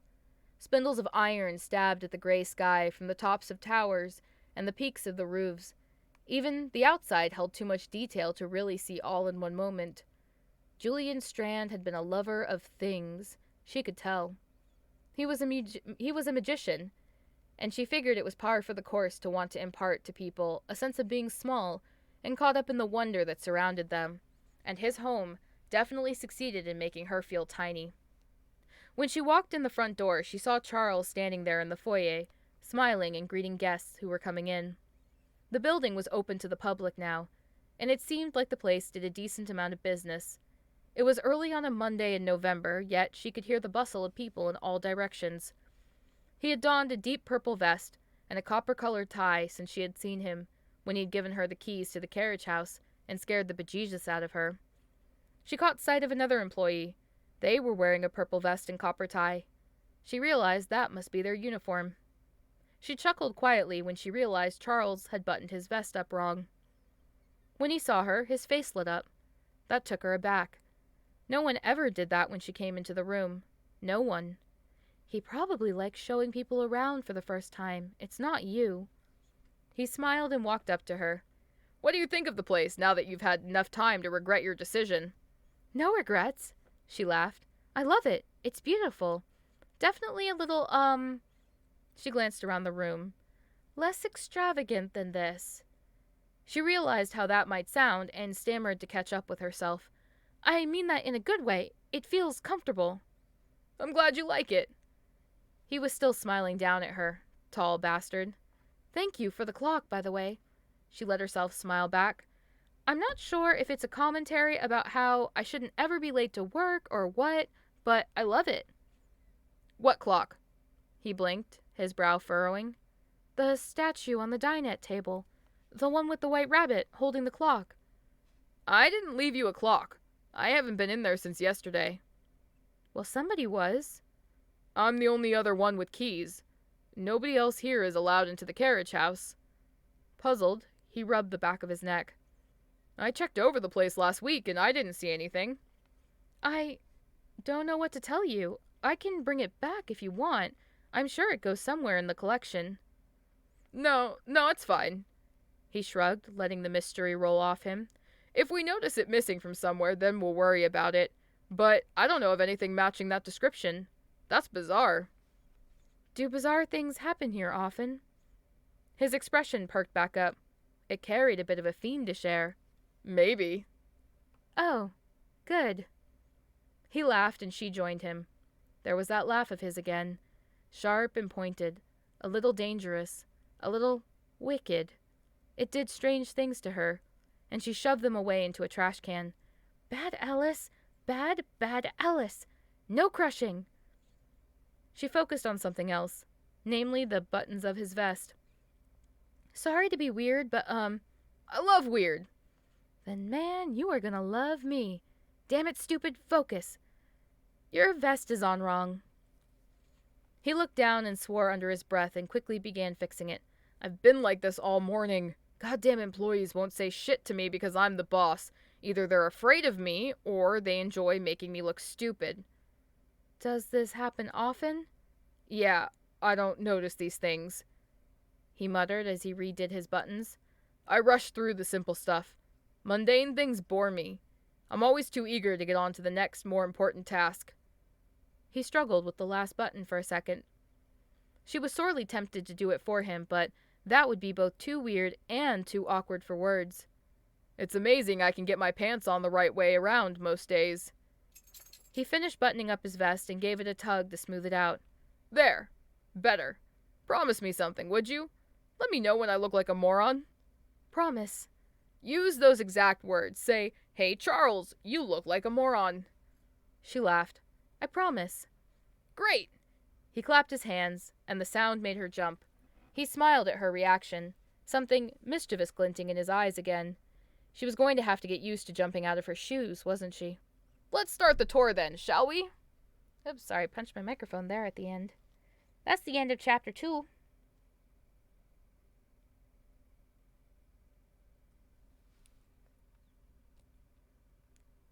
I'm going to keep going. I just need a second to recover.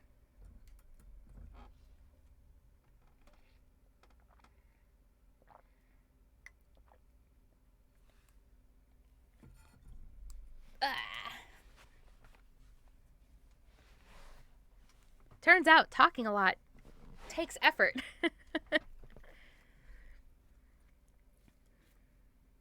And also a lot of water.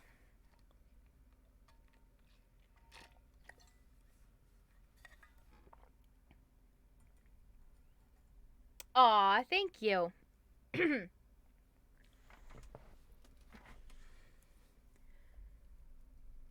I can tell you that I've read the first 2 chapters so many times that I don't stumble as much in them as I will the later chapters.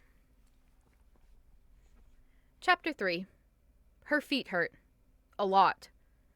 Charles had warned her when they began that she would feel like she had hiked a mountain. Yes, tea with honey is always good. It's harder to drink it on stream because it's hot. But I will definitely be drinking some after I'm done streaming. Charles had warned her when they began that she would feel like she had hiked a mountain. They had only made it halfway through the tour, before she had to take a second to stop and rest, plopping down on a large plush bench by one wall as she took off her shoes to rub her feet. Charles was sitting next to her, his long form stretched out, his arms folded behind his head, and resting on the wall behind them. I recommend buying sneakers. Those boots of yours are nice, but they're going to kill you. Noted. I'll buy some on Amazon tonight. She chuckled. Cute socks. They were brightly colored, striped, and had little raccoons on them. They're childish, but they make me smile. There's enough misery in this world. Do whatever makes you happy, I say.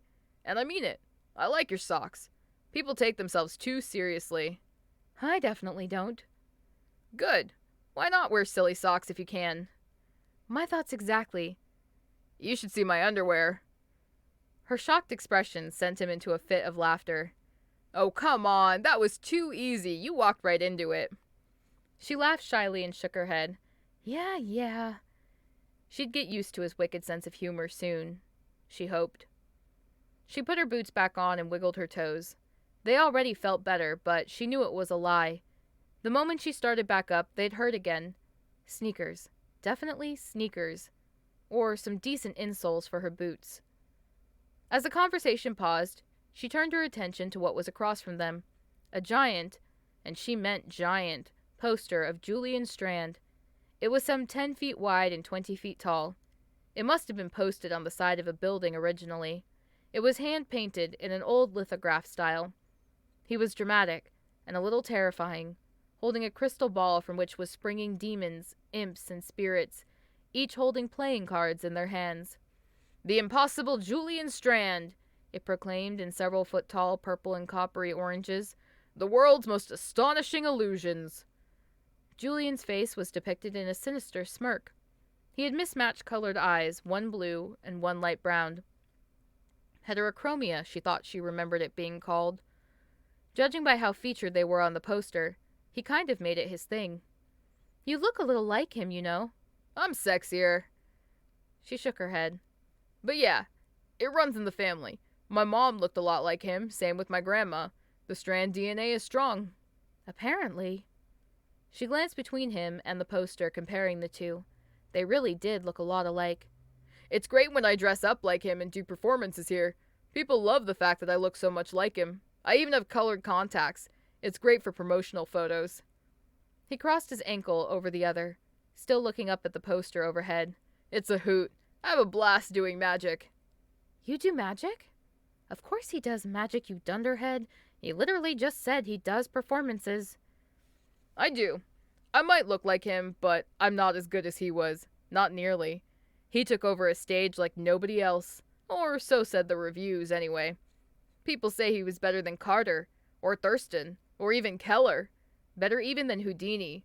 Although, Houdini wasn't really an illusionist. He only liked picking locks. They hated each other, both being from Wisconsin and all. I should read up on my history. I knew one of those 4 names, and I won't even make you guess which one, she chuckled. We have a great book we sell in the gift store. You can borrow a copy. It weighs about 20 tons, so don't drop it on your foot, but it's the best. Has some good chapters on great-granduncle up there.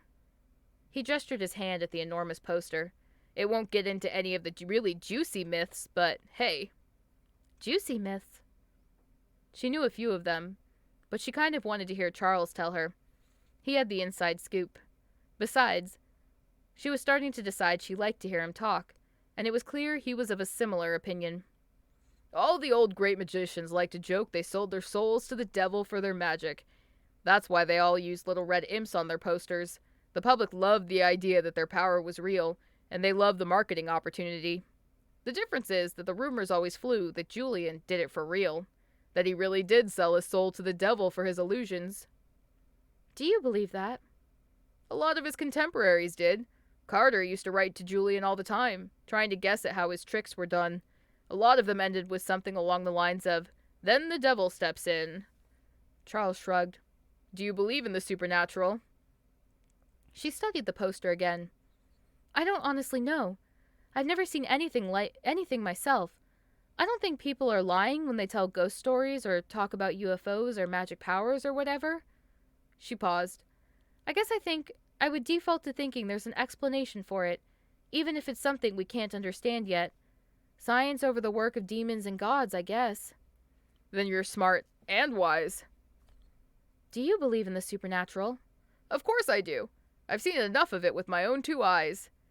He hinted at something she'd been curious to ask but hadn't. His eyes were glittering with mischief again. But I don't like to call it supernatural. I think it's exactly what you said. Natural things we don't fully comprehend yet. She hesitated, not wanting to ask. He clearly sensed it, and pushed. Go on, ask. Ask what? The question I get from tourists more than anything else. Well, except maybe where's the bathroom? She glanced away a little sheepishly. Is this place haunted? Extremely. She raised an eyebrow. You're serious. You'll find out soon enough. It's your job to walk the house after dark, after all. When the place is quiet. He shifted and straightened. That's when Julian likes to come out. He doesn't care for the tourists. He messes with them now and then, but it's really only after they've all left that he gets feisty. He draped an arm across the back of the bench right behind her. She was sitting forward, so it wasn't too personal, but it was still a little personal, and she kind of liked it. She'd dwell on the realization, but he was still talking. They never found his body, you know. No burial. The legend is he's still in this place somewhere, stuffed in the walls. That's awful, she cringed. If I were a ghost, I'd be pretty pissed about that. Well, except he did it to himself. I think he didn't want to leave. He rested his head back against the wall, still gazing up at the poster. So he's suspect number 1. He's the one I think is the source of all the weirdness. A few more people think this place is haunted by the ghosts of the people who have gone missing here, but I don't think that's true. I don't think he likes sharing the place. Is that real, by the way? I read a few articles on it, but there wasn't ever any proof found. I think people get eaten by wolves or killed by family and they go missing. I think they blame it on this place if it happens within a 50-mile radius. Hazel eyes met hers. I haven't had to clean any blood off the floor, if that's what you're asking. Well, okay. But only that one time. She couldn't tell if he was joking or not, and she froze. When his features finally cracked into a smile, revealing his joke, she grunted in annoyance. She resisted the urge to slap him in the leg. Barely. You're a jerk. No denial there. So, what should I be on the lookout for, haunting-wise? She was a little nervous about being in the home after everyone else was gone, but she was also a tiny bit excited. She had never seen a ghost before. Maybe it was fun. Like a roller coaster or a fake Halloween haunted house. That was, of course, unless it was dangerous. Do you think Julian'll be pissed I'm here? Do you think he'll try to hurt me? She couldn't believe she had asked about the opinion of a dead man, but she would play along. I think he'll be happy for some company that isn't a snot-nosed, teenage, sniveling little tour guide. I know I am, and he's my uncle, so I'm going to go ahead and speak for him. He chuckled. As for what you can expect, well, all I can do is tell you what I've seen personally. Things moving, doors shutting. This place is filled with tons of things that move on their own on a good day. When they start up unexpectedly, it can be unsettling. That could be faulty wiring. A short in the relay that starts them. Could be. Maybe you'll find a few of those relays and fix them. He stretched again, popping his spine audibly. It'd be nice not to have the shit scared out of me every time one of those giant organs starts playing on its own. I'll see what I can do, she laughed. When the piano in the ballroom starts up on its own, though, that's worse. Why? It's a normal piano. She paused and waited for him to reveal his joke. He didn't.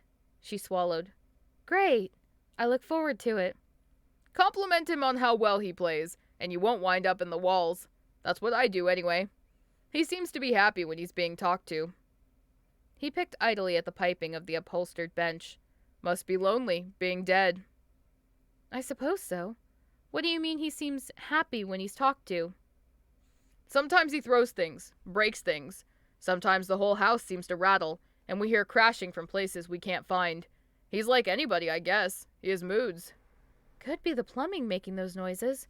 Sure, and it was the plumbing that slammed a door in my face hard enough to break my nose.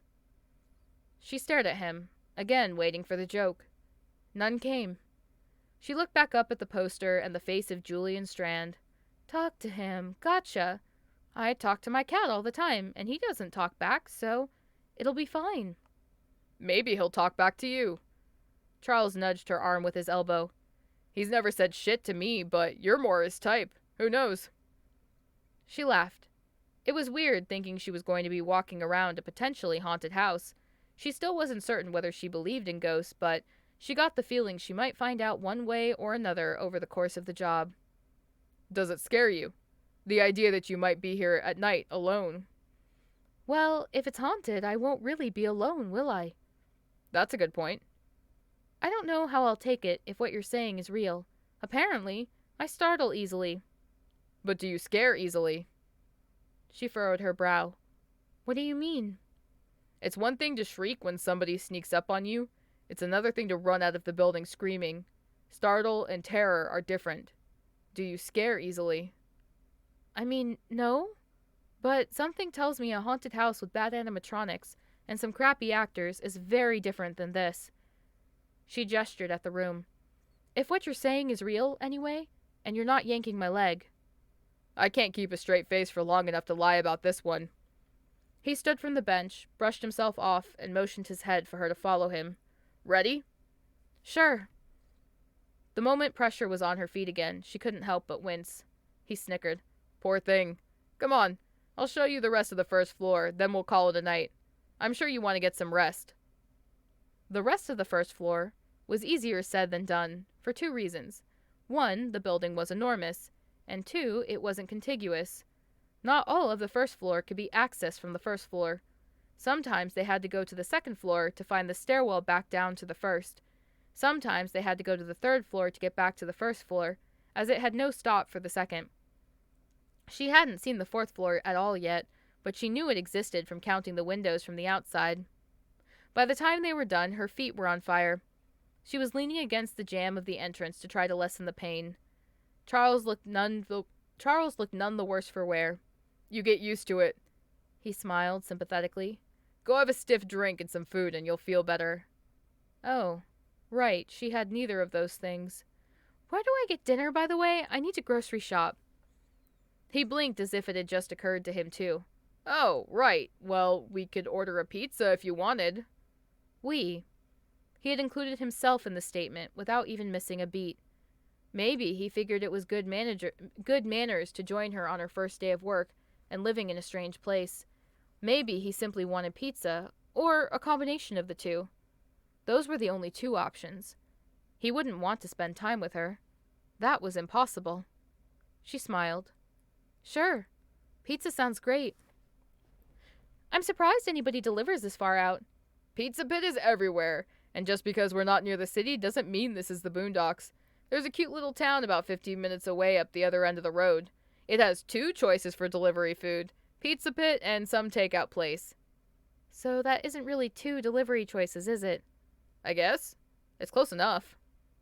She shot him a look. Hey, we're the veritable cutting edge of civilization. She laughed and shook her head. They had decided to eat dinner in the carriage house.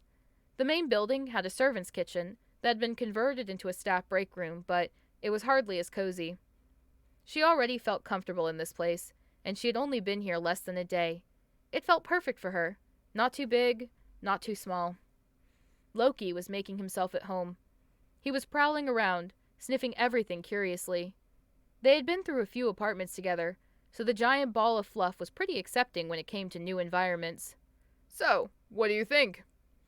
Charles wiped the grease off his fingers. He had a voracious appetite. He had insisted they order 2 pizzas, one for her and one for him. She hadn't believed him. Seemingly intent on proving her wrong, he was working on packing down an entire pizza by himself. He was halfway through and showed no signs of slowing. The tall, lanky bastard had a hell of a metabolism. She was jealous. Of course, she also didn't think she'd need to go to the gym anymore, with how many miles she was going to walk a day wandering around the giant, bizarre mansion. About what? The pizza or the wine? She smiled and sipped the glass he had poured her. He had grabbed a bottle of red something or other from the basement of the house. It had been left over from some catered event a while back, he said. He also told her not to tell the staff. She had promised. The job, silly. I haven't really started it yet. Right, but are you excited? Nervous? About to pack up in the middle of the night and leave as soon as I'm gone. She laughed. No, I'm not going to do that. I'm excited. Ghosts and all? Ghosts and all. Honestly, she was also a little excited at the idea of seeing a ghost. She'd panic in the moment, she was certain, but it sounded interesting. Her life wasn't very interesting. It might be fun to meet a ghost. You say that now. Remember that when you actually do meet him. Loki hopped up onto the table next to Charles and sat near his plate. He swished his large, fluffy tail and went to paw at a piece of leftover crust. Charles moved his plate barely in time. Hey now, little buddy. Ask nicely. Loki pawed at his sleeve. Charles chuckled. I guess that's good enough. He ripped off a piece of the crust and gave it to the cat, who happily took it and bounced off to eat it on the floor nearby. Sweet critter. He's the best. She found herself smiling at the exchange. Even if he does yerf up hairballs all the time. If I had a maid like that, I would too. Charles reached into the pizza box to pull out another slice. Dear God, the man could eat. Thanksgiving is in a few weeks. Are you planning on going anywhere? Right, holidays. He was her boss, and holiday time was a thing. Probably not. Why? My aunt and uncle live out in San Jose. It's a bit of a haul for a few days, not to mention the ticket price for airfare. I might go see them for Christmas, though. What about your parents? They died when I was little. She said it without flinching. She'd had to say it enough times in her life. Car accident. Took my sister, too. I was at piano lessons when it happened. I'm very sorry. She shrugged.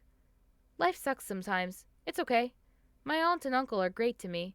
They just didn't really quite know what to do with a kid sometimes. How so? They raised me on the things they liked, the books and movies they watched. I grew up on Singing in the Rain and The Twilight Zone. Not my generation's media. It made me a weird kid. Since I didn't have a whole lot of friends, I read a lot instead.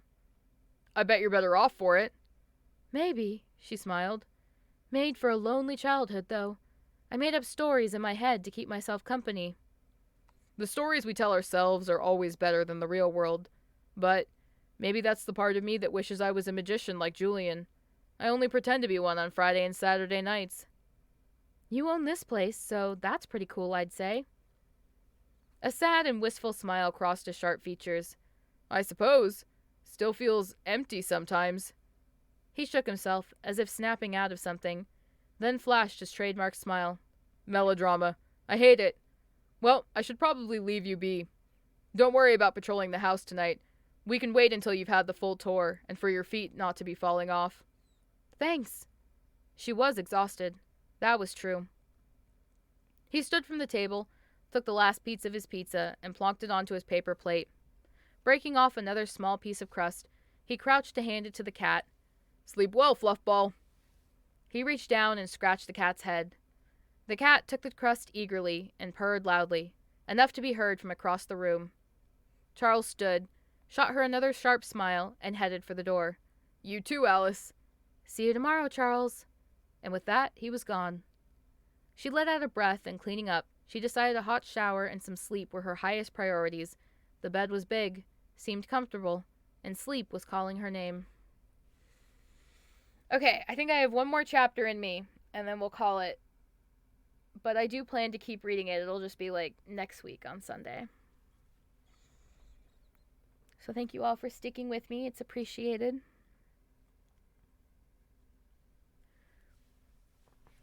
I have to prepare myself because it's a Julian chapter. Chapter 4. He had placed a dining chair from downstairs at the foot of her bed and taken a seat in it. Incorporeal as he may be, he disliked floating. It felt insulting at best, dehumanizing at worst, to be insubstantial, and he was strong enough to give himself form. Perhaps that was rather the point of having no body, being dehumanized. Regardless, another thought for another time. He had come here to amuse himself, not ponder the specifics of his nature. Hello, pretty little rabbit. Poor girl. She'd seemed so tired at the end of the night, barely able to work up the strength to rustle through her meager possessions to find something more comfortable to sleep in. She was dead asleep. No pun intended. In the large queen-size bed that had been provided for her. The sheets were a deep purple tone, his favorite color. He hadn't chosen them with this moment in mind, but now he was quite happy he did. Her blonde hair did play so wonderfully against the tone. It was meant to be. He smiled, or rather, he felt like he was smiling. Hard to be certain, since he didn't have a body at the moment, per se. But it was worth it to remain invisible. She would be a little put out if she woke out of her rest and saw him sitting at the foot of her bed. There would be plenty of time to terrorize her, and he planned to do exactly that. But these games had to be played gradually. Or as gradually as he had the patience for. Which was to say, not very much at all. There was one very good reason he had to play his hand gently. The last thing he wanted was for her to leave. The idea of her climbing into her car, screaming and peeling off for the horizon, was already deeply troubling to him. He would do everything he could to ensure she stayed here in his home for a very, very long time. Now he was grinning. Or not. Whatever. He wondered if she knew how beautiful she was. He didn't think so. She didn't carry herself like someone who had been lavish with praise and the admirations of others. She was quiet and shy, but there was something about her that hinted that there was more than met the eye. He did love puzzles, and he would bet she did too. He gave himself enough form to be able to know where his limbs were. Funny thing, not knowing where one's body parts were or how many he had, and propped his foot up on the edge of the bed, the sheets depressed a little bit as he did. It disturbed the large, curled-up ball of fur that was lying on her feet. The cat stood, stretched, yawned wide, then sat with a swish of its tail. It looked around lazily, blinking its large, yellow eyes before they settled onto him. It purred loudly, and padded over to his invisible, mostly intangible form. It sat and waved a paw in the air in his direction, as if asking for attention. The cat could see him. That was why he adored cats. Dogs could see him as well, and they wouldn't stop their incessant barking. Cats saw him, and knew he was something to be respected. Or in this creature's case, a source of affection. He reached out a hand and scratched the cat on the head. It mewed quietly and rubbed its head against his fingers, lifting itself up from its front paws to rub harder against his ghostly shape. Cute kitty. Terrible guardian, but cute. It paced a few times around the foot of the bed, enjoying the pettings before he finally had enough. The giant, and probably not terribly bright if he were being honest, cat jumped from the bed with a thump and wandered out of the room with no more pomp and circumstance than that. It left him alone with his new prize, his new rabbit. He wouldn't complain. Although the interaction with any living creature was nice, he didn't get to touch people frequently, and less so vice versa. He stood from the chair and walked to the edge of her bed and settled down onto it. He had little weight in this form, and he barely depressed the mattress. It left a mark on the sheets, but little more. Alice didn't even stir from her rest. Glancing at the nightstand, he noticed the clock he had carved and painted for her was sitting there, prominently displayed next to her bed. She liked it enough to keep it beside her bed. Goodness, if he had a heart, it would be all aflutter. He felt himself beaming in pride. Turning back to her, he reached out a transparent hand and slowly stroked her hair away from his face. She was so warm, so soft, so his. He leaned down and hovered his lips over her cheek. He placed a slow kiss there, invisible but tangible, and nearly moaned at how she felt against him. So alive, so wonderfully, perfectly alive. Mine. He'd been certain of it before, but now it was carved in stone. He would have her, one way or another. He trailed his head slowly farther north and let himself take in the smell of her hair. Lavender. When he pulled back, he noticed something odd, something he had not expected. There was a splotch of color on her shoulder, trailing up onto her neck. He would have thought it a birthmark, save for the fact that it was a vibrant sky blue. What's this? She was wearing a thin-strapped top, but the silk sheets were pulled up high over her shoulder. He wanted to see more. He needed to see more. He gently gathered the sheets in his hand and pulled them down slowly, ever so slowly. If she woke, she would see nothing, feel nothing. But the poor dear was so tired, she didn't even budge. Farther he pulled, and a little farther still, and soon he had pulled the sheet down to her waist, and he had exactly what he wished to see, and more. The fabric top was wonderfully thin. He was distracted momentarily by her nearly naked form, but something else was pulling his attention away. Her left arm was an array of colors. Oh my, now aren't you full of surprises? A tattoo. A massive, beautiful, carefully and painstakingly inked piece in saturated and wild colors.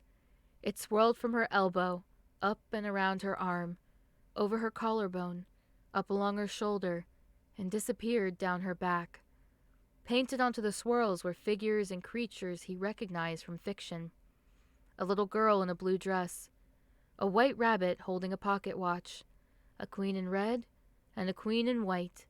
He was certain more would be along her back, and he fought the urge to pull off her clothes and roll her onto her stomach and pin her down to follow the trail where it might lead. There'll be time enough for that later. Savor this. He was now smiling like the proverbial cat from the story that was emblazoned across her skin. Such a shy, intelligent, bookish girl, to have something like this, hours and hours of painful work on her skin, She was certainly more than met the eye. She was tougher than he would have assumed. She was going to be so very much fun. And to think, he had carved her the clock without realizing what that might mean to her. He had thought her a beautiful rabbit, come to play in his wonderland of horrors. He would happily take credit for the coincidence, though. Or is it a coincidence at all? Perhaps this is a sign we are meant to be, beautiful girl. He wanted to crawl into the bed with her, slip under the covers, and rut her. He wanted to feel her warmth, to let her feel him, to make her moan in pleasure as he took her. He wanted to pin her to the sheets when she realized what was happening, then make her cry out as ecstasy overtook her fear. Even without a permanently corporeal body, his desires had never lessened, and his desire for her was strong. One step at a time, for the love of all the gods in hell, you utter nitwit. He sighed audibly, and she finally shifted, either from the sound or his breath, or the cold of the sheets having been pulled away. She rolled over onto her other side and away from him, and pulled the sheets back up over herself in her unconscious state. Her bed looked so warm and comfortable. She seemed so cozy. He couldn't resist. His resolve was only so strong, and he had absolutely zero self-restraint. He had always found it a quality not worth practicing. He had plenty of other traits that were of much higher value than keeping his hand out of the cookie jar.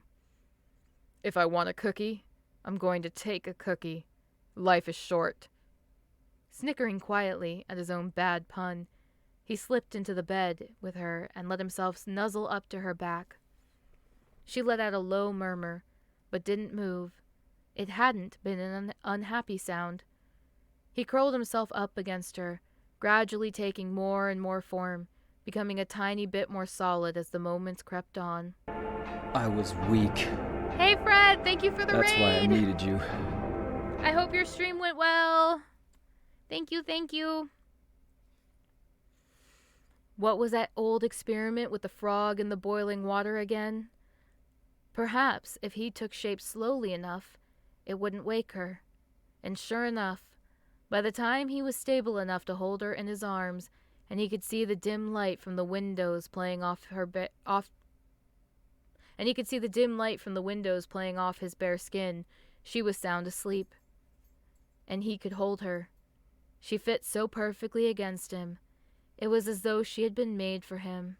Oh, rabbit, precious rabbit, now I do not think I can ever let you go. Yay, I'm glad it went well, Fred. Alice woke up and honestly couldn't remember a time when she had slept so well in her life. Maybe it was the fact that she had been exhausted. Maybe it was the wine and pile of cheesy pizza. Maybe it was the extremely comfortable bed. She had slept so peacefully, like she had spent the night wrapped in a heated blanket. It had made her not want to get up. She stretched and yawned, and got bonked in the head by her cat for her troubles. Loki meowed, sat, and bapped her in the face with his paw again. That was the international cat sign for, "Bitch, I'm hungry. Get up and feed me." Loki, damn it all. She nudged him away and rolled over. Let me sleep. But a hungry cat was not to be denied. He might have stopped hitting her in the face, but that didn't stop him from crawling onto her pillow and stepping onto her cheek instead. At least his claws weren't out. She shoved him away and sighed. Fine, I'm up. She yawned again and paused. There was a strange smell that hadn't been there the night before, something rich and spicy, like cloves. Opening her eyes, she sat up and looked down at the bed next to her. The pillow was rumpled, depressed like someone had been sleeping there. But no, couldn't be. Only her imagination. She'd know if somebody had been in bed with her. The carriage house had its own alarm system, and she had set it. Loki crawled into her lap, meowing and playfully nipping at her arm, trying to inform her that yes, he was still hungry, and no, she wasn't yet out of bed and in the process of feeding him. She chuckled and rubbed the cat's ears. She stretched again, rolling her shoulders back. She really did feel rested, annoying, fluffy wake-up call or not. She was starting to hope this place could really feel like home. She nudged her puffball off her lap and climbed out of bed. Happy to have made progress, Loki meowed loudly. He jumped from the bed to a chair at the foot of her bed and... Wait. What? Alice stopped and stared wide-eyed and agog at the chair. A chair from the kitchen downstairs. It was in her bedroom, at the foot of her bed, as if somebody had put it there to sit in it and watched her sleep. She went cold and sank back down onto the bed before her legs gave out. This place has an alarm, and I set it. I know I did. First night in a new place, I set the goddamn alarm. There's no way. But it hadn't been there last night. She'd only had 2 glasses of wine, not nearly enough to get her so drunk she wouldn't remember moving furniture around. It hadn't been there when she went to bed. It hadn't been. How did someone get in? She had set a code on the alarm that was hers. Charles had told her to set it to whatever she wanted. It was the same as her debit card pin. Nobody knew it except her. He might have had keys, but he couldn't get past the alarm. Even if he could have disarmed it with some sort of master code, the shrill beeping would have been enough to wake her. Maybe there was a window without a sensor somewhere, or a second way in that wouldn't trip it. She checked her body. For what? She didn't know. No cuts, no bruises. She didn't feel like anything had happened. She didn't feel drugged. She felt absolutely fine. Loki yelled loudly from the doorway. He would not be denied, impossible chair or not. She ignored the first howl. The second one was louder, much more irritating, and held on for another 2 seconds. She sighed, stood, and went to go find a hoodie to throw on over her tank top. Picking up the chair, she followed the cat, who was eagerly leading her to his, oh the horrors, empty food bowl.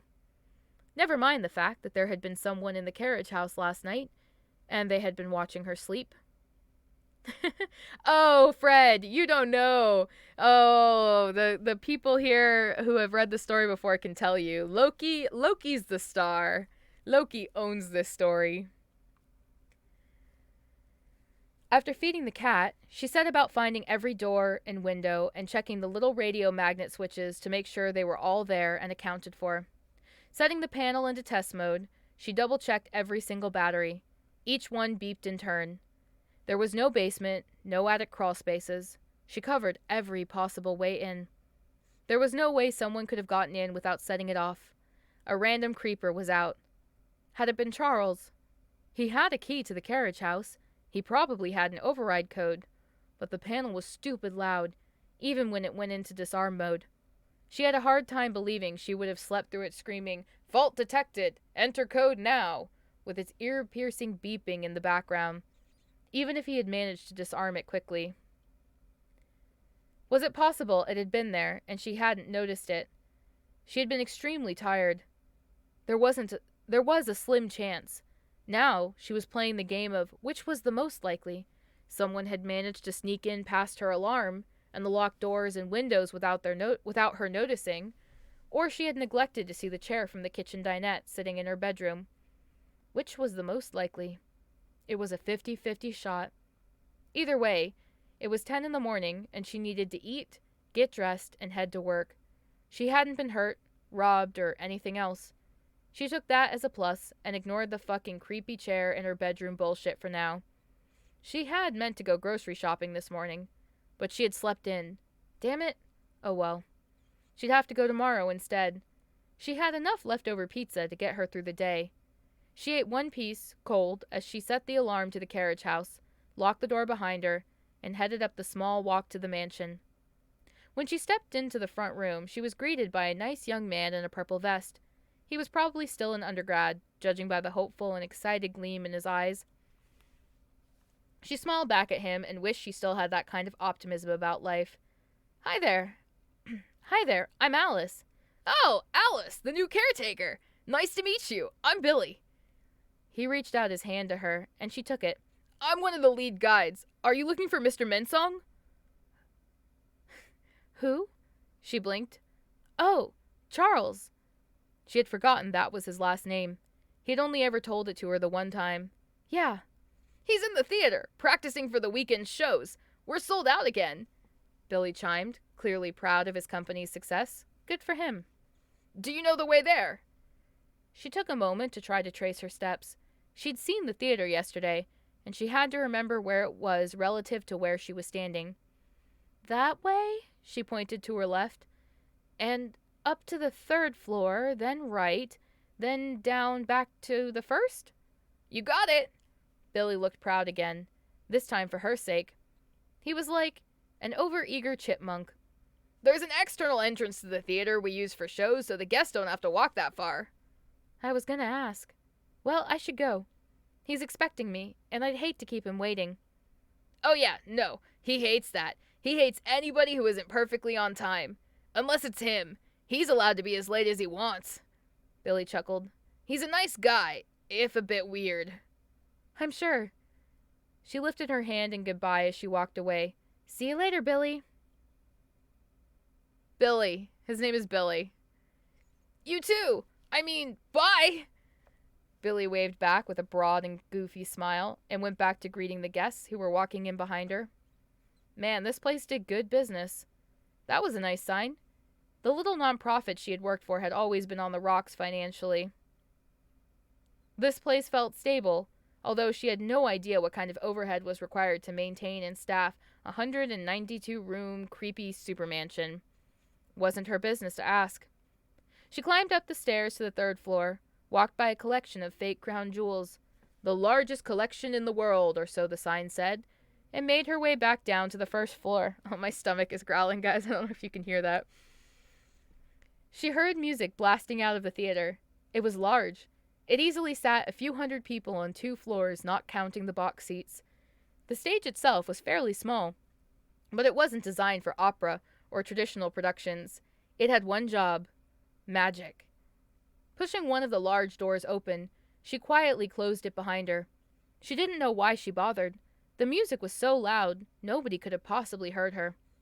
Turning to look at the stage, she saw Charles there, pacing around a large mirror. It was one of the old-fashioned kinds that stood on their own particular stands and pivoted from a center point so they could tip forward, backward, or even flip all the way around. He was graceful, tall and lanky, yes, but he moved with the skill of a jungle cat. It was the surety of someone who had practiced for years, like a dancer. He was spinning the mirror around, revealing it to be simply that, a normal mirror. No boxes, no carefully hidden parts. It was flat. He pivoted the mirror to face front and sank his arm into the glass up to his elbow. Okay, fine, it was reflective fabric, not glass, and his arm was going out the other side, or... He turned the mirror to the side view and revealed that his arm was gone. She could see straight past the back of the mirror to the patterned backdrop. His arm entered the mirror and did not come out the other side. It wasn't nearly thick enough. She stared at the illusion in awe and couldn't even begin to imagine how it was done. He pulled his arm back out with the mirror still in profile, and from it, he pulled a long rapier.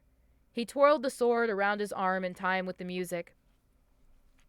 It was then that she realized he was singing the lyrics to the song, loudly, and fairly horribly out of key.